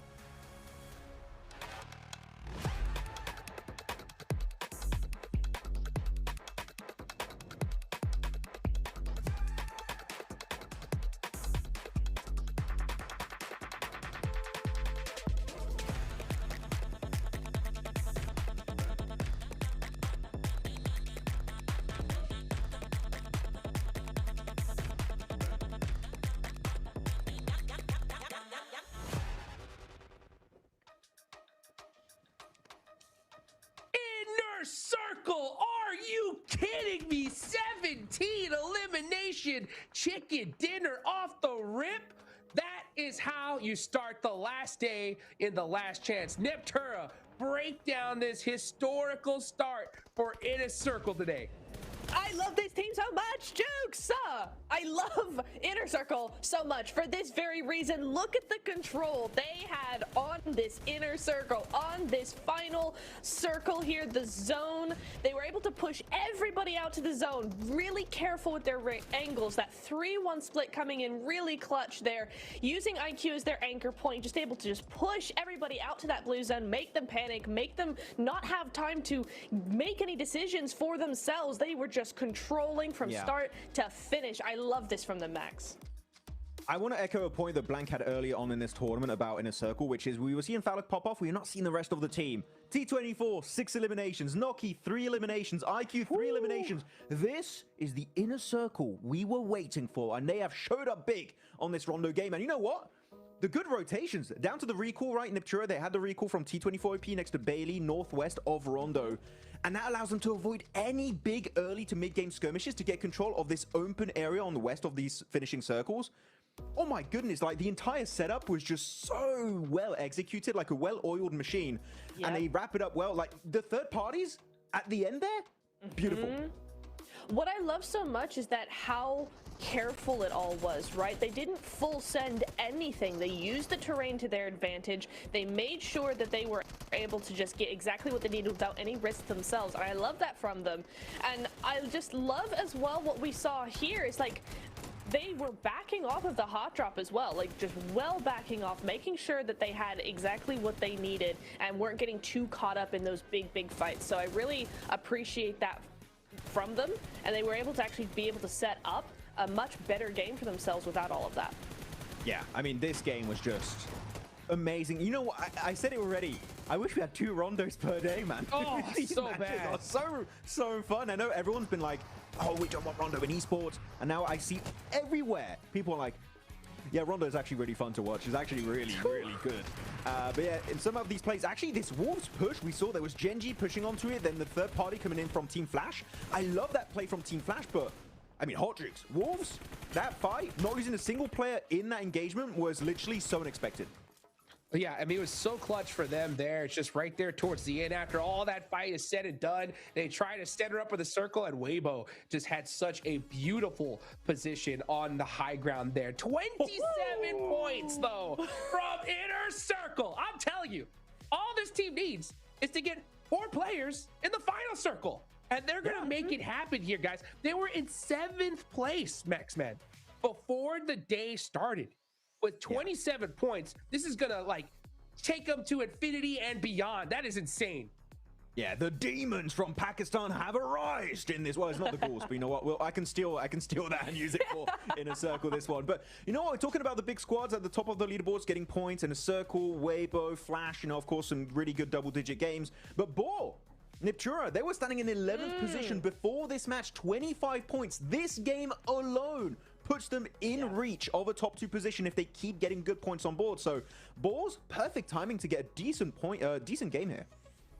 Yeah, really nice from them. Again, I mean, it goes along with the lines of what we were saying, right? That Rondo is kind of the make or break game for the rest of the day, and I really enjoy seeing Boars take advantage of that and go, listen, this is the only map that we get a second chance. You know, we get do-overs if something doesn't go quite right. We get that recall, so let's just go for it. I love to see that from the Boars. Hopefully we see that in the next few games as well, but you see the MVP, I mean, it's got to be phallic. Of course it has to be. 5 eliminations, 11, nearly 1,200 damage on his own. I mean, that just goes to show you he was farming teams left, right, and center.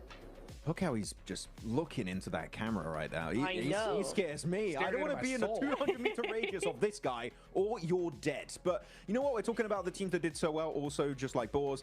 I was actually very upset with 2 teams, and that was Weibo and especially Alter Ego. Sure, they got a few points on board here, Hot Jukes, but Alter Ego in particular, why are we doing this mid-game 2-2 split versus Burmese Gauls and Weibo? Commit to a fight. You know what? I genuinely don't care which one you pick. Commit to it as a full squad, and you might be able to actually make it to Weibo's position here. As Inner Circle, they take away first place in the first match on Rondo? What? What? What a jump! Are you kidding me? Yeah, when I saw that 2-2 split from Alter Ego, right? I was like, this is a 30-point lead play here, you know? Like, if you got 30 points on the lobby, then you can kind of do that kind of thing and get away with it. But you don't got that kind of lead, and that lead is gone. See you later. You ain't even in first place anymore. Now you're the team in the hot seat. Game number 1. This is what I'm talking about, guys. Neptura, last chance. This is what it's all about. It is. Inner Circle were in 7th place beginning today, and in 1 game, they've not only got to first, but they've actually got a fair bit of a lead, right? What is that for? It's 7 points. I mean, it's not a lot, but it's more than AE and Flash right now. It's more than Flash and Weibo right now. So what a game from them. I mean, we're not going to see those same kind of numbers coming in on a wrangle, but if they can get a back-to-back top 5, top 3, they're set, Max. I think I did see there was a little bit of a point gap being created between 4th and 5th, if I'm not mistaken, like getting around 10 points. With it, there is a bit of a cushion being built here. It's not a massive one, but it's still something sizable. But all I want, Inner Circle, don't rest on your laurels. Great that you did so big a jump here on game 1 going into first place. you're not comfortable still. We need to see, of course, a follow-up going into the Erangel matches, where Erangel for them yesterday, Niptura, they didn't get too many points on board. They got like a very low elim third place with, actually, was it? No. Oh, yeah, it was the third place, but it was still 10 elimination. Actually, I got that number wrong. An extra 0 there, so quite impactful. But, it's going to be tough because, look, Flash getting so many points too, Weibo getting a ton of points, Alter Ego able to at least get into the mid-game stage. Erangel is going to be do or die for some of these squads. No, it is absolutely. Weibo as well with that, right? They did get to the top 4 and they did get a lot of eliminations. It's just that they faltered in the last bit. But again, that kind of performance is something we want to see coming into those next games. So Weibo is still a threat here for sure. Neptune, I have a question for you. Okay. Yes, sir. When it comes to Inner Circle here, okay, the strategy, obviously, with how behind they were, right, was go aggressive, get a ton of eliminations, win the game, right? They did exactly that for game number 1. Now they're in the lead, okay? Going into Erangel, though, what do you feel would be the best bet for Inner Circle here? Do you stay aggressive? Do you try to soak up some more points and kind of segue? Or now that you got a little bit of lead, just try to stretch to that end game and conserve and get some points? What would you do in the situation? Honestly, I would ask them to just play exactly how they played that Rondo, because they kept to themselves. They weren't over aggressive. They were very careful. They made the decisions they made and they stuck to them. And then those angles coming out in the end game, the timing of the end game was so on point that they cannot go wrong if they just continue to do that. So just do the exact same thing would be my advice. For Weibo in particular, I said I was also a little bit unhappy about their game. They just delayed their fight versus 90 Globen, and then Inner Circle were just able to make that push and third party it. Weibo, I want to see them be a little bit more proactive with when they pick their fights, and if they do that, I think here they could have got easily maybe even a second place, but they were just not quite quick enough, Hot Jukes, to take away that podium position. Oh, you better be quick on your feet here because there's only 5 more matches left to go. Let's get into the first Erangel of the last day of Last Chance. Let's go ahead and take it on over to our casters, John Allen and Blake.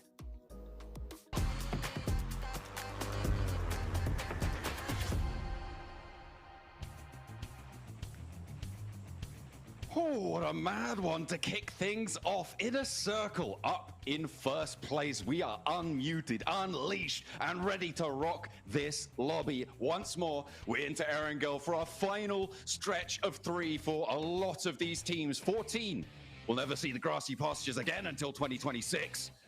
So let's see who's going to make the most of it. Are they going to be able to hold their top spots? Is that second place going to be as hotly contested as we think towards the end of the day? Only time will tell.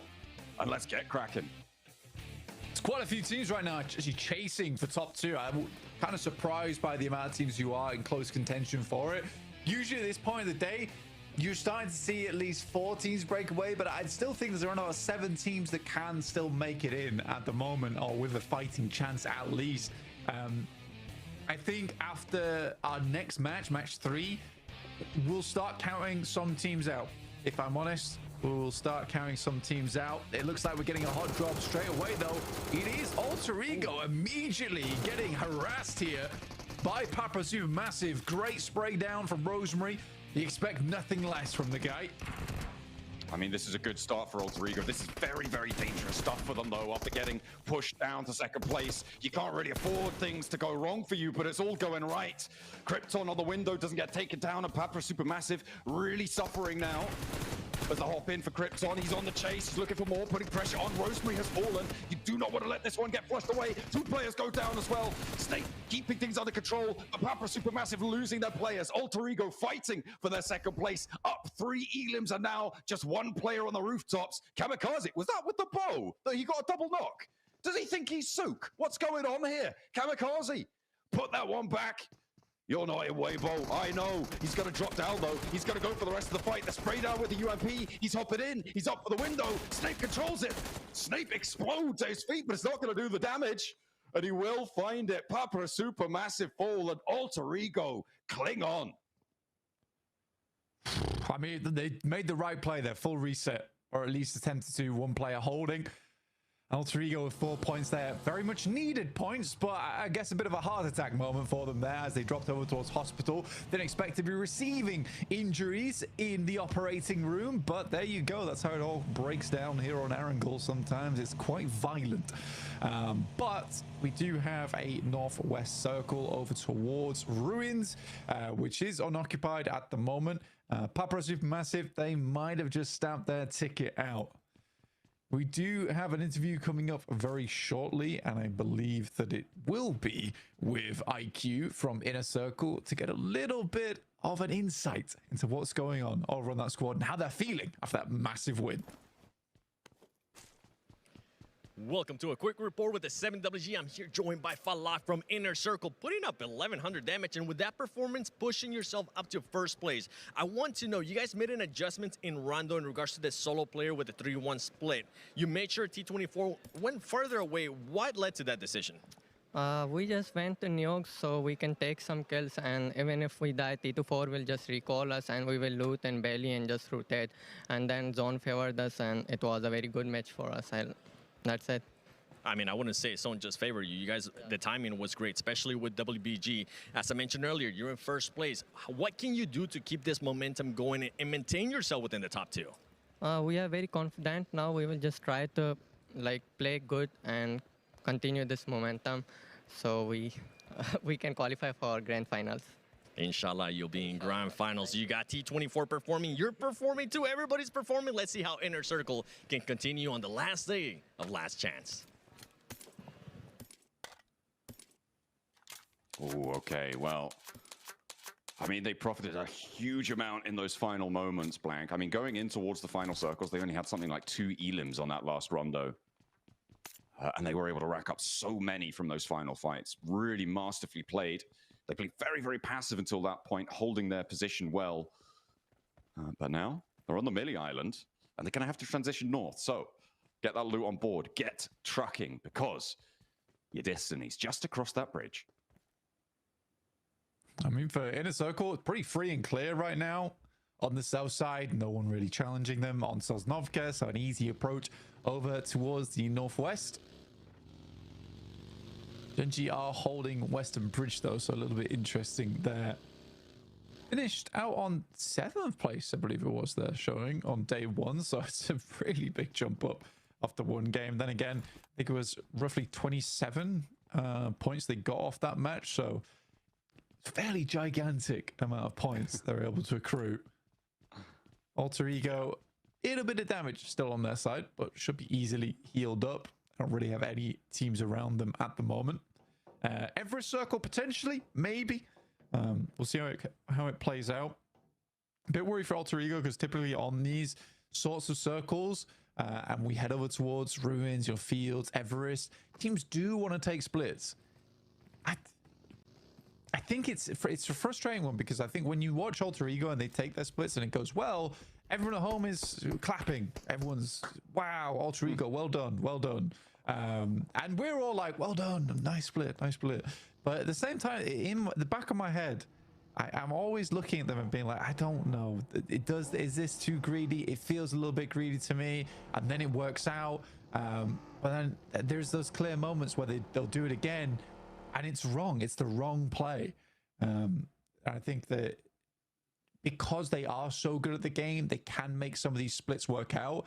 I worry if they do make it in top 2, go to the grand finals, those splits are going to get punished so much, John.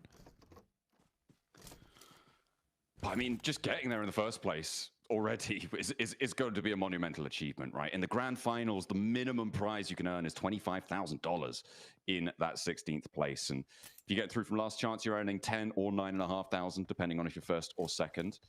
So already you're nearly tripling your money, not to mention what you will have earned from Gauntlet, from group stage as well. So having a good time just getting there. But you're right, getting further in, that's even more money, right? Because the jumps do start to get pretty big. Obviously, that grand prize of $500,000 for first place in those grand finals. But we'll see. We'll see if that's something that is being purely utilized for this lobby as well, right? It could be a case of, well, we know we can't do it later, but in order to maximize this opportunity, because you need top 2, right? We're going to go for it and see what we can get done. I see right now Inner Circle looking to take eyes over towards Gen G, who are guarding them out, which feels pretty cruel for Gen G. They should be getting a move on, all things considered, towards this circle. But IQ completely knows what's going on here. You know, I think Gen G can sit here for quite a while, honestly. I don't think there's any reason for them to push out over towards the north side. They're in the circle. They may as well hold. I think for Inner Circle right now is more of a case of trying to pick up as many meds as possible, because I think they're going to be in the blue for a little bit of time. Honestly, if I was them, I'd probably just shift over towards the eastern side and try and make that rotate. I can't imagine that's too difficult. For the Boars, they're probably not looking to hold on the eastern bridge, and I don't think they saw a lot of shoots down towards Sosnovka anyway. So yeah, I think this is definitely the right choice for them to try and shift over towards the eastern side. For Gen G, don't give them anything. And with that circle, yeah, the decision to push east makes all the more sense, because now Gen G can sit here forever. Ooh, okay, yeah, that's definitely going to help that decision out. You're right. But the Boars, maybe? No, they're not going to be guarding that bridge, surely. Inner Circle. Oh, hang on a minute. They've turned around. Blank. They're moving back west.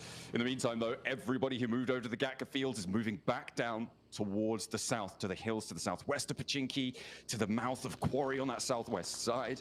Beg your pardon. Getting a little bit choked up. No, I'm not. We're going down to the ridge that sits on the south of it, just north of Gen G as well. And the buildings that sit all in between. It is a little bit messy. They're going to go for it. Blank, they did turn around. Noki, then straight through the blockade. He's going to get taken down. That is a bad feeling. Decisions being a little bit uncertain on the south side. And Gen G, well, they stayed confident in theirs. It's stage 2, guys. You don't need to make that play. It's just a categorically bad maneuver. Like, what's the upside here? Do you get it? You get one player across, you don't get shot out. You also have to get all 3 of your players across. You get one player across, it's free. You can get a compound on the south side. You try and take that one on the south side of the fields. You could have got that anyway just by shifting over towards the east side. Now that Gen G sees a player is down from Inner Circle, they're like, oh, we're free and clear. They're going to Eastern Bridge. Now we can make our move. So now that's taken. This crossing over towards the east would have been fine. In fact, he was closer to you. I think there's some very weird mistakes happening right now in Last Chance. Some really weird mistakes, and it's annoying me. It is annoying me. Well, I mean, maybe it's the nerves. Maybe it's the knowledge that you have to go big to stay up in towards the top 2, right? For Inner Circle, maybe they thought, oh, you can't. Don't give him any excuses. No. There's no excuses for that. No excuses. No excuses. Okay. Whoa. Okay, fair enough. Okay, right. I take it all back. They're so bad. I agree with you, Blank. You know, that you said that they were so bad, you know. Yes, I did. And I'm stunned by that. They're in first place. You don't need to go big right now. You just need to get casual points. Oh, dear. Is there any other teams you'd like to unload on about? No. But that was a bad play. I've not seen any of the bad plays that I need to unload upon right now. Well, I can't wait for the next one. I think that's going to be great fun. Weibo on the western side, they were denied that chicken dinner. They wouldn't have been to the top 2 anyway. As you'll see, they were in 63 points there, which would have been one behind, of course, Team Flash on 64. But again, they are back in that. Back still, rather, in that conversation. It's a question of getting through Influence Rage, because teams still looking to keep this one rolling. The south side a little bit harder to play now. Teams moving into the hills south of Gatka. I mean, that's kind of the major feature. The hills that stretch down to the southwest of Pachinki, some of the buildings there, trying to find those compounds. It's going to be difficult. Some of the chopsticks may be occupied in just a moment too. It's a rough circle for everyone. It's a very, very rough circle for everyone. I like Alliance's move, nice and early. Over towards the center. Weibo able to find themselves a knock over there towards 90 Globen. That's over towards the western side of the circle right now. I think if Weibo can control this, they'll do absolutely fine. They have a lot of options going over towards that eastern side. Kind of like Alter Ego's rotate. They managed to wrap all the way down and then back up again through the fields. This is actually a nice play from Alter Ego. I like that a lot. All right, we'll have to wait and see if it's going to pay off for them. Inner Circle, actually, by the way, slamming in from the east side, get past Boars, Team Flash, Gen G, and now they're onto the hill in the center of this one. So even with 3 players, they still managed to find themselves a pretty solid spot here, all things considered, playing up on the ridge lines that overlook the fields to the southwest of Pachinki, to the north of Ferry Pier. Wolves finding Arc Red. This is on a roll. Hang on a minute. Is that a solo roll up? And he's able to control it. Alliance are helping out a lot as well. I think, okay, yeah. So Arc Red looking to crash onto the Alliance position. And Eagle was able to pull a point out of them.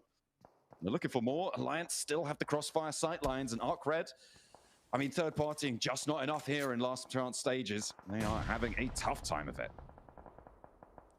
Arc Red's a good team. Arc Red is a good team. I'll stand by that they are a good team. I think that in terms of playmaking potential, they don't have it. I think that it's almost funny because a lot of the big moments from Arc Red have come off the back of another team trying to make a play and then them ruining that play by being quick. They are very opportunistic. I think that's a really good quality in any team, to be able to quickly analyze and identify where there is value to be found on the map. But what Arc Red don't do is they don't make plays. They don't make plays very often. And I think that could change. But I think the future is very bright for that team.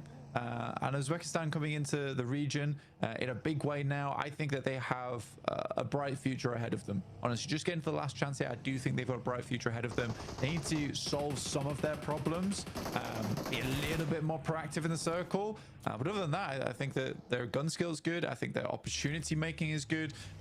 I'd like to see some improvements elsewhere, but I think the future does look good. I think that's the takeaway that you could probably look at for quite a few teams in this lobby as well. As we said before, you know, we'll criticize a lot of the plays that these teams make, but they're trying to make them against the best teams in the world. So sometimes it's just not going to work out, not going to go your way. And even getting to this point is a monumental achievement for everybody here. They are deserving of all the reverence that they are receiving, I'm sure. At least I hope, from their fans, from their home team, support as well.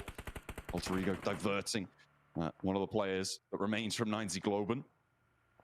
They are a little bit split and really down on their luck right now, having a very tough time. The circle shift west, and Alter Ego have the middle spot again. And for 90 Globen, it's sort of interesting. I think they were in the... they got sort of placed in the wrong house, right? If we're going by Harry Potter, where they got placed in Group Green, because it was such an aggressive lobby, but they were much more of a Group Red type of team, in my opinion, where they make these wide ramps, they play more chess, but it was so aggressive over in Group Green, and they took advantage of that. They really did.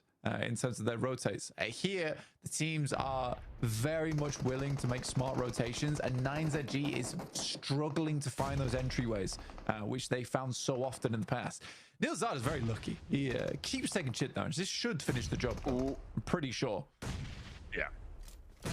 That'll do it. That'll do it. Loops are down, and they are starting to slip now, Blank.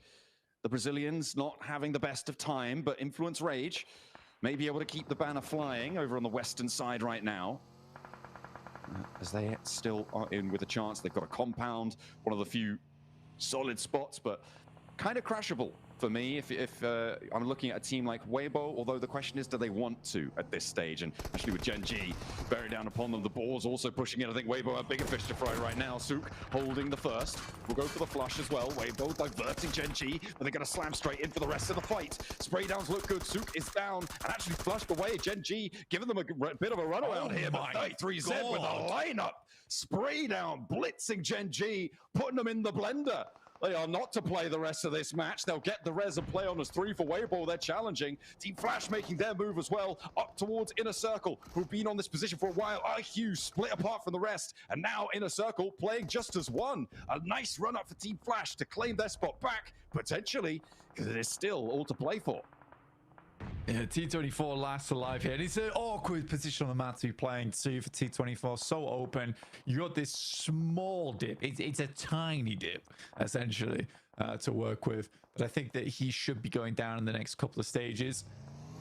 Got a lot of this fielded area on the north side. We still have Chopsticks in, like we were talking about earlier with Geek holding that one. Influence Rage of a very strong compound over towards the northwest. Question of how long it stays in. Burmese Ghouls out of the field though, fighting versus the Flash. Attempts to step up, but there is a shot there from along the way. The Flash continues to corral Burmese Ghouls into position. Known having the rescue mission sent his way, but Yatka steps into the firing line and they will tear them to shreds. The Ghouls having a tough time here out in the open. Ichi sending for the 4 wins now. And Team Flash happy to pick up these points. They've started to rack them up now, Blank. Alter Ego, sure, they're in a center position. They've got some points. Weibo are chasing, though. And Team Flash as well, up towards the northern side. And it's going to be both of the 2 teams on the outside there having to move. Team Flash and Weibo are chasing squads. Looking to move things aside as, at the moment, in a circle. Gonna have a real tough time of it. T24, I mean, he's being spotted. He's being shot at. Krypton looking to take him out now. But with the 1 point they've earned, it's not the greatest of finishes. But is he going to get into a building? I think he might just. Oh, no, not quite close enough. Which one? To go a little bit further afield. Yeah. He's going to have Arcred to contend with. I thought that was empty. I'm blind completely. I didn't realize Arcred was sat on top of the roof. Yeah, no, absolutely not. Absolutely not. I think T24, like I said, is going to go down the next couple of stages.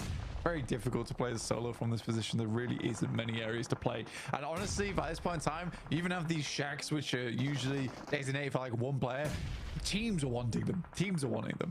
Boar's looking a lot better than recently. I think a lot of weight's off their shoulders, which is allowing them to play at a much higher potential, funnily enough.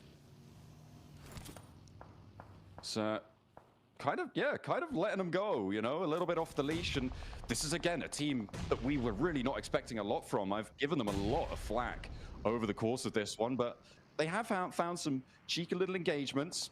I mean, they're not a qualifying team. I think it's still safe to say, but they've exceeded my expectations. And for that, I'm happy. Let's see if they can go toe-to-toe with Team Flash, though. Win does get flushed away, so Team Flash now on 2 players alive, and SnowX is on the swivel.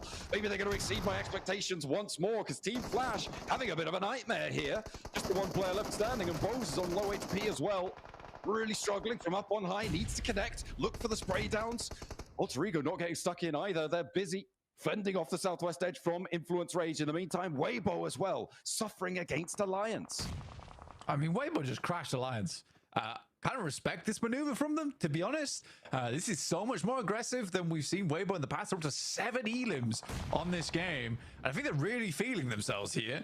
After that last match, they made a couple of mistakes, but I think that they are having a big batter moment right now. They're looking for the home run, try and get themselves in towards top 2. As soon as you make that maneuver, you could have played a lot slower, just like in a circle, but they don't. They make this weird maneuver on the Western Bridge. I did not like it at all. But for Weibo, I respect it. I really do respect it. With 3 players alive, 7 elims as well. Let's hope they don't overpeak their angles again. That's the last player from Burmese Ghouls going down. That yesterday games looked pretty good for them. Influence Rage trying to move through Alter Ego. Alva able to find one. No, they're going to take Alva down, but Influence Rage get torn apart by Krypton on the inside. Law finally able to hit the drop shot, and actually it's now down to just Snape. The knocks are coming through thick and fast, and Law will be able to pick up these flushes. Alter Ego put down to Size. Will be playing on us too. The Boars are going to rock in from the eastern side as Team Flash, I believe they're eliminated on the eastern side. And the Molotov in from Law might just burn Alter Ego out of position, cause some problems, and Geek are here to play the revenge of the bottom of the tables. Yeah, everyone wants points on this one. Alva crawling over towards his teammate, but that nade is on target. Kevin will take him down. At least Alter Ego were able to get some points this game. We weren't able to quite track their rotation perfectly because we were more concerned over towards Weibo, who have now removed Alliance from that position, playing as a 3 in one of the big buildings available. Geek, though, continues strong. I think, again, a lot of our teams towards the bottom of the lobby, the weights are off. You know, we've dropped them like Rock Lee, and we are just going for it because it does feel like you have a little to lose now. Looks like Weibo have called in a favor of the circle to keep them in on the southeast side here. Other teams are going to have to move in towards the Falcons from the northeast edge. the closest to it, but the Wolves are really making their lives hard with Doran still across the way. That's going to control them for a while, but he's on the far side of the circle, likely going to have to move. Arcred unwillingly sharing this compound with Weibo. And Water does get rezzed. Another nade on in. Maybe that's just the smoke. Maybe a Molotov, actually. No, okay, it does pop some damage there. Didn't quite see the cook on that. Order getting the healing on board. Arcred can't really afford to step too close to this one. Yeah, I think it was a sticky bomb that you sent in there. Ah, okay, that makes more sense. But 80 limbs for Weibo. Again, if they are able to push further, I think that does sit them over towards first place, John. If they can get like a third or a second. Alter Ego did push very far in this game with their 8 limbs. That's me. SnowX just runs them all down. SnowX is kind of insane. And we haven't had much good to say about the Boars, but SnowX is just a ridiculously good player. And I think that he does deserve a lot of credit. Weibo looking over towards Arcred, and they get immediately taken out. 5th place, I don't think that's enough. It might push them to top 2, but we'll wait and see. But it is fierce. It is fierce towards that top 3 at the moment.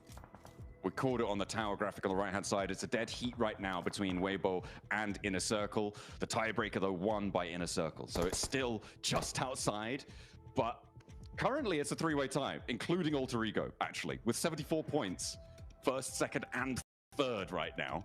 Team Flash, obviously drawing short. Burmese Ghouls out of the running. At the moment, the next closest team is the Wolves to try and jump on up, and they're quite a hefty chunk behind. The Falcons just behind them as well. Arcred and Geeke further still. Koa lands a shot over towards Doran. The Falcons have been trying to move forwards for a while now. They have managed to get into the next circle, but the Wolves are struggling to find these shots because Coops is down next. If the Falcons, you're starting to... I'd start throwing smokes and start rotating over. You've got 2 knocks there. Now's the time to push.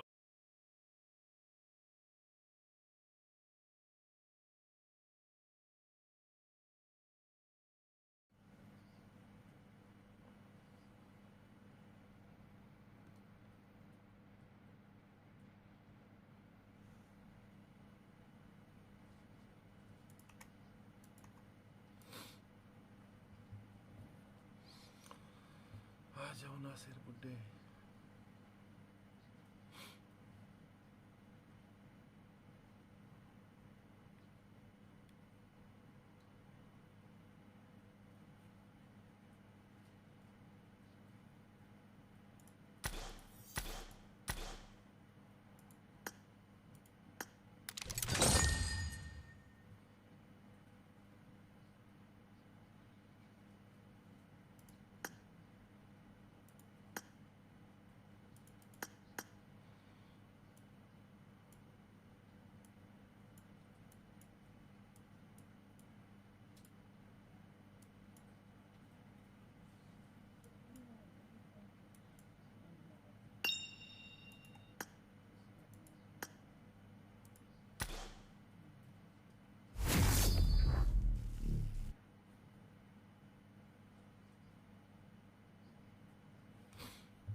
Team has scored for the first time!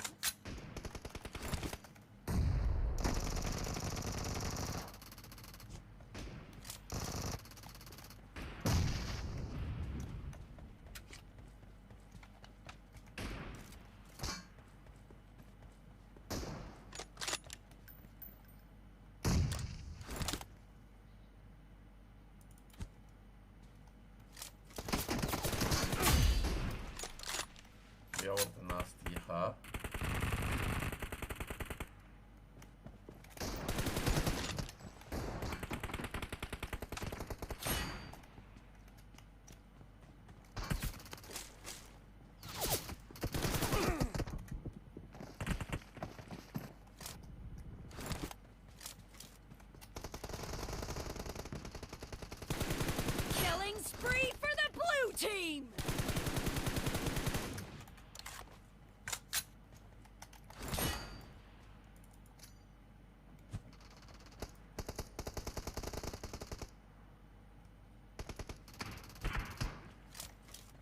The blue team's streak has just been put to an end.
In the lead.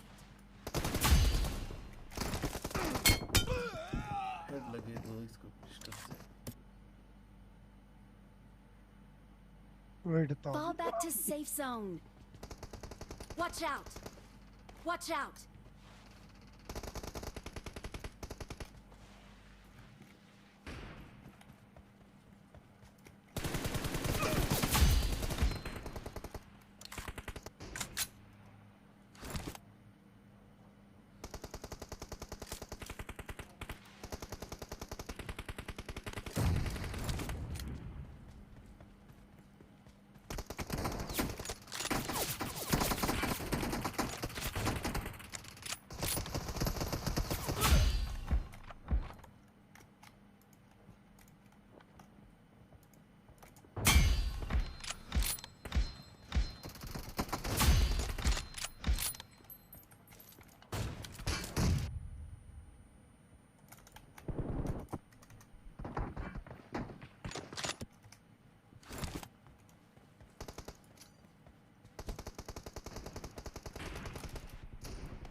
Team doesn't have a lot of time left. Half of the match is over, and the blue team is in the lead.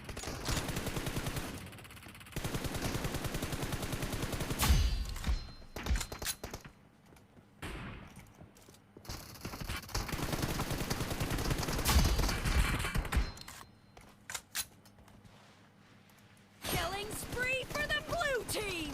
The blue team's streak has just been put to an end.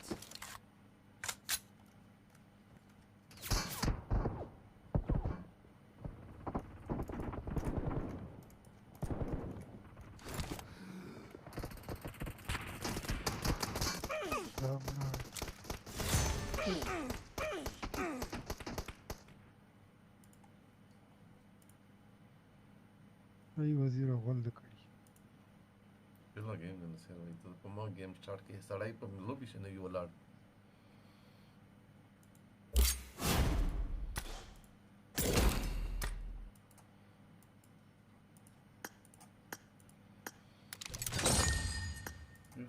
یو سار ما خو وزیره دا رایم انټو دا چې د سامان کلیکټ کی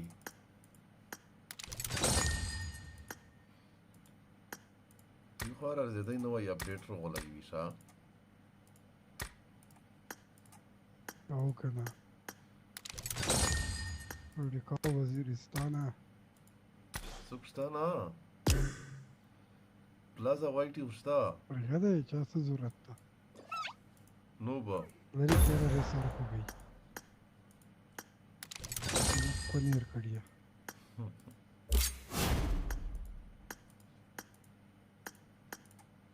Clear kadiya.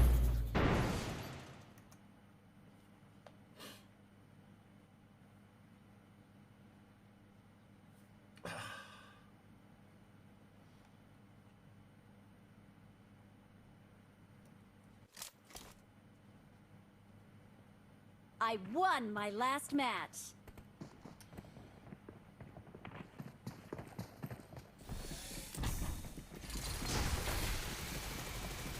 ترى ها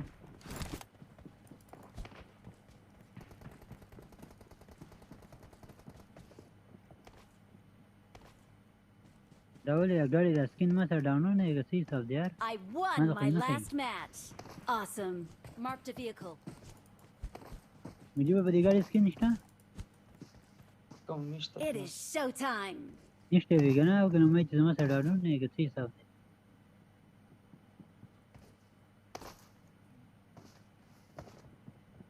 اوس هم ګلیچ کې یار انسلي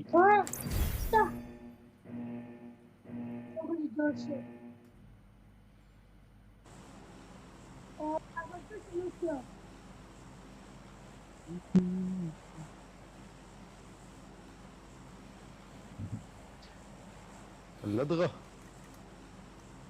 هلا هلا هلا بالاساطير اللي في الجيم هلا قائد الطائرة هلا هلا فينا معك ار اي ده نزلتها انت ولكن كل شيء زي واجب يا خالد زعلان ما تواعي راza اور فهمت راza ما ده هو دي كم سي كم ویډیو چې راغلی تاسو پاور پلانټ ته ځئ دا څه حساب دی ما سره کلیک کوي خبري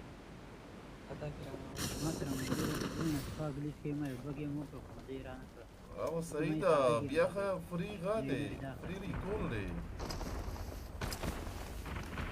I need a weapon. اته څنګه ورګوشي ورته اوس بعد باندې اوچات کړل اوس به میس سکی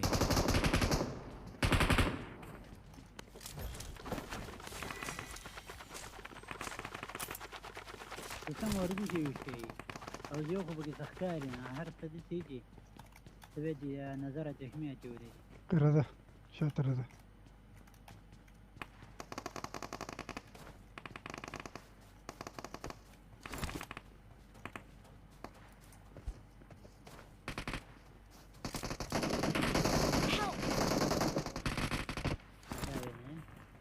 जो हम और damage करा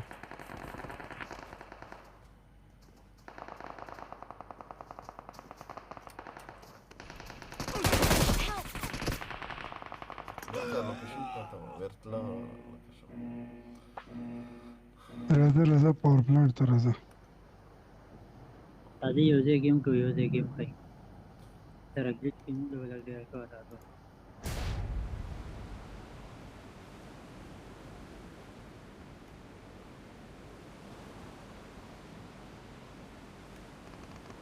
kasar push da sara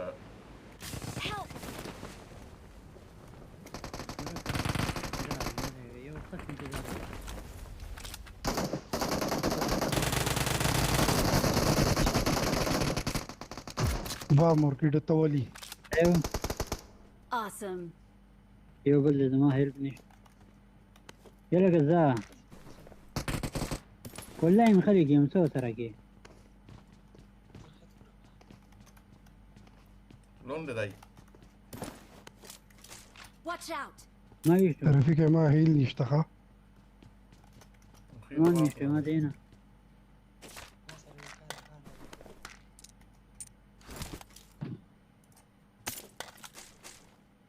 No te naste. Watch out. Buda raza ودرا ho پرتاوی puraka. ودرا زه بهر ته نه پرتاوی دون kita طریقہ لگا ډیمیج مکړه دا ویر شي په پاکستاني ویر شي په هغه ریوایو ویر کیدا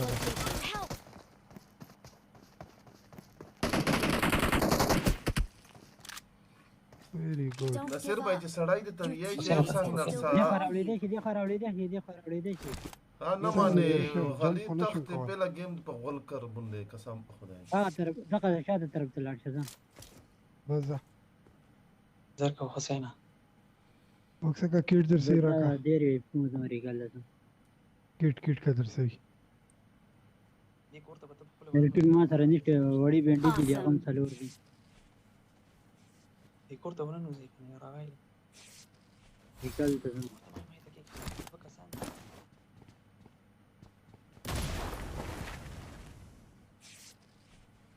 طریقه لاړې او نصیر بھائی پلیز منا خبر یم شي چې د ډیلر ستوي چې زه غنه پرسان مې څه پیدا یو غي او مړه خو په نیم په هاف هیل کې په راغلم تاسو ورځای نه نو استغفر الله نصیر بھائی نه څه سره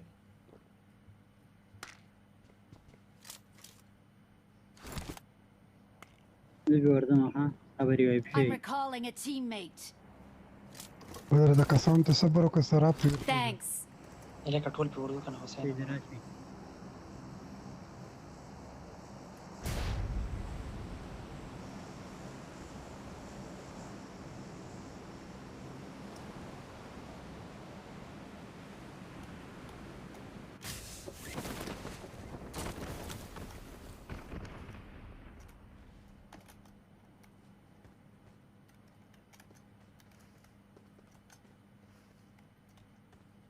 لکه وتښتېدل کېدای شي تښتېدلی. Watch out.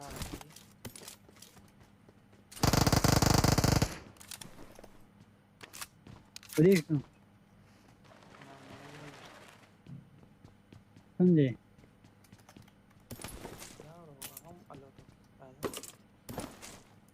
ته تښتېدلی نه اوس مې خپل یار ګیم مې ریپیرینګ کو خو بیا هم دغه کوي همړه لوټ کوو لوټ کم دی لوټ کرا جارو کو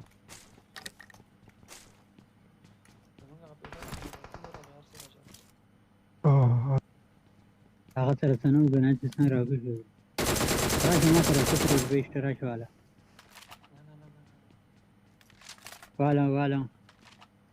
کوپ هم والا څه شوې والا ځای نه استعمالونه څه وکړې والا ډېر څوم والا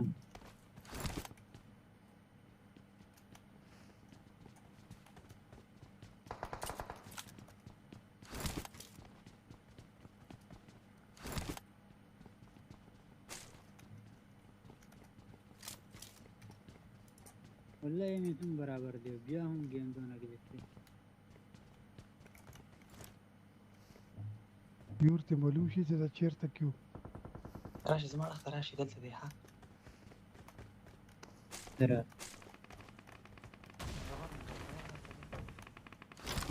بس مره باقي مې وځي درا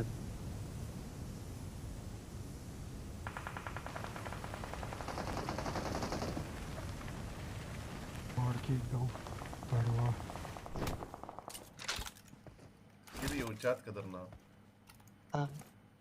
نه نه کوم نه میرول کاست نه نمبر 1 ته مو وڅو براغسته ده خو نه ښه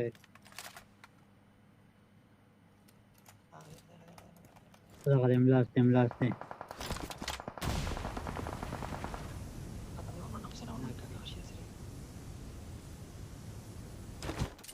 دارم بسې تا خو براغسته و کنه یو بیټېږي برودو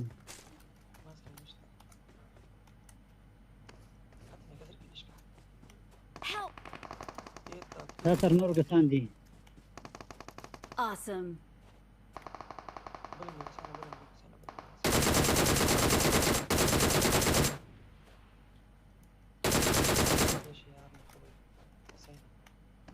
تناکشی تو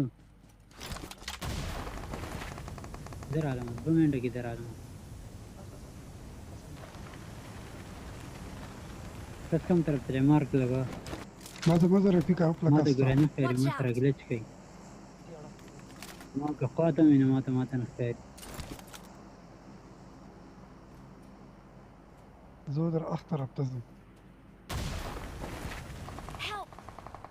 ده شاطر ريكال Marked a location. ريكال Marked a location. رماندا قربانا رماندا كيف هذا رسمه درع درع ده قربانا ناكل ريكال جاي خارج ريكال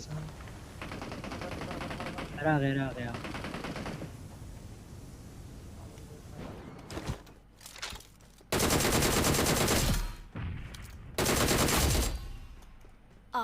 ريكول شو كاسون ريكول شو رفيقة أو دخل ريكال شو أنا كاسان ريكال شو ها هو ترى جديد يا خا زمان كي دقة زمان بيتي لوك كنا موجود Awesome. زيرو مكرر ده ها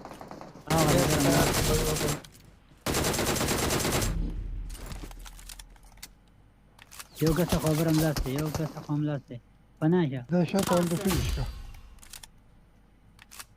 Awesome.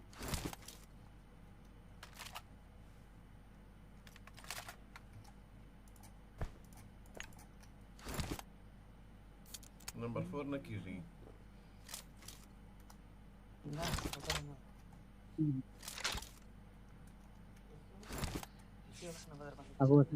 بزوك سكي هوا ولا تسي عند مخي للرشا شاطرة ايش رسير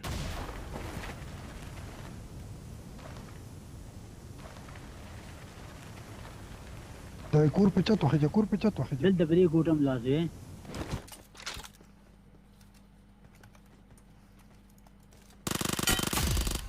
Awesome. بس You ban rai. Stade. والله Sound khairu gai yo kasam. ده وقنا مور Da gai da. ولا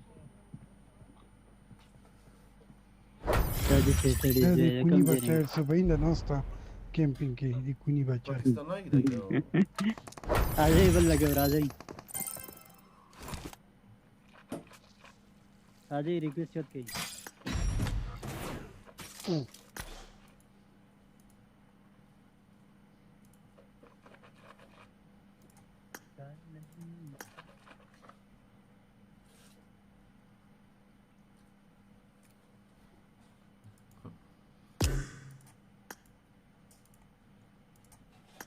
Kichi razai Nasir bhai ye ke kidi hai do. Pakistanai lobby she. Da se kaverta muhammad te ka umar gunde.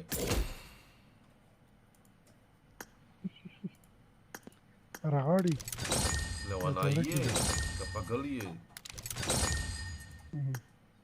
دا بس ریډي کا شایي می ټول زدا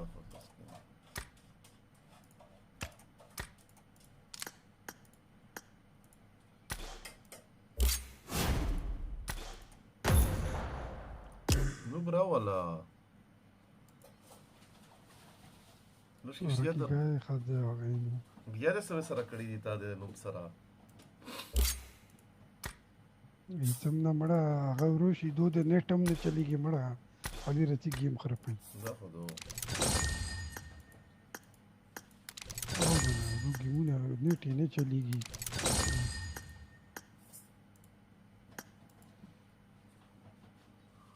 بس ریزرویشن ورولېږه څرنګه اوس گیم نه گیم د سٹارټ څرنګه ریزولوشن ورځي ورسته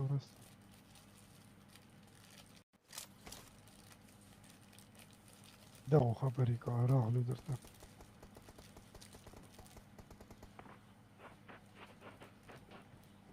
دغه خبرې کوه دا کوم راغلو درته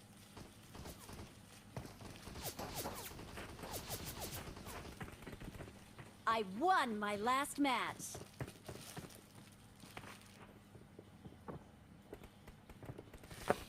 I won my last match.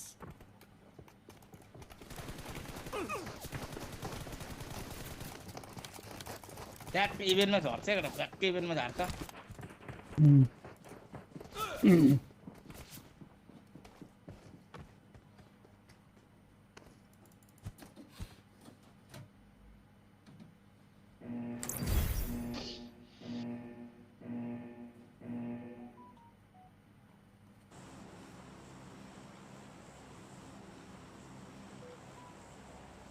Let's go.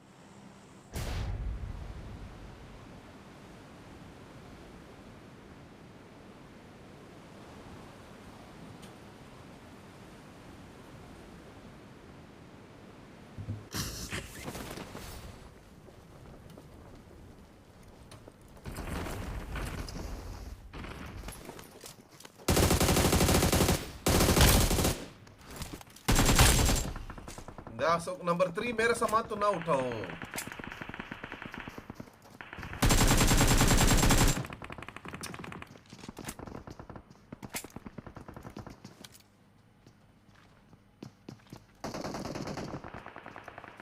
دب ما شراغ ما ولي يا فاكر على هذا دوا كسان دي دو بندے ادھر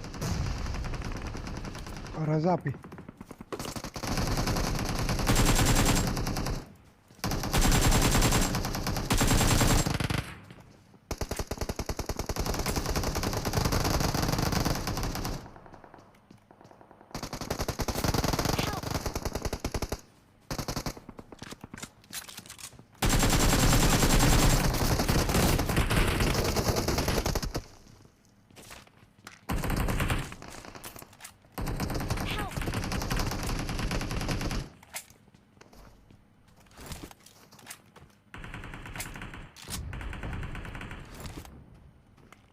بارتا دي نصير باي ودا رشفت تخت تیم پلاپٹ اودر I دل need سرنج consumables. تا دي را भाई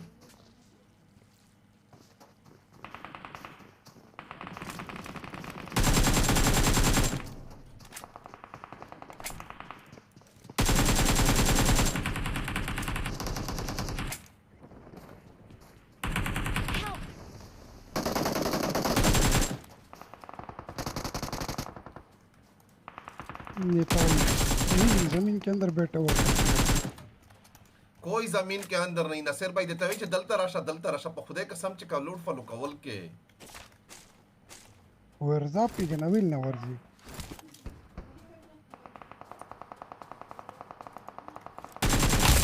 अच्छा किया बहुत अच्छा किया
गाड़ी shot है Marked a location.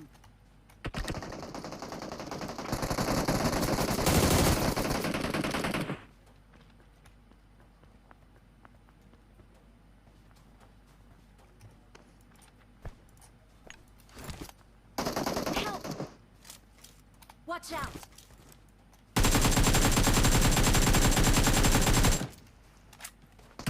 किधर है ये ونصير باي गाड़ी هذا اللي تزفر كونه سير باي خوتي غير غكيش ماشي صار وشات Watch out!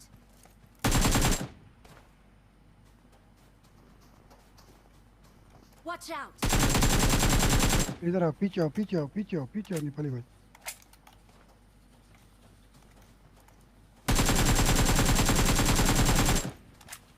नंबर 3 आगे जाओ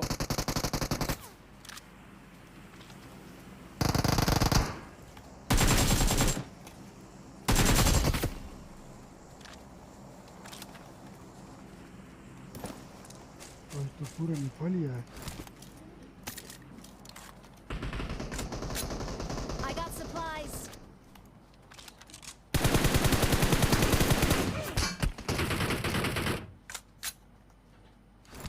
मैं तो बोलता हूँ कि मेन पे चलते फुटबॉल बन के आओ Help! Watch out!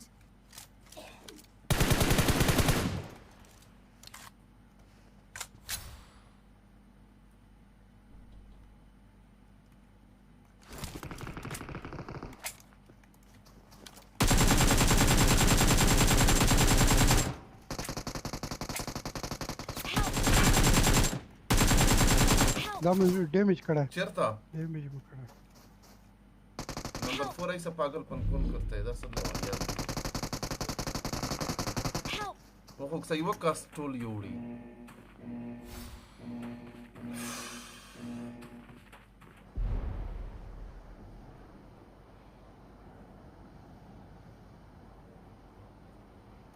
ريكول وكا ريكول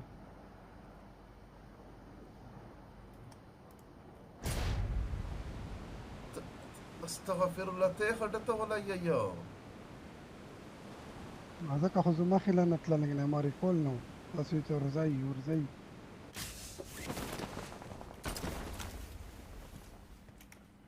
I'm recalling a teammate. सामने इवेंट पे बंदे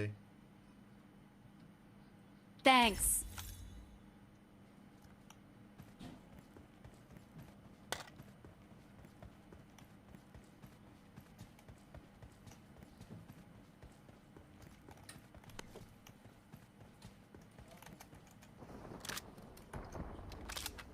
دول ده وصل شخانة شجدل ترفوش فيه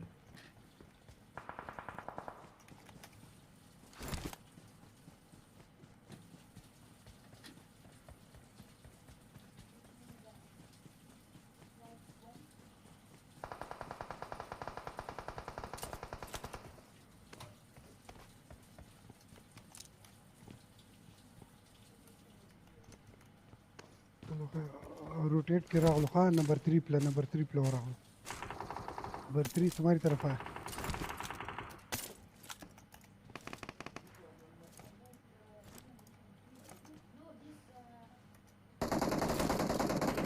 मारो कितने को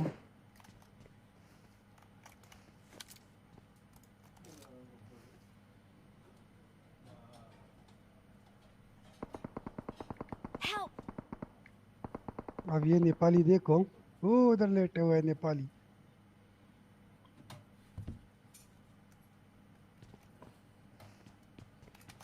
ये क्या करे भाई ये वो देखो उधर लेटे हुए ये देखो किट दे दो बस किट फिर मैं इसका पिछवाड़े में डंडा डालता हूँ किट दे दो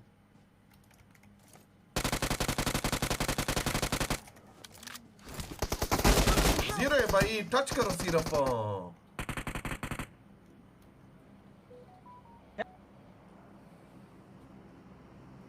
स्मोक है स्मोक करो बंदा आ रहा है Watch out. Fear not, for the blue bolt is faster than your heartbeat. بس اتشتر आ गया Watch out. वरना شيء ثاني لا لا طبعا اسمه طبعا Watch out. Let's roll out like thunderclouds chasing sunlight. बस Let's crush them like bugs. गाड़ी राहुल गाड़ी रवि का तो खुशा भाई इधर गाड़ी आ गया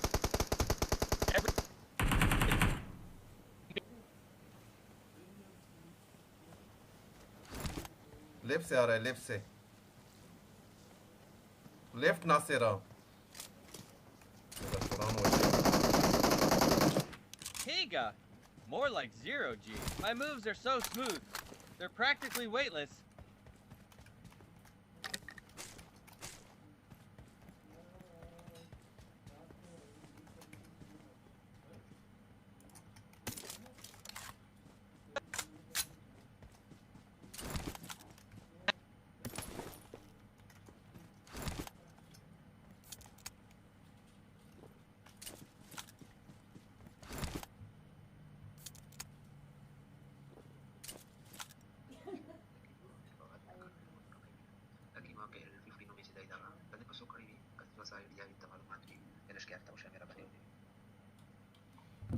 ना कसम दोनों सब पता है 10 दरम में 20 दरम में 10 आयु में पड़िया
don't want to talk about this.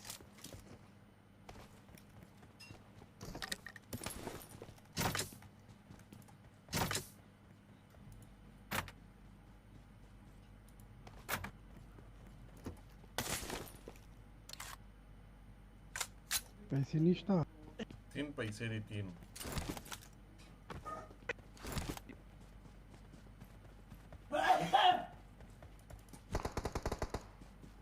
इधर बंदे आओ Watch out! All right. If you need anything, call me.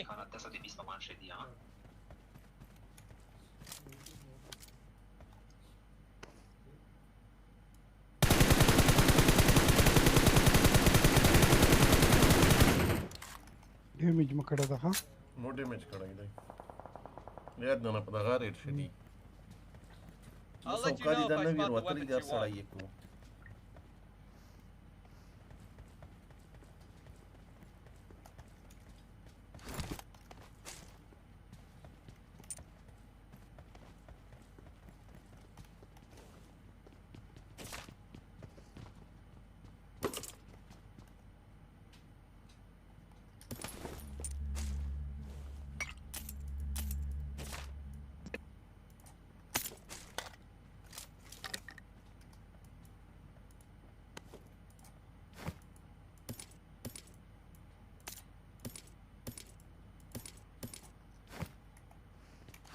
On my way. Better have some food waiting for me.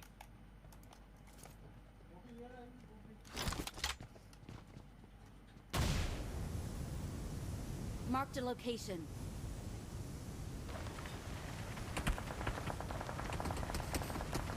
Help!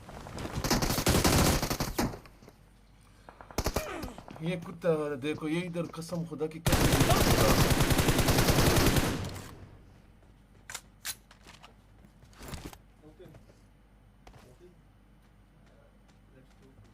Recalling. Oh wait, wrong game.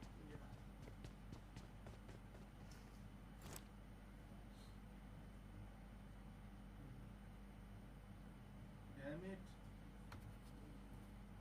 What happened? Yep. Fine, fine. Guess you don't need my help then.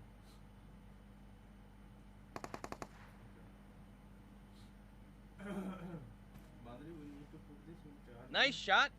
You must be the best shooter among humans.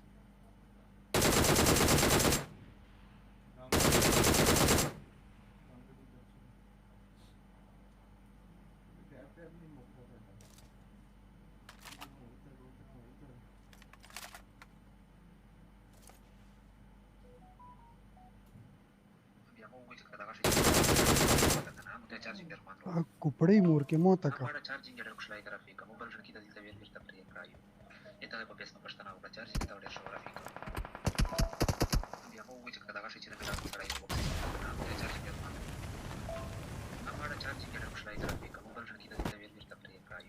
Watch out! Huh? No enemy in my sight. Maybe they're scared of my ninja skills.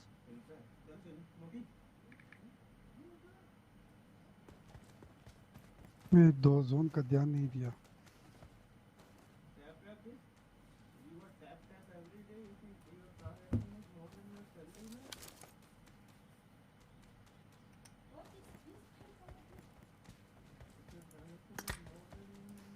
रजा पड़ा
روح شوي رفيق ارجع واشي جياسي كيم بيدن نبي روح شوي روح ويسايتو ماركت شيء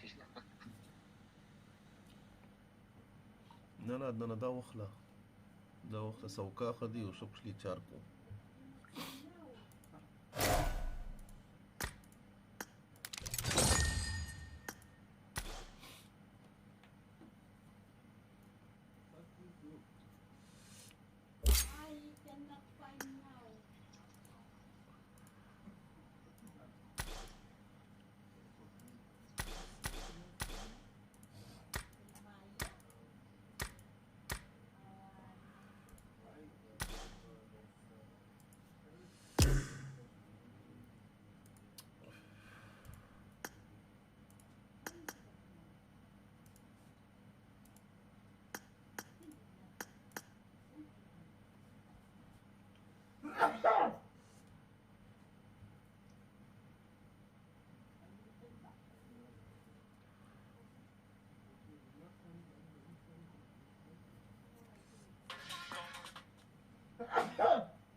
نو نیپالیانو سره گیم وکړي چکن نیوالو کیمپینګ کول د نه څومره هولډ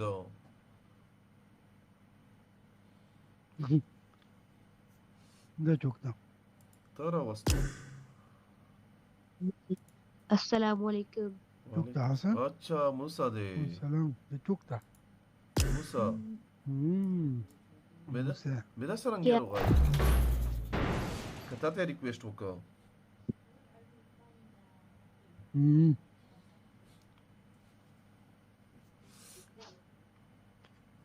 موسا ورکشه بیا راشه چې تاسو له شروع کړئ I won my last match.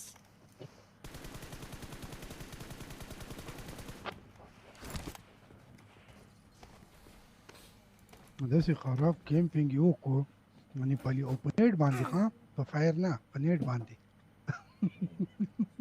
No. موسا چرته ورکشه بیا راشه موسا خو غټ سړی ده مړه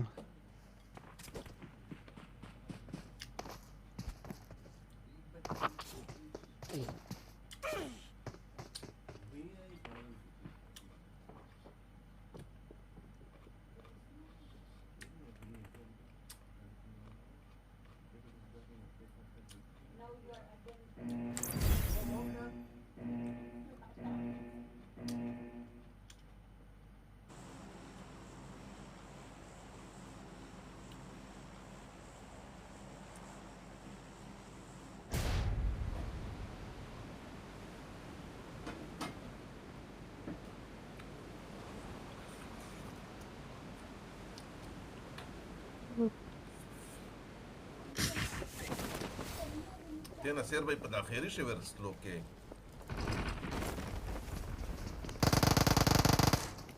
یو هم خطر دا شاته نه مې دوشته دي کوي مړه دغه روانو تاسو ته د وجه زوې غو شاته نه مشتم کې دا شای زوی مې مندلې و خدای قسم مس خایدی کوله زه خپل ته ځه ولې ما پسې راځي کوي پسې ناصر بھائی دا سکواډ خدا مطلب کو چې ټول په یو ځای گیم کو یا خدای بنده ما پسې مرزه بس Impressive. زه ورته طالب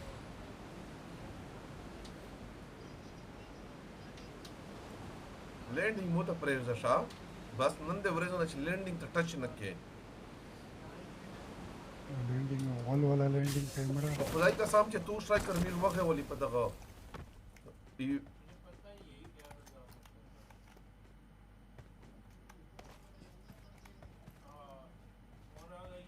MS خای دې ساوند راځي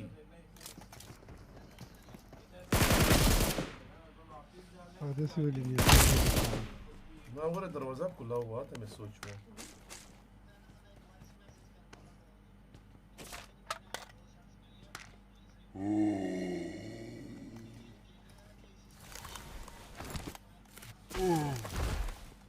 Watch out! My precious.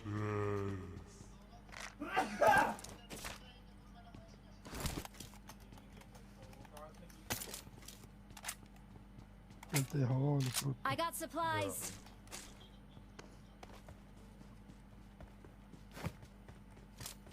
طريق سوناش من الأول. نعم.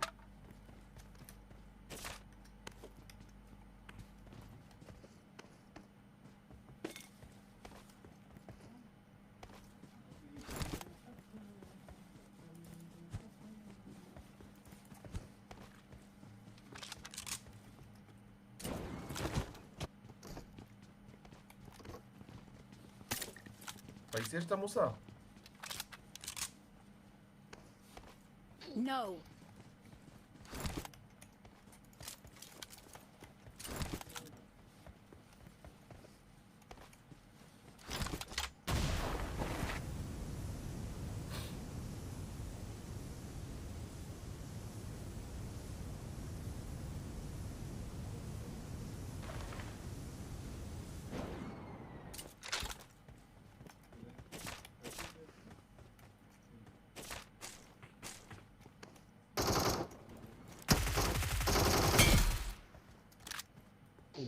Marked a location.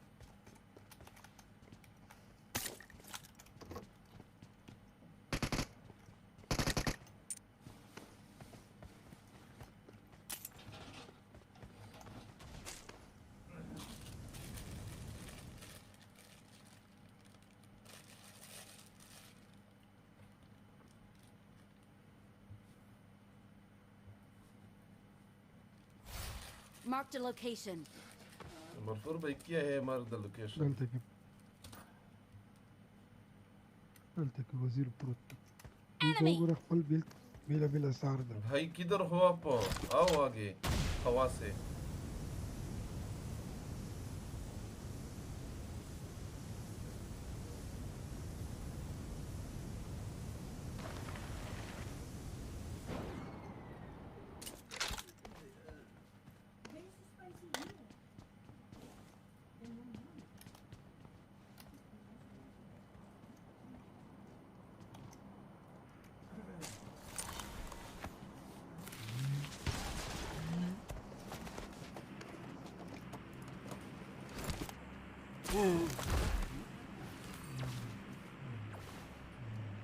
My precious.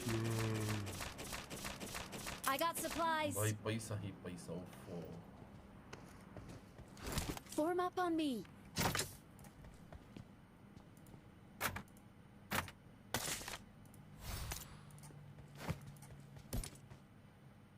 ले लो पैसा इतना पैसा. Watch out. Naseer भाई कुछ पैसे दे दो मेरे साथ हेल्प नहीं है. ओह.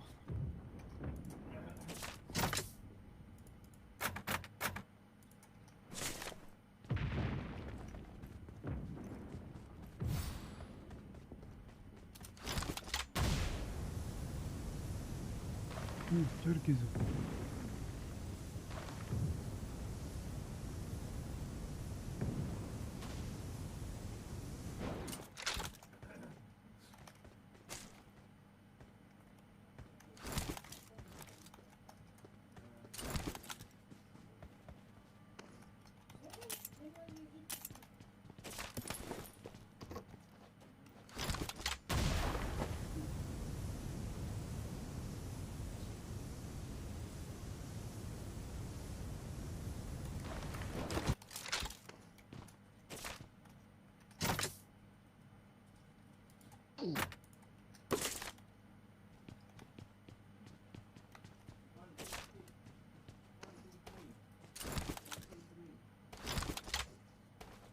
باوني نرواح لي باوني.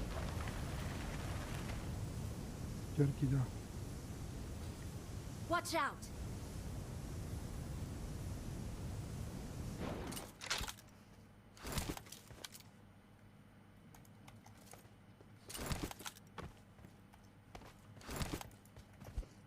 باوني انت موسى. Okay. وانا ده اول ما قيم سيدا اول ما قيم ده لوكيشن زي خالك ده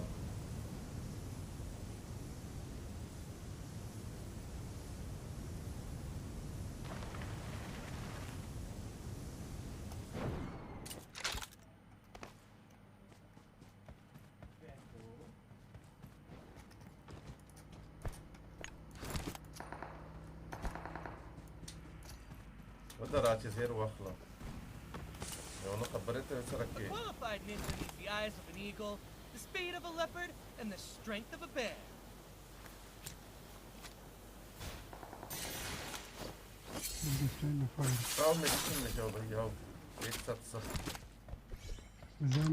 زما غير كايمة بي قلت انا ارتوبرا Watch out. Razekho. Hi Paunin, how are you? Enemy spotted! Talk later!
Watch out. خواميو. Help! Watch out.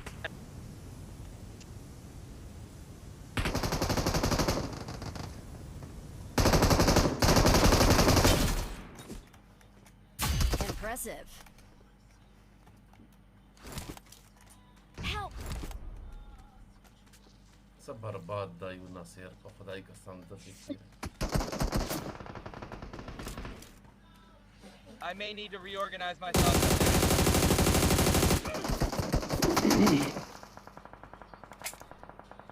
Call him, go to the call. Load echo recall. Help!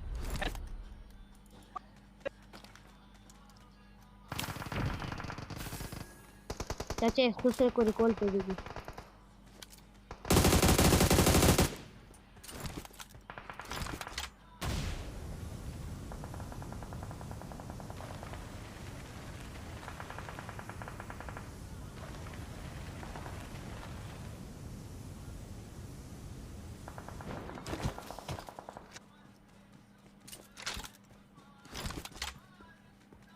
Number 4, give up. What? एक गाड़ी Did you find a secret exit?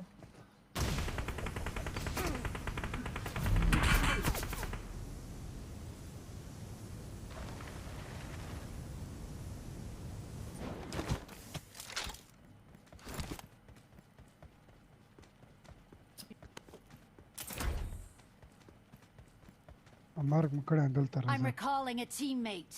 تاسو خو لاړ شئ دغلت سبتك ثاني Thanks.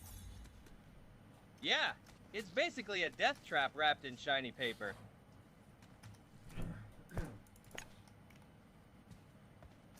फिर bag बंद ना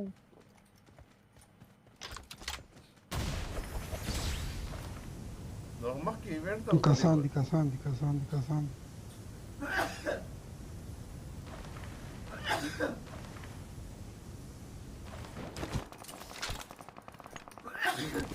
Help!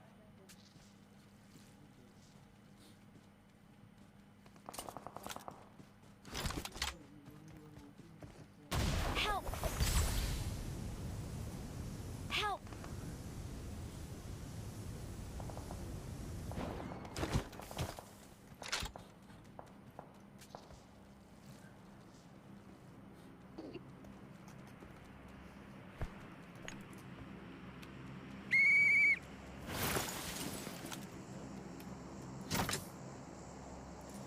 not Shapatofo.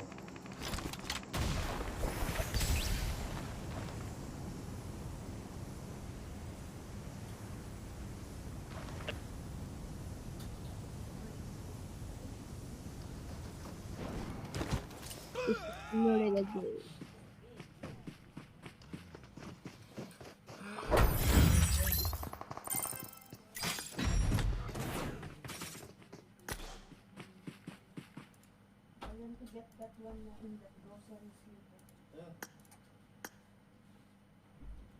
Oh, no. My head.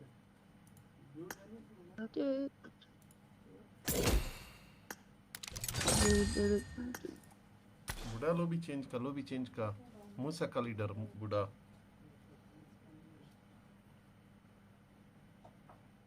Pakistani लोग भी आएगा मेरे साथ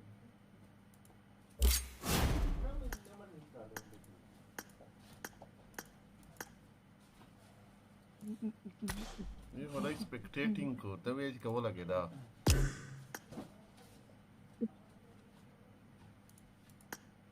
नसीर भाई चेंज का माल लीडर का या मूसा लीडर का Musa leader na kao. Musa mkawali do kana. Da bila sarda. Be da exit ka kick ka be ma kick ka. ठीक शो.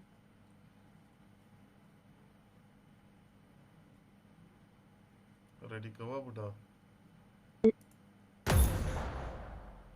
मेरा होटल सर साड़ी शी ते दवा बुटीना ओवली बेजुन ने गा जोड़ की चवदा रजा वला गेदल दे और न पाकिस्तानी लोग भी जोड़ा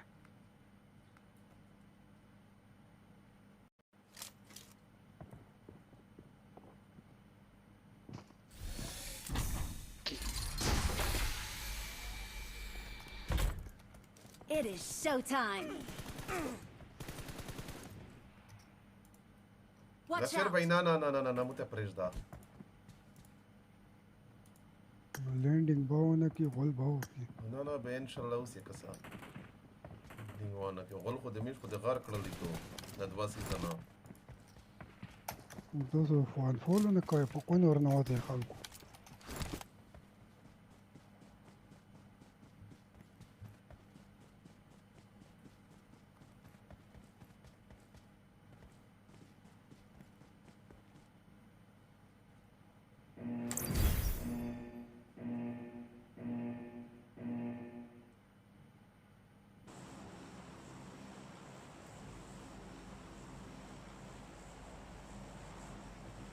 मूसा फ्लाइन शिकल आड़ो हाँ Trapaka. वदारा नसीर भाई प्रेज दा मुते द लैंडिंग का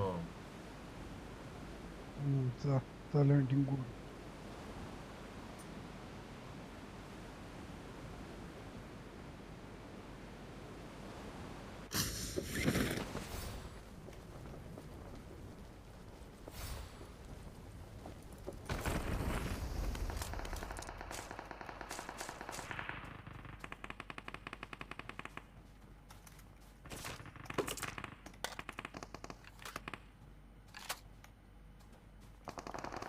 Arsace versina sirmai makke. Io second. Raza, kim plazi? Kim plazi? Ma marmuk takawa. Okay, watch out.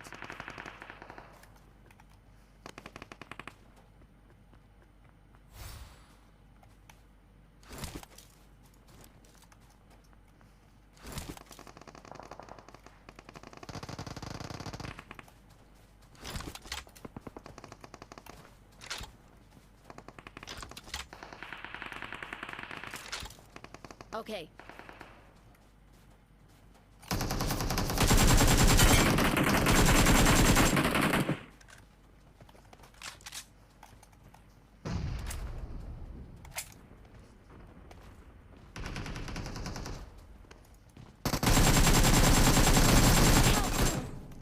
ده कैसे? Kim da? راك والله 0 HP ده.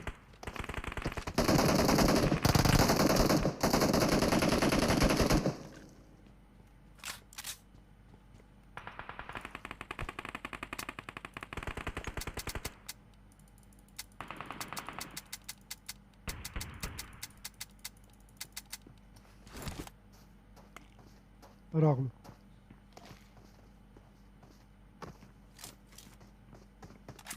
Watch out! Help!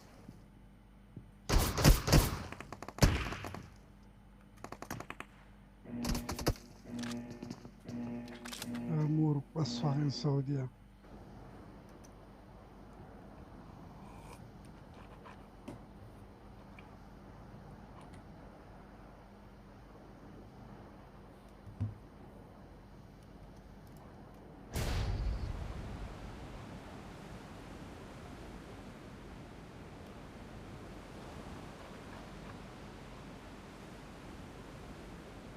Watch out!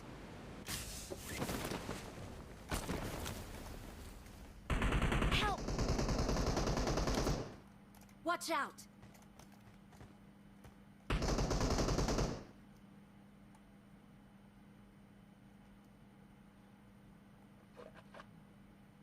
Marked a location. ده इधर राजी है पता ما كوربي ها 0 HP ده बुढ़ा पे वर्षा صبر Marked a location.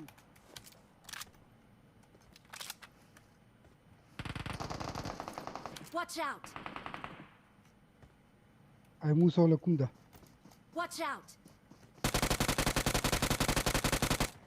लागी रे लग डैमेज है Watch out! اه ده داخلي هيل وكم بيبير ده Marked a location.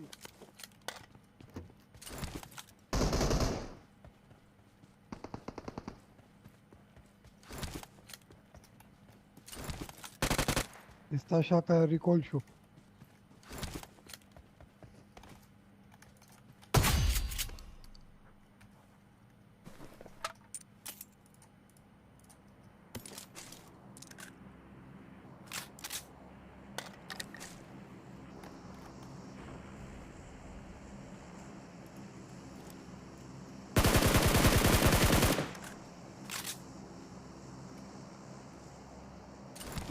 Dva kasani, ha?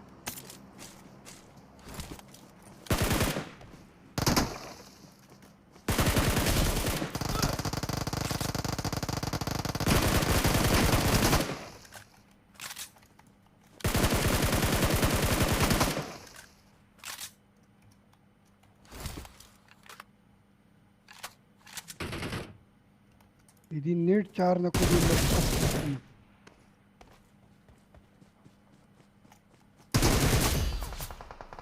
ना मेरी जलाई हुई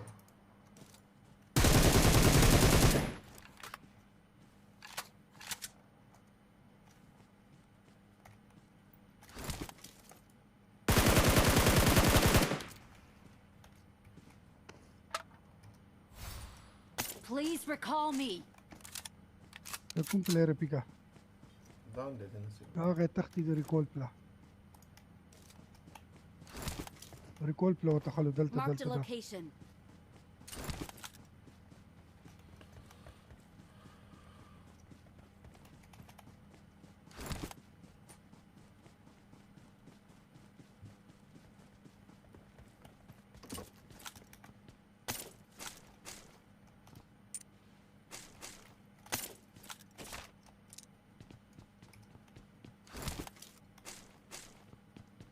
बुढ़ा हुआ दरा लगा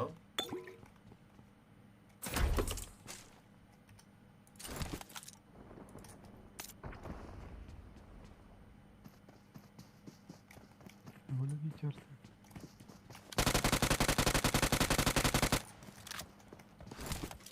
ده خد شيء شارنكو ده شيء دي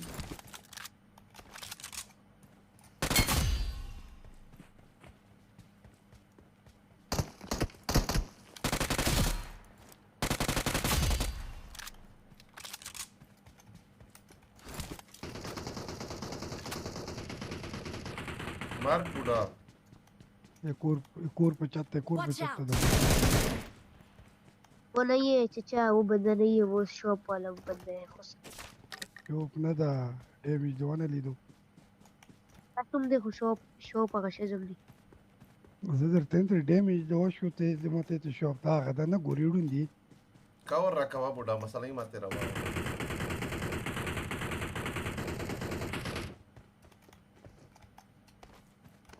کور په چته ها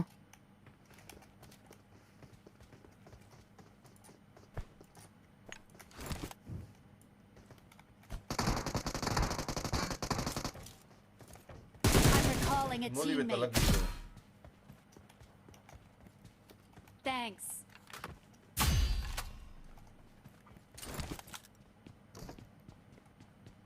سکه کیټی مال پریدا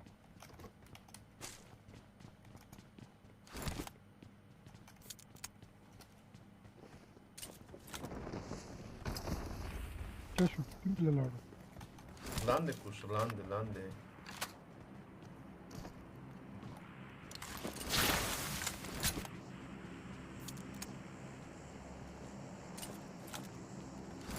نشته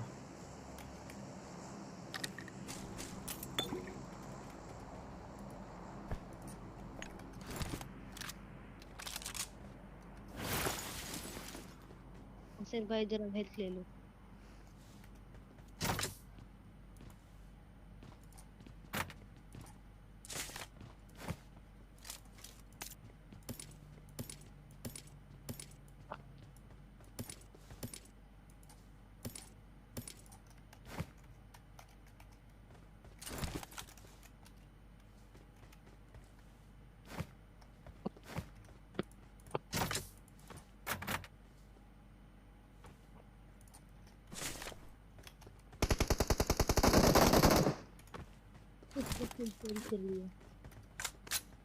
Nari cool tar rawanu.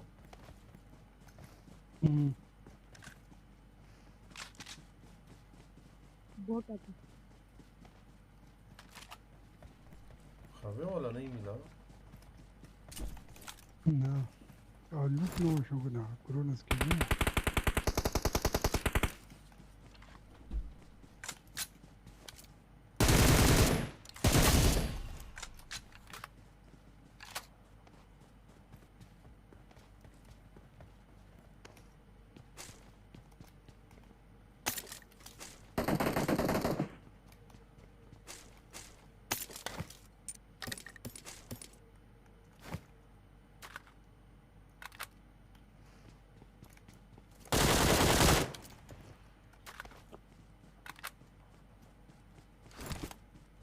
Call पे बंदे राजा रेपिका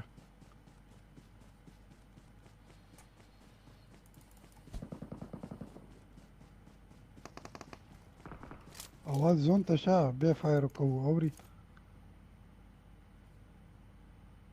Da gadi kasan. Watch out.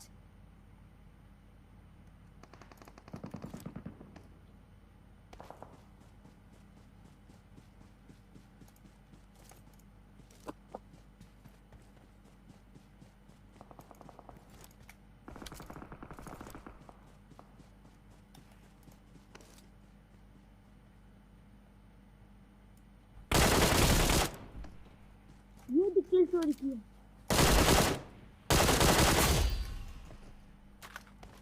ये उसके की रिकॉल करो इसका तुम्हें देख रहा था कब से. मैं बोलते दालिन की जब फायर कहूँ होता धनिया को Musa. या भी जोन से आएंगे हाँ. दो बता देता हूँ वहीं हाँ.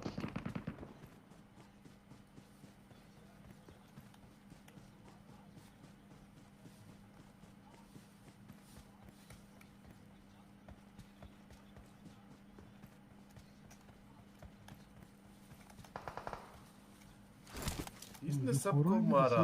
خلق تباہ کو हाँ? سمجھ خلق تباہ کو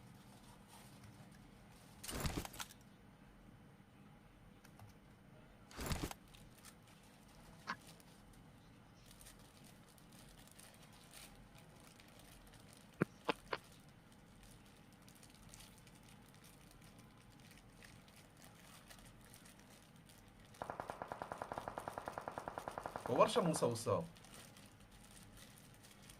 ما ورده زون راغلو ما ورده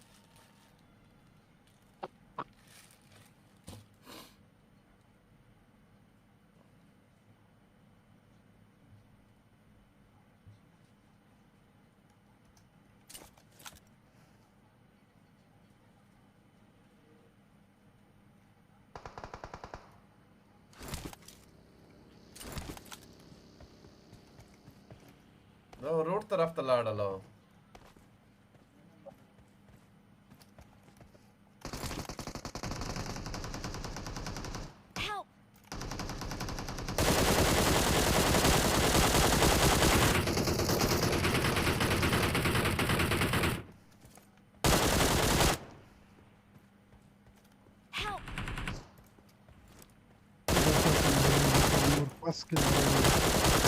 Marked a location.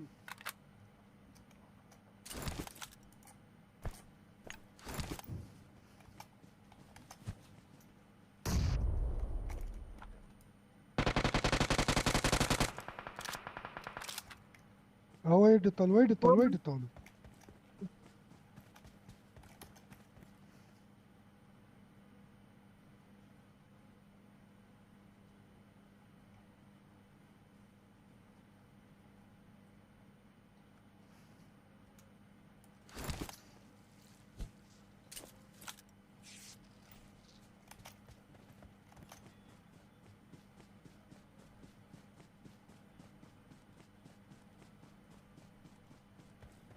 ذا زون ذا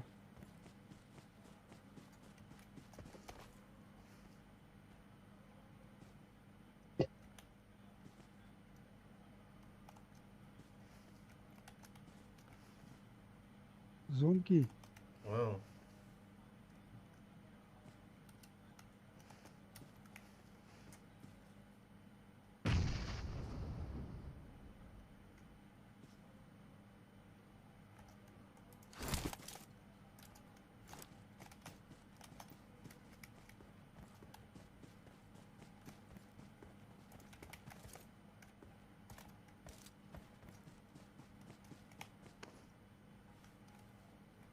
mid style पे चेक दिखा पे है अभी देखा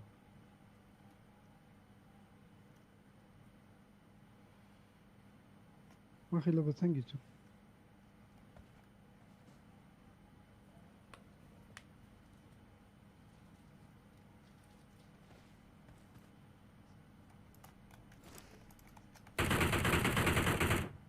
ايتا خورغين سبت كوبراي مورنا يورو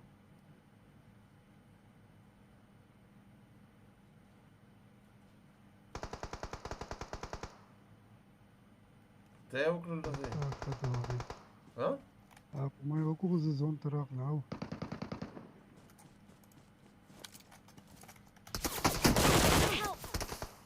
ما کار پیکا نصیر भाई چرته اوسه دا وکسکی چې ته شي نصیر زو ته پکړیو مخه کاست نو ستې به اوسه پکې چې ته اوسه کړساو زه تو ګورو ترنه په ویر شو اوس ورته ما مارک ورکو هاي کسون پوسانو څه دی چې د دې څه وکړل زه خو ته نه پیژو ऊपर उसका सर नजर आ रहा है او خو پټی کی دغه نه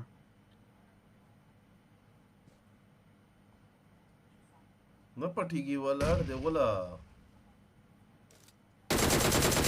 وای اطلع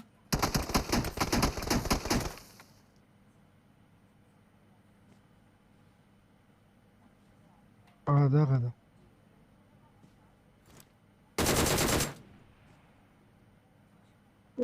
څنګه پیږي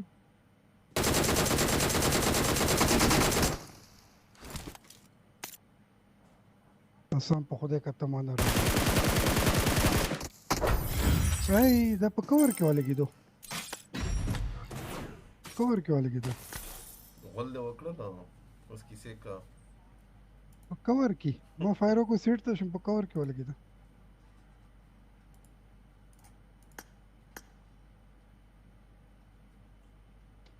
ای رفیقتا خو مې برباد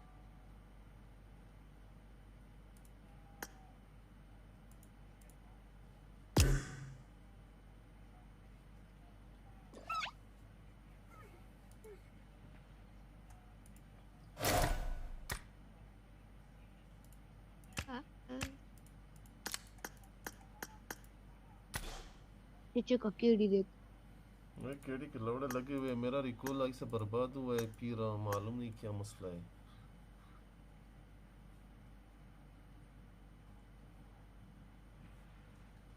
شو recall set شوی و نصیر و یو هفته بیا د خره زمان بیا د مرواړو کې اپډیټ خو راولي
First point for the red team.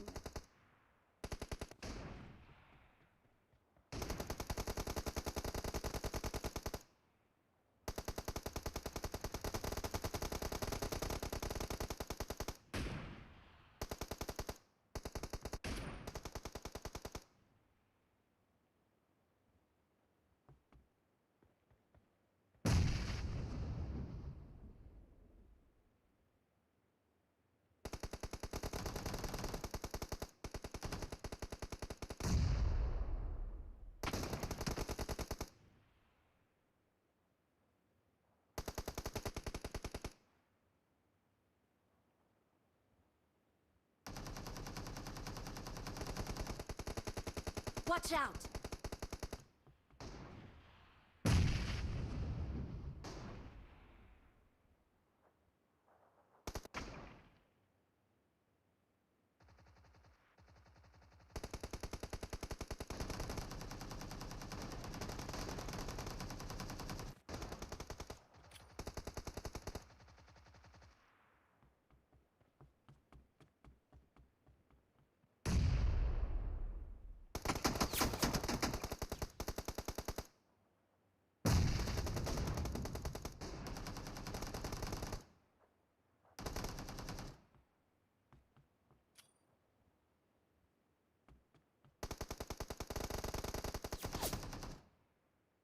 I need a weapon.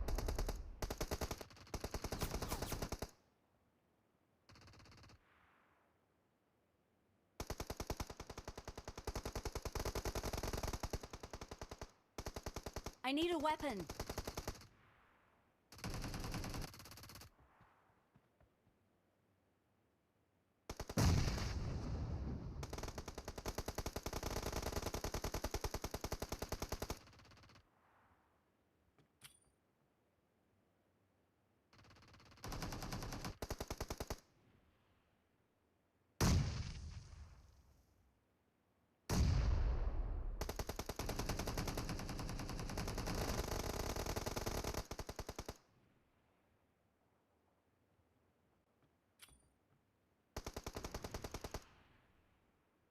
The blue team is in the lead.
Killing spree for the blue team!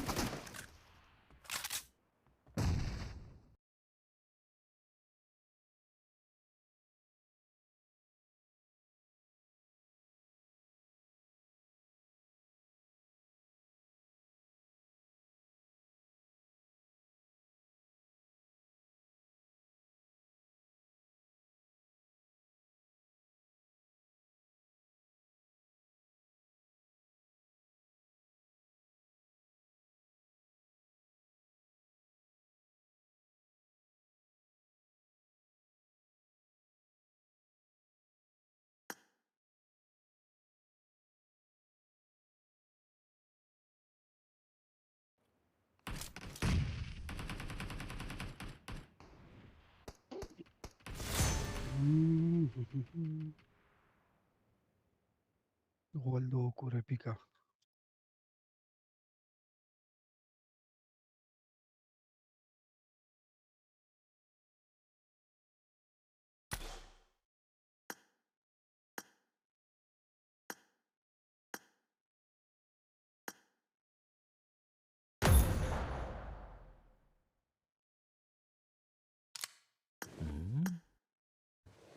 गया रेंजर वो है नहीं लगाओ मैं यार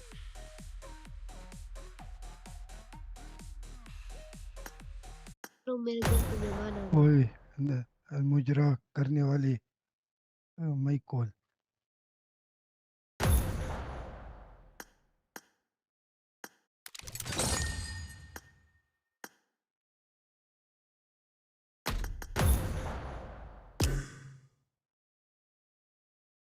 ओए माइक कॉल नू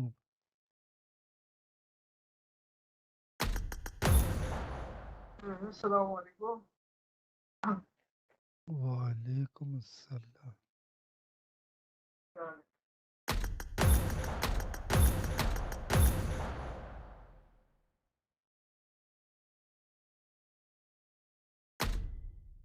क्या बात है घूम रहा है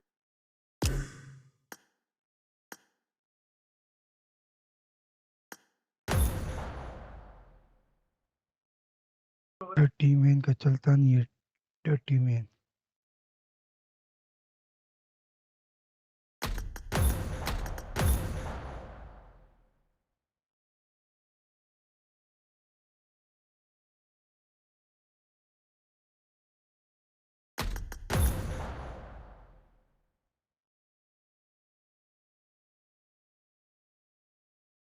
तुम क्या करने चौथे बंदी का तेरे साथ नूब है ना मुजरा करने वाला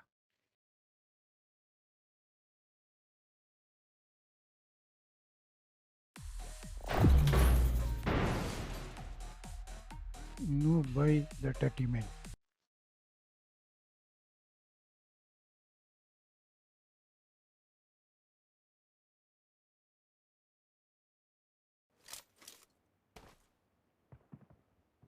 وده ليندنج دو اخلا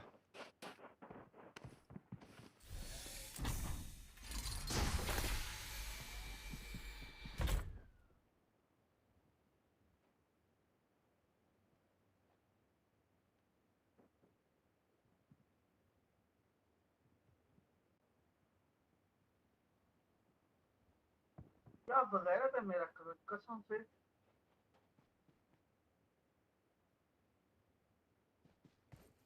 I won my last match.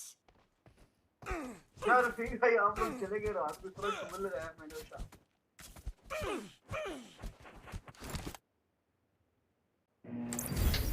हम लोग लॉबी में इंतजार करते रहे ये लांती बाहर चला गया कौन आए थे बस अरबी आया था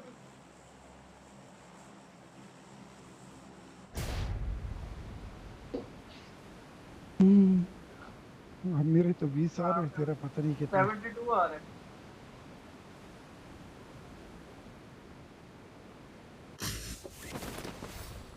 किधर लेके गया भाई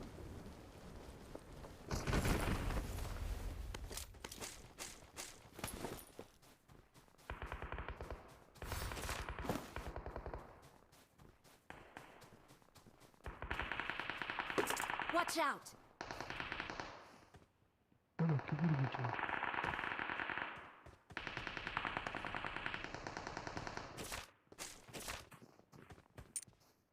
Watch out! Enemies ahead!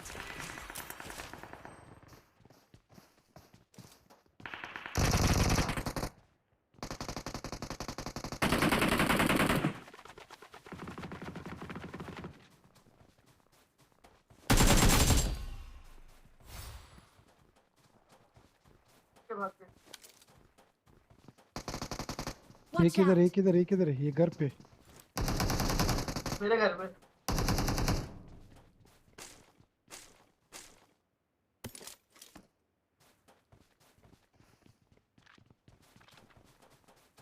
वो बंदा रिकॉर्ड हुआ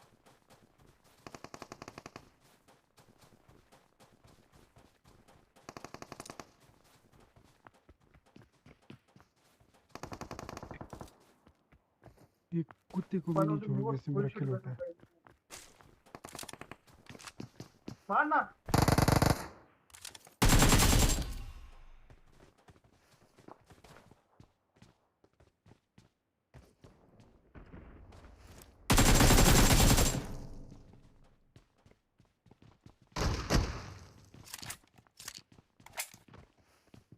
सामने सामने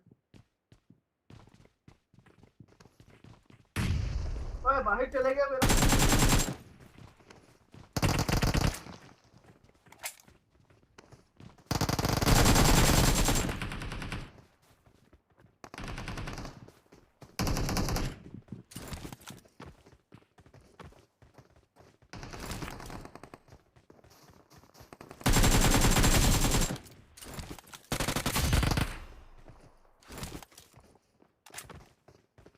Watch इधर out! बंदे हैं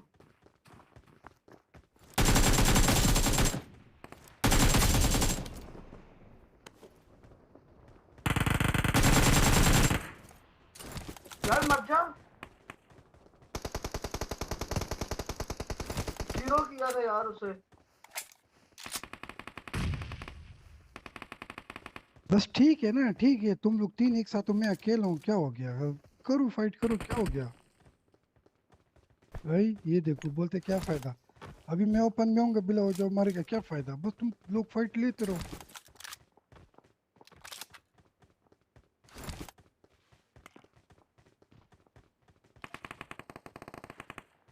Watch out! इधर इधर नीचे नहीं है।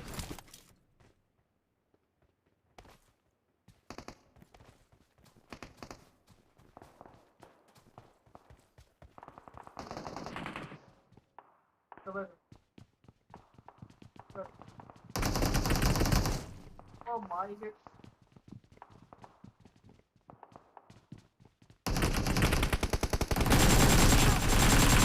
इसलिए तो मैं आ नहीं रहा था ना मैं आ नहीं रहा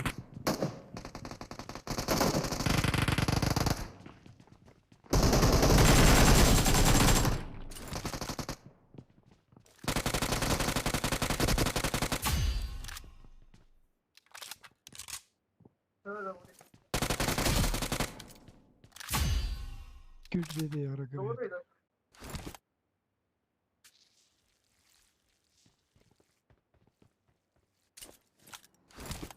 इसलिए मैं नहीं आ रहा था मेरे मुझे पता था तुम लोग जाओगे नहीं मैं जाऊंगा और नॉक हो जाऊंगा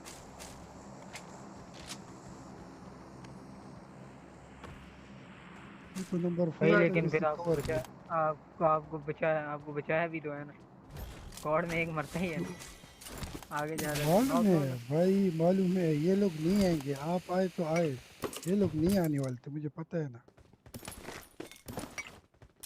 अच्छा ना लड़ो यार कोई नहीं ब्रो कोई चिकन निकालते हैं सर इजी किसने रिकॉल नहीं उठाया उठाओ एक रह गया सबने उठा भाई इधर से इधर से फायर आ रहा था 6 किधर है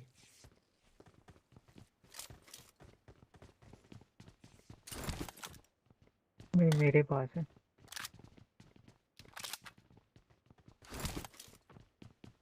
एक बंदा है लेवल 3 लेवल 2 की 6 चढ़ता है और ये कार Enemies ahead!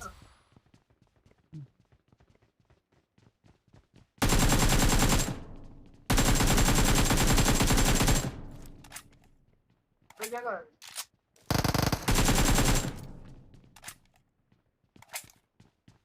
इधर से फायर आ रहा Marked a location.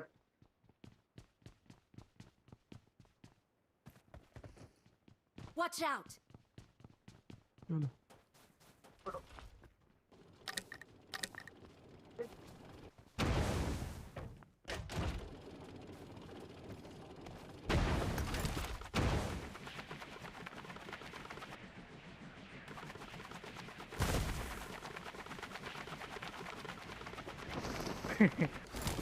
ये नई चीज है। ये गंदा साउंड है यार इसका। नहीं, मैं काफी टाइम बाद गेम ऑन की है ब्रो। मैं 8-9 महीने बाद है। लैग हो रहा है। आ जाओ आ जाओ आ जाओ। चलो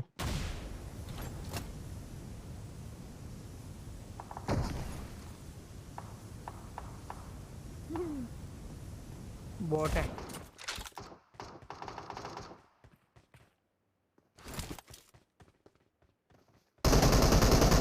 वो बंदा काफी डैमेज दे गया ब्रो मुझे। ओए ना यार। नहीं फंस गया। कैंपर का पुत्र कहां बैठा हुआ काफी था? डैमेज दे गया मेरे को।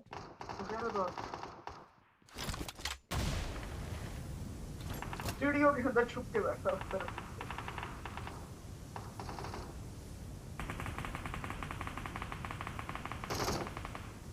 ये तो गया है, एक तो गया। एक रहता है अभी भी।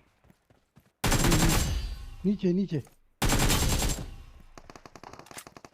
ये बॉट है। तो बोट था।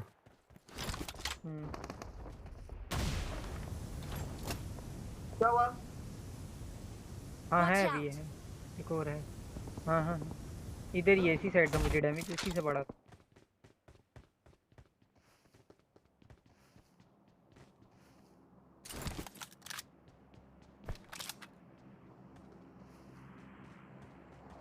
यार ये कैंपर है। नूब तो अपनी पेटी पे आ जा। नूब अपनी पेटी पे आ जा। क्या खास पेटी पे आ जा। तो ग्रोजा उठा ले नासिर वहां से। Watch out. चलो आगे। वो वाला रूम मेरा।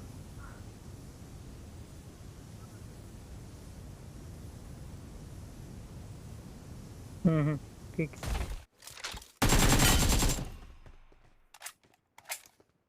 बॉट था।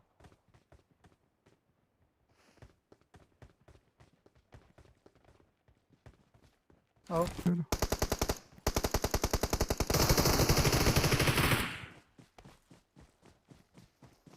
एक और है। इधर है कवर दे। इधर आओ। भाग रहा है। इधर मेरे डैमेज है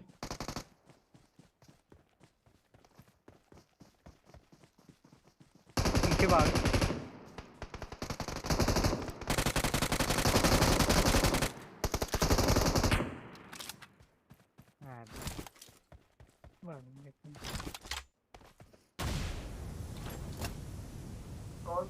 भाग रहा है।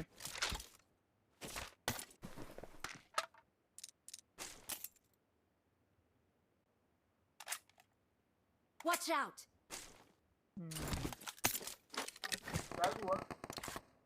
बंदे आ जाओ। चलो आ रहा है।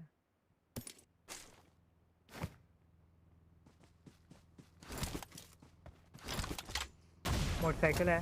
उड़ के आ रहे हैं। ये इस घर में आए हैं उड़ के। एक बंदा उड़ के आया यहाँ। नाइस यही था। एक ही पीछे था। ये एक ही है। एक इसके पीछे है ब्रो। और सॉरी इसके पीछे जो वॉल है। नहीं। Watch out.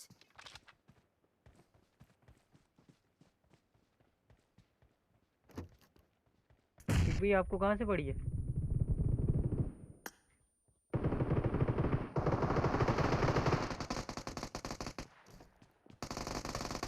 लास्ट है लास्ट है लास्ट है ये अंदर था अंदर था मार दिए पुश करो क्या पुश मार करो दिया अकेले पे दो लोग को मार लेके दिया क्या ब्रो, पुश मार करो दिया और तू किधर है घर की छत ब्रो, पे मार दिया वो लास्ट मार दिया था जो कि इधर अंदर था ना ये तू टट्टी किया हुआ है ऐसे बोलना टट्टी किया वो मार दिया था किसी ने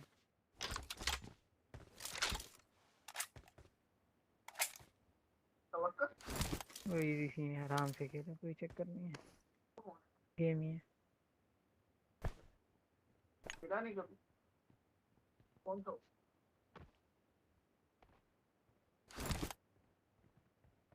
इधर ही रखो जाना जाना किधर है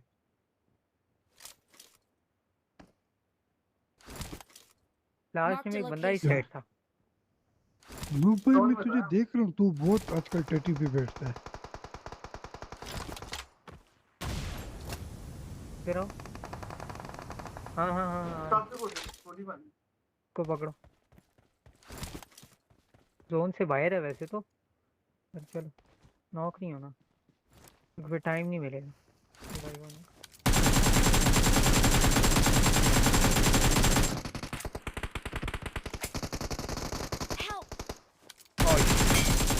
इधर भी था, नाइस।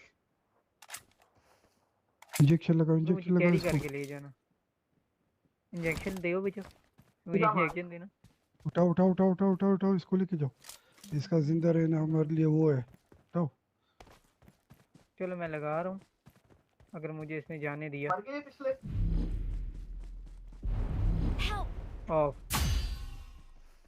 उठाओ ना इसको कंधे पे। वो मैं जोन के बाहर आ रहा हूँ, मुझे उठा लेना।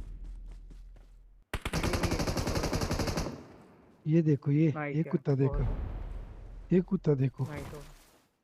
तो मेरा साथी हाथ लगाना जी।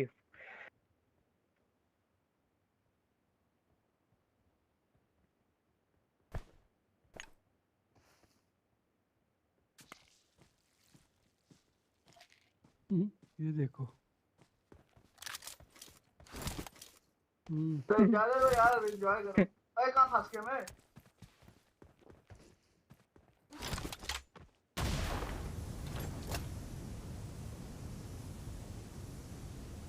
Watch out!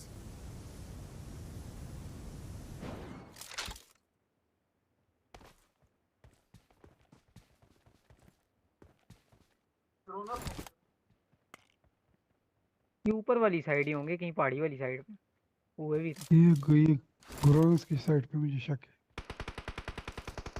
नहीं ये साइड Marked a location.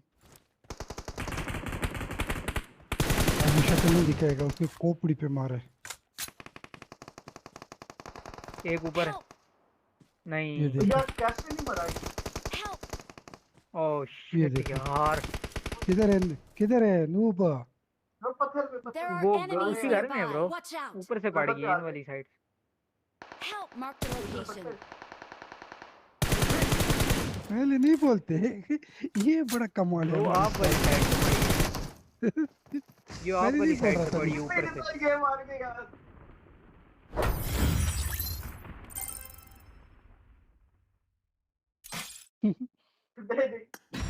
दो उधर फाइट ले रहे, वो नॉक हो गए, इधर नूब अलग से नॉक हो गया। ब्रो मुझे ऊपर से पड़ी है ना, आप वाली छोटे साइड से। मैं तो वैसे इजी था, नॉक दे रहे थे। मैं तो यार ये मैं नूब तो इजी कुत्ते था ने, ऊपर इस से। कुत्ते ने पहले नहीं बोला, ये नूब कुत्ते ने।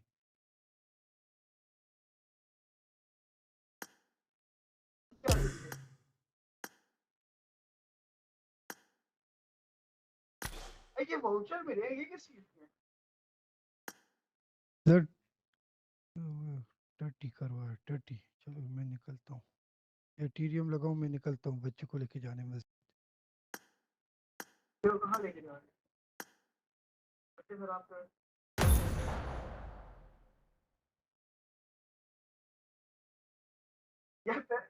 मार किया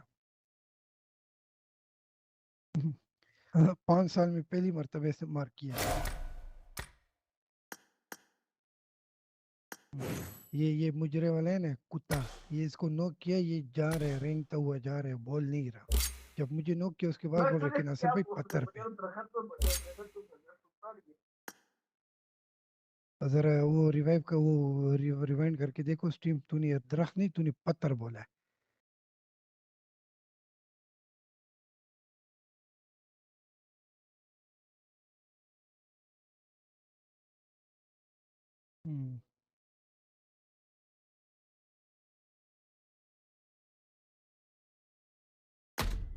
क्या है, लग क्यों नहीं रही?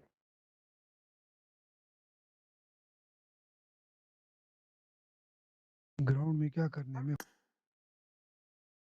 मैं खुद जा रहा हूँ। चलो आप लोग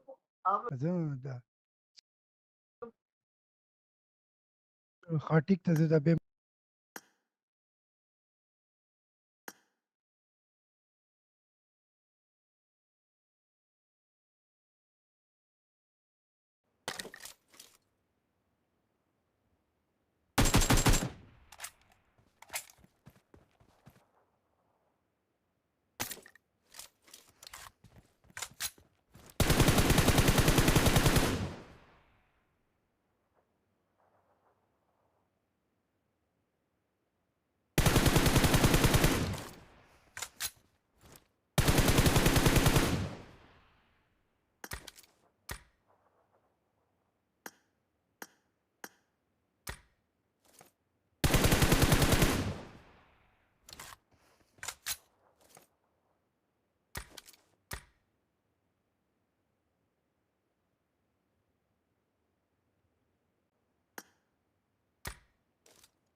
Whoever dies. Position. They have the warehouse. 3 eliminations so far. With a win here, that could put them easily into second place, very close to first. Let's see how this is all going to play out, though. You got Mad Bulls going into it with E-Arena. Dead pack middle squad right now. 82 points with 6. Mad Bulls need to win this. Flip getting naded. That is not how you want to start this one off. And now you got Turney K on the push. This fight, though, just getting extended, taking so much time. Oh, but that looks like it. E-Arena putting Mad Bulls on the back foot. 600 damage right now for Turney K. Looks awesome. Honestly, another nade goes through. Won't be quite the air burst and catches Mormon. Grenade inside his hand. Lemon's going to try and push forward, but won't even be able to get the knock there. The Thai team is up to 8 elims on this match. Their run not done just yet. 13th place on the leaderboards, but you know, between 78 in 10th place and 5th on 84 is nuts, right? It's really not that bad until you really get down towards Vampire in 15 for 48 points, but this is such a close lobby. Really Everyone's putting up points. Everyone's putting up points. So if we get to the end of this, if your favorite team went out in 12th, I don't think you can be too unhappy. It was basically 4th. Absolutely. I mean, we heard as soon as that fight rang out, the crowd going crazy for E-Arena because they realized, like, yeah, 68 points so far. They win this game, another good one. They're in the show for some big money here. Yeah. It's an amusing one. And they get the entirety of the Northern Circle to themselves after basically being the lone winners of all of that engagement in the woods that sweep across that area. Take a look here where this next circle is going to go. Will it head on over to the beach? Will it head on over to that long road? Either way, I think no matter where the zone goes, Vampire and APG are going to be good, at least for the next circle. Let's see how they decide to play. Oh my gosh, they are locked dead center of this position. So Vampire, APG, all they got to do is just look at it each other direction, handle everybody else, and that could be an easy first, second place finish from these two squads, but they're going to have to stop the pushes as all teams have their eyes locked on that compound. Yeah, I reckon teams probably wish that they'd crashed this a little bit sooner. Yeah. But this is the thing, I think, for Alpha Gaming. Oh, my God! Bye-bye! That's some shrapnel. And the King lays down the Scepter. Damn, that's rough for D+. That one hurt. Here comes E-Arena on the push now. Nice little defensive nade there from Lazarus. Stops Joker. Let's see how they push this. Alpha Gaming are very, very close, but I don't know if they leave this building to push this. Let's see how this goes, though, as Lazarus trying to find the off angles here. E-Arena don't have time to get this res off. They have to fight this. Tony K is holding off that position there. Mormon got that nade locked and loaded. Can he hit it on the Tony K? He doesn't. We switch on over, though. Turney K on the other side. Hey, Vampire making it happen here on the final day.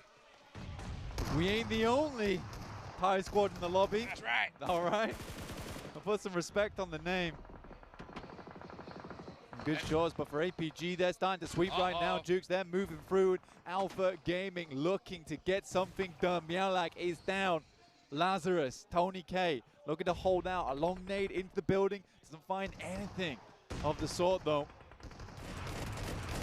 Alpha Gaming just had that itch. They could not stay still. Said, you know what, we got to start making the moves. But it's E-Arena that finish out Vampire.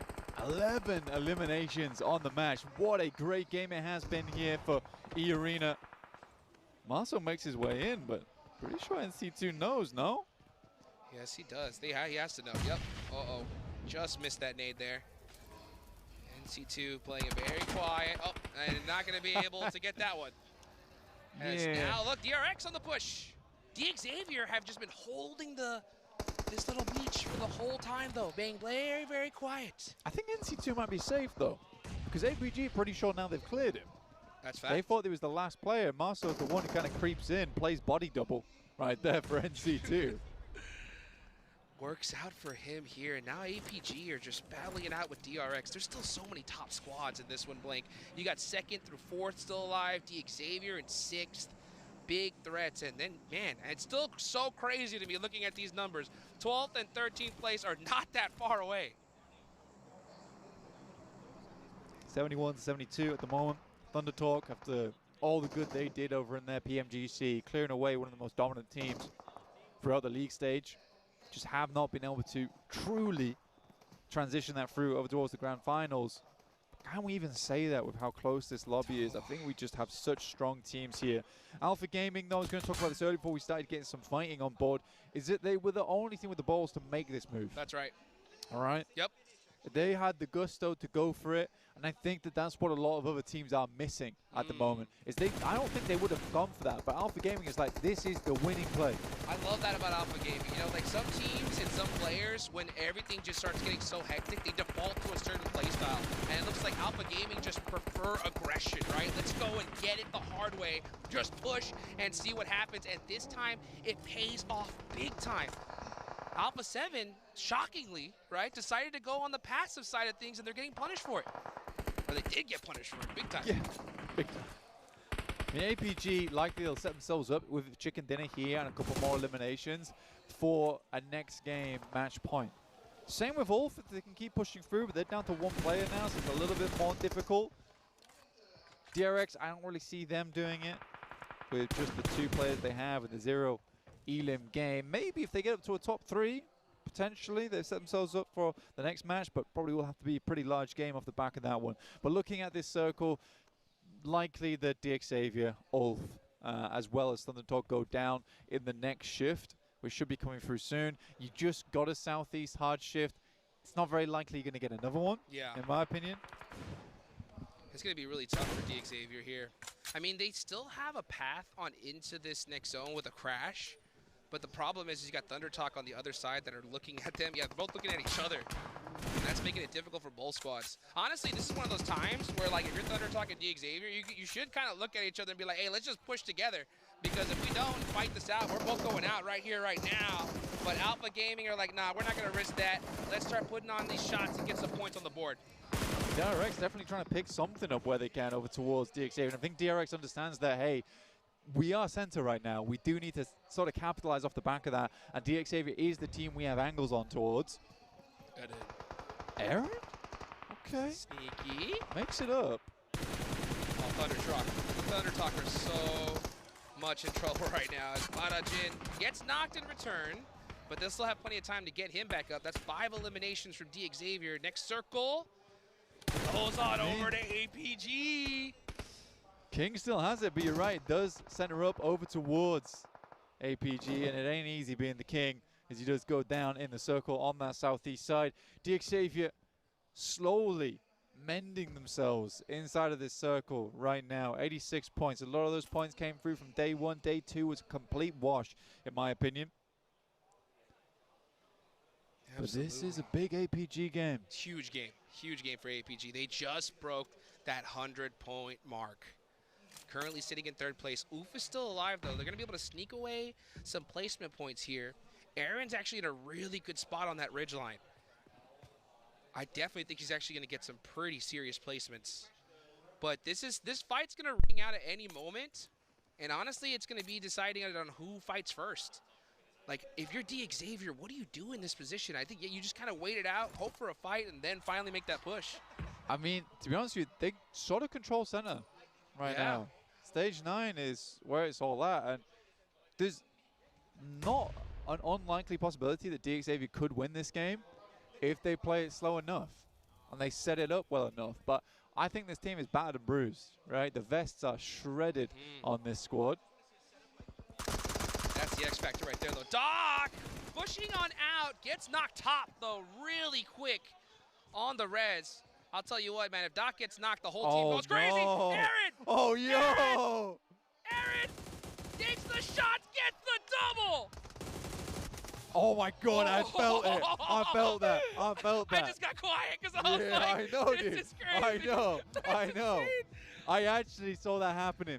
I mean, with Eren, you kind of really can't count him out from making that happen. But for APG, this is terrible news.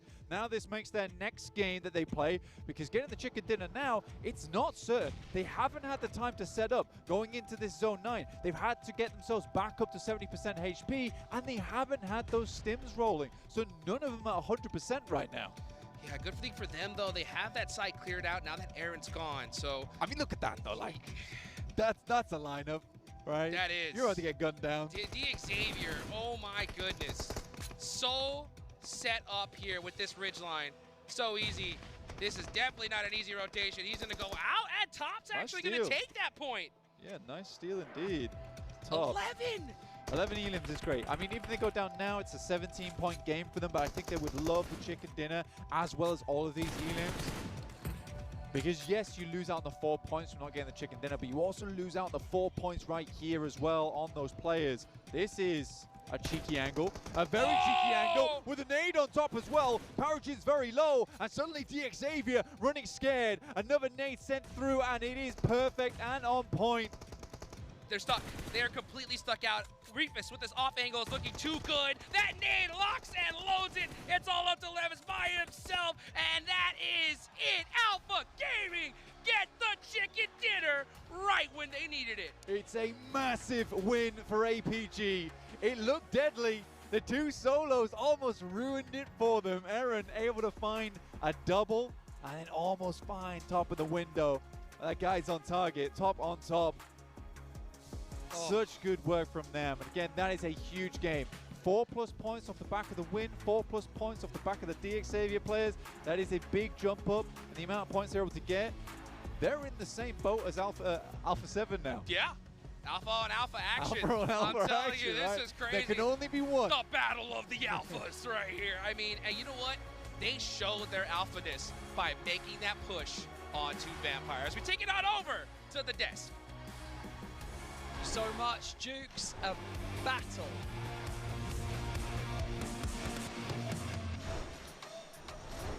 Thank you so much, Jukes. A battle by the beach finish on our Erangel, first Erangel of the day here, day 3 of the PMGC Grand Finals. And it's getting spicy. Battle of the Alphas, as Jukes said, Max. It's maybe not Alpha 7, but I know that here's 7. He's hyped. The Alpha Gaming win you've been waiting for, it finally happened, and in a very interesting fashion here for Alpha Gaming. The team that I ended up picking to be my champions for 2025 PMGC finally waking up, and to be fair, I gotta give them props because this team was able to adjust. I even mentioned at the beginning of the day, I was scared that some teams were going to bridge camping. That ends up happening with Ulf ends up backing up, they delay it, and then Alpha Gaming, we finally see the aggressiveness. We finally see the fragging power, Max, from all these players, even with Dogs. 603 damage, he's still able to perform for the team, but there was something that happened at the end that we were a bit of scratching our heads. The docketing came back for one game, and Eren almost got himself a double onto not only Doc, which he did end up flushing, but almost got also the knock and the flush onto Zjol, trying to go for the final res and saving Soldier Doc, but it did not work out, luckily enough for APG. They keep 3 players alive, and even play the roof angle, which I was screaming at the end at Xavier, just deny the points, don't give it for free, but this is why you want to hold on to your utility until the very later stages of this game, because guess what? They didn't even have to take the fight here, 7. They just chuck 3, 4, 5 nades, squad wipe, easy pickings here at the end. And talking about Alpha 7, I mean, they only needed just 5 points to get through that smash threshold, and they were not able to. At Circle, I mean, the playing path actually is what kind of set them off wrong. We thought that they were going to go Lipovka. Some other teams ended up overtaking Lipovka. We thought they were going to maybe go on a wider wrap north all the way to Georgia. That was not the case, and they get caught by E-Arena. I think they tried to change their rotation path, and they just don't know which team is going to be where, and they get caught off guard. They lose 2 players. I mean, who would expect that to happen with Team Flash, right? They got the mini 14 Flash at the end, swapping from the Uzi. He got his backup from his teammate Zeus in the back. Very odd playstyle from Alpha 7. I feel like they are feeling the pressure currently in this game, and they are starting to fumble a little bit. The day 3 throw is going on. It seems to be that a lot of these teams that have high expectations are starting to kind of fumble, right? Alpha 7, Regnum Carrier Esports, another donut. Like, what is going on here, guys? For Alpha 7, the big question mark, I was even mentioning it yesterday, this squad has gone into the final day of a PMGC in the past, in the first place, and they end up choking. Right now, what we're starting to see is I feel like the pressure is starting to get to them. Even though I got a chance to talk to Rebel, even though I got a chance to talk to some of the players and they were looking confident, they were sounding confident, now they're going to start thinking about it. And right there on your screen is going to be a perfect example of what I was talking about with Ulf, just holding off APG for a long time, just making sure you delay the rotation. Ultimately, though, APG gets placed by the circle and plays it out so well. And I want to give props to DXavier. We've been so critical on DXavier going into day 2 because they didn't have the circle going their way and they just didn't do much with those decent situations. But here the circle keeps shifting away time and time again, and they keep leapfrogging it until they find that amazing dip on the beaches. And they zone teams away like Kara Esport, Thundertalk, pushing them away onto the eastern side. This is the DXavier we wanted to see going into day 2. We didn't quite have it, but you know what? They're still really well placed in the rankings. These type of games could be the launching point for DXavier heading in this 3rd day. Yeah, I mean, we're starting to see signs of life from a lot of these teams that are further down the leaderboard. Obviously, Vampire with 2 back-to-back high elimination games. APG securing 25 points there, you can see on your screens. E-Arena not doing too badly. The battle of the ties right there. E-Arena versus Vampire Esports earlier on. Actually, E-Arena, I want to say I wanted Alpha 7 to do the rotation of E-Arena, going back to George Pole, entering onto the western side, going towards Quarry area, but no, again, they changed the rotation path. They get caught off guard, lose 2 players pretty much instantly. I think E-Arena, they made it so far, it could have been A7 in another universe. I mean, A7 right there with those 0 points. The pressure is definitely going to get even higher when we end up seeing this overall, because I want to know who has now pushed up what in that. I think it was an 18-point gap that they had to that 2nd place team. Yeah. That's pretty much going to be gone, Max. And the pressure is going to start getting to them. And I'm hoping that these players don't end up getting into their head, which has happened in the past for Alpha 7. Many times before. Many times before. If you're an Alpha 7 fan, you've been burnt in the past. Looking at the MVP of this game, it's going to be top. Are we surprised? Not really. This guy, he's looking for the Porsche Cayenne. He's going to try and secure it for himself. And the thing is, playing with a Mini 14, his damage is always insanely high, which with the MVP formula, damage is very important, and he's always going to be on top of these rankings. And for top, something that I do want to give him props in, he wasn't the first one to go revive Doc right away. In the past, we've seen that over and over again. This time, it was Joel. You could see that Top was thinking about it. He's like, okay, do I want to jump this ledge? I'm glad he didn't. I'm glad he's like, okay, maybe it's time that I try to slow it down, send somebody else, and maybe position myself in a way that we can actually win this game. Possible good communication skills as well from Top. Watching over, but look at that. 120 for Alpha 7 and 117 for APG. We talk about teams that have that potential to climb that leaderboard super quickly. Those high point potential teams, and it's always going to be Alpha Gaming that comes out of your mouth first, right, I mean, Max? exactly. It's so tight towards the top right now. First game, they dropped from 3rd position down to 5th, and now this game, they go from 5th position back up to 2nd place. It's all over the place right now, and now we have only 7, a 3-point difference. That lead you were talking about, it's gone. Alpha 7, you don't have a free start anymore. You don't have a free push into the smash zone. Right now, APG hot on their heels. You got any of those wipes to clean my glasses? Am I seeing that right? Only 3 points separating Alpha 7 and Alpha Gaming, and especially going now into more Erangel matches.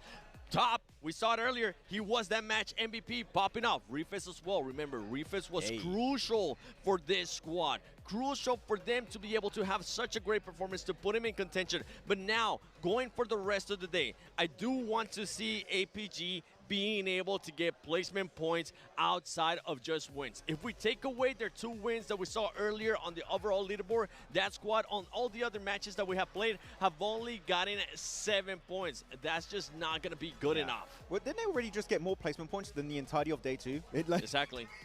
Day 2 was 3 points. Exactly. So what an improvement here coming out from APG. And also their willingness to coexist with Vampire, with DRX in a compound, because they knew their weakness is taking a fight too soon. And if that happens, they're going to get third-partied. They knew what their weakness was, and they played around that perfectly. Let's also talk about that DXavier, playing passively still, but still being better on the rotate. They had such a good position, didn't they, on that ridge line, but it just didn't quite work out for them, did it, Max? Yeah, I wanted them to be a little bit more desperate to take control of that southern east Eastern compound, the warehouse. I think Yeah. that when DRX got eliminated, that's the moment you push on it, but you are a little bit too slow, and then one player of APG goes on the roof, which that's just nailing the coffin at that point. I think even at the point that Thunder Talk ended up getting eliminated, that would have been the perfect time to just wrap around and just surprise Reefus. Obviously, they don't know that it's just Reefus there, but it would have been the perfect timing to set up the smokes. They did have those smokes, just go for it. And I was with you, Max, as well, saying at the end, see if you can maybe deny some points, if you want to even contend for that championship. We've also got Ulf sitting at 3rd place right now, only 4 points behind Alpha Gaming, and then another, so that's what, 6 points behind Alpha 7 as well. 3 teams that are on that potential to get past that 125-point mark. And for those of you at home who have been watching and listening in the last 2 minutes, 3 minutes, you're probably wondering, what is that voice that I'm hearing? My name's Barney Banks. I'm joined by Seven and Max on here on the desk. A little bit late, right? It was like you looked a bit different. Yeah, Wait a minute. you're not hot, dude. Hold on a second. Went for a run and I came back. You know how it is. But yeah, Ulf, I think, the surprise team of the day so far. Really impressive. Obviously, they have had good day 1 and day 2, but right now, this is the time to make it happen, right? Yeah, exactly. I mean, the Kings of Rondo, we want to see what they can bring to the table going into a wrangle. They make it happen this time around with Aaron, like, playing it slow, in the wings with that slight little dirt pile on the northeastern edge of the circle, and that's the docketing that got completely punished by Aaron. If he got a double, I think we see a Xavier win, even maybe a DRX win at the end, and they got a little bit too willing to go for the res. But Aaron, never count this guy out. He's the rising star of Turkey. He's grown up here, Aaron, and he's been putting up really big numbers the entirety of this PMGC season. Yeah, now I'm going to be a bit of a doubter here. I'm going to be a bit of a downer because for this squad yesterday, this is when they started slowing down. This is when they ended up with just awful performances, getting at 15 plays with 0 illims, 8th place with 0 illims. Right now, you are contending to be the champion. You cannot allow yourself to just have that big of a slowdown. And for Alpha 7, we need to see some reaction out of you. We need to see you playing the way you were playing yesterday, and even when you weren't blessed by the circle, because we know that they can get the eliminations, we know that they can win fights, and hopefully they don't start doubting themselves too much in their heads. I don't know if you would agree or not, but looking at Ulf, right? Looking at how they improved during the entirety of the Gauntlet stage. Day 1, very passive. Day 2, trying to ramp things up a little bit more. Day 3, going complete aggro mode on all of these teams. I love their playstyle. And they've brought all of these teachings into the Grand Finals. If they end up winning this, I would say that's one of the biggest improvements in a PMGC for champion we've ever seen in PUBG Mobile Esports history. So Ulf could be trying to make that happen today. But again, as you said, they've been shaking the past at this kind of stage. They can't afford to fumble now. I mean, just keep an eye on those top 5 teams. Who's going to be staying alive? I mean, in Circle 7 of the last match, we had 4 teams being alive. And those 4 teams, guess what? They were hunting down that first place. So in this one, who else are going to be targeting Alpha 7? Are we going to be maybe seeing more of that because they want to stop them from getting to that match point threshold? And you mentioned it earlier too, Barney, and I'm glad that you brought this up. Vampire Esports, they have been fragging out more. That team has absolutely nothing to lose, and I think it's because of something that you mentioned, Max. Yeah, the Sir Tanny pep talk in the hotel room. Like, guys, we kind of sucked.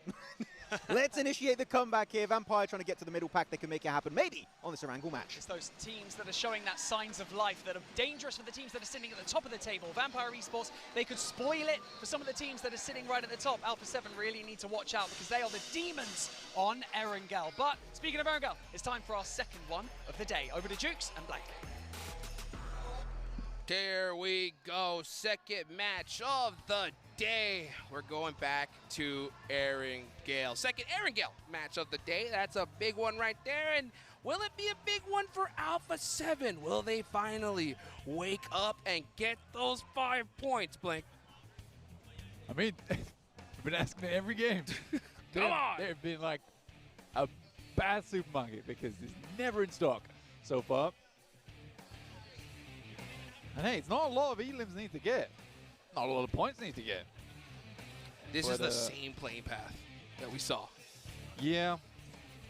Yeah, it's pretty rough. It's pretty rough for quite a few other scores. Vampire being starting Primos once again. And I think the Vampire really is kind of like the Grim Reaper of the lobby at the moment. Yes. They are just wandering around knocking on teams' doors, which is not fun.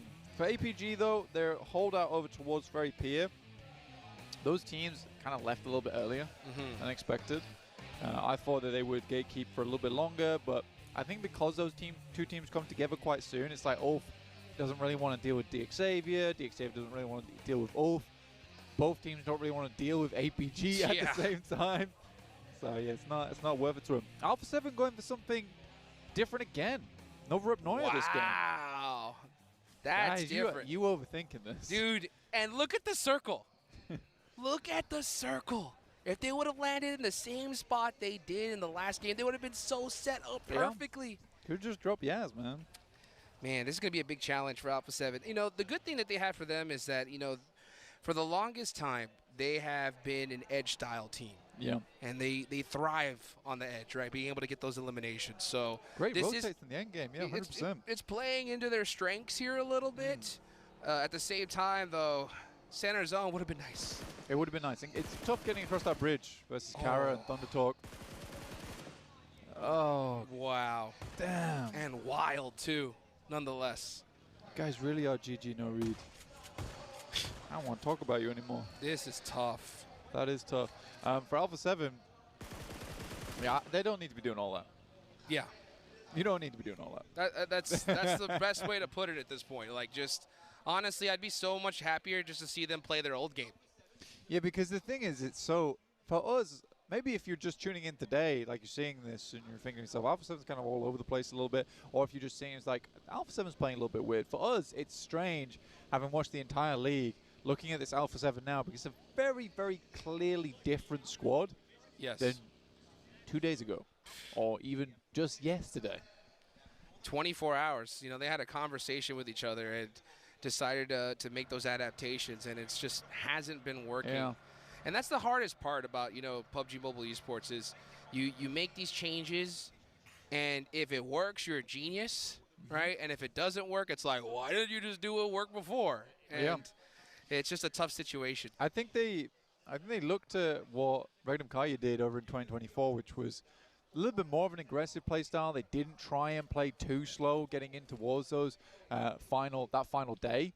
And it didn't pan out for them, right? Because they got overtaken by another team. Yeah. Now, like, okay, well, maybe we can do it better, get it done earlier, and pick up that chicken dinner much, much sooner in the day and just finish out those games. Because Regnum Kaya didn't finish out on those chicken dinners, that's why they lost. But I think that Regnum Kaya played that day fine. Yeah. I think Regnum Kaya, in all honesty, deserved to be the 2024 champions. But I think that they got pipped to the post right at the end by a circle that was unpredictable. It was actually unpredictable. Yep. And it is against a team that is literally the last game of the day record holders, like the best team ever when it comes to the last Miramar of a day of a tournament, because D+ just don't lose for the most part when it comes to that. So it's just it's so tough. It's so tough to lose some kind such of weird a big, tradition. Yeah, a big, such a huge title in that fashion. And we'll see how Alpha 7 does make it happen here. What do you think about this? I'm starting to think after that Rondo match, because we're talking about like adaptation and like getting in your own head. Yeah. I think with the whole lobby focusing on Rebel at the end, I think that got in their head even more. They're like, everyone's out to get us. Like literally. Yeah. Like Stark, no way they don't shoot at each other right now. Yeah, but that's just the way you have to play the game. You do paint a big target on your back. You have to realize that. But at the same time, just because you've got a big target on your back doesn't mean you're no less of a team. True. Because there has been multiple times where teams have tried to hunt them down, try to take them out, but they have turned the tides on that so easily. So I think for Alpha 7, whatever talks they had last night, I think they were the wrong ones, personally. Yeah, it's a tough one. It's a tough one to break. Now they're going to be getting gate kept by Kara, of all teams, on that bridge. I think once they pass 125, though, we're back in regular viewing. Yeah. For Alpha 7. That's for sure. But the thing is, are they going to cross 125? I mean, they're already taking damage. Crio's down. And thirsty. Yo. That's it. This is the worst thing. I mean, 7 yesterday was like, stop smiling. Stop smiling. Rebel, though, gets a knock in return. That could be that 1 point there. They do have the hovercraft. Are they getting gate kept Oh, right now? they got one. Okay. That's 1 point. 4 more left to go. Carrillo is gone. But now they got Kara on the run here. Round away, they lose a player, but it's 1 point. It is 1 point. But that's, again, if they're not able to get much further than this, that's a whole nother game, and we don't finish till match 5 again. We're going to Miramar. I mean, I was saying yesterday that I'm pretty sure we're going to match 6. Yeah, I mean, that's definitely looks like what it's going to be here. The big thing, though, here as well is, I mean, now you got Alpha Gaming, you got Ulf that are right there, too. They can easily hit that smash rule in this game as well. I think Ulf's slightly more difficult to make happen. It's what, 12 points that they need? Go take a win. Or even a high elimination. It'd be a high elimination game. Yeah. I mean, for APG, they just kind of have to sneeze when they get across the line. I think they do, to be honest. I think with how they've been playing so far today, because they're playing their game true to form. And then with that last match, the momentum. They even all just commit Sudoku over towards Doc, right? Yeah. They were like, hey. Yeah, well, if they didn't do that, they'd probably be here now. Yeah, exactly. They would have even done. But they're like, hey, we're in our final games. We could get into it. We're still going to send it over towards Doc. We're still going to make that same mistake. Obviously, I don't like that. I don't enjoy that. But I respect that nothing can change how they play. That's even the final day of the biggest final of the year. Hey, you know what? Sometimes it's a war of attrition. You know what I'm saying? Yeah. And you got to stick to your guns. And that's what they do. And it works, obviously, right? They're in second place right now. They're looking really solid. I am looking here at this zone. We got that mansion circle at play. Tons of teams are already centered on up. Alpha 7 do finally make it past that bridge. They do lose a player. They do get that 1 point. Does look like they're starting to head towards Milta Power, though. Alpha 7 definitely, again, just playing a completely different day here today on the final day. Looking over now. We're going to see where this next circle goes. As far as squads that are be pushing in a little bit later into the zone, we got Vampire. You can see them all the way there. Still trying to catch up to Pachinki. The zone goes on over to Lipovka. So that's going to make things super interesting. You got Ulf dead center in this one. DRX are right there as well. This could be a huge game from these top squads. Yeah, I think for Alter Ego, this is where I really want to see them start to pop off a little bit. They start towards Lipovka. They have a lot of control towards Lipovka. This is where I want the games start getting a little bit better for these guys. 83 points. It's not that far off. One good game, you're up into the hundreds. D Plus find a little bit of damage for themselves. They've jumped up to 10th now after being in 16th yesterday, and can go much further. Honestly, might even pass R8 eventually. Lamborghini goes down to Kraken. That's from Goat. And now Paragin getting knocked as well. Mad Bulls are right here too. So D Xavier not looking too hot in this one. They're in 5th place, 93 points. They're definitely in contention, but with this start, it's not looking too hot. Mad Bulls. Mad Bulls, I think, are one of those like sleeper squads for me. They're one of those teams that not a lot of people, I think, were like really focusing on coming into the last day, but I think they're an absolute threat. They're down a player, but they're playing it very aggressive here. I think the problem has always been with Central Asian teams is that they're so inconsistent. Like Flip and Lemon can be some of the best players on one day and then be some of the worst on the next. And I think that's the difficulty with those teams. I think Mad Bulls have really tried to prove everyone wrong here at PMGC, and I think that they've made a great bid for the top. I don't see them getting further than like a 3rd place, though. That's still a phenomenal result for the Mad Bulls.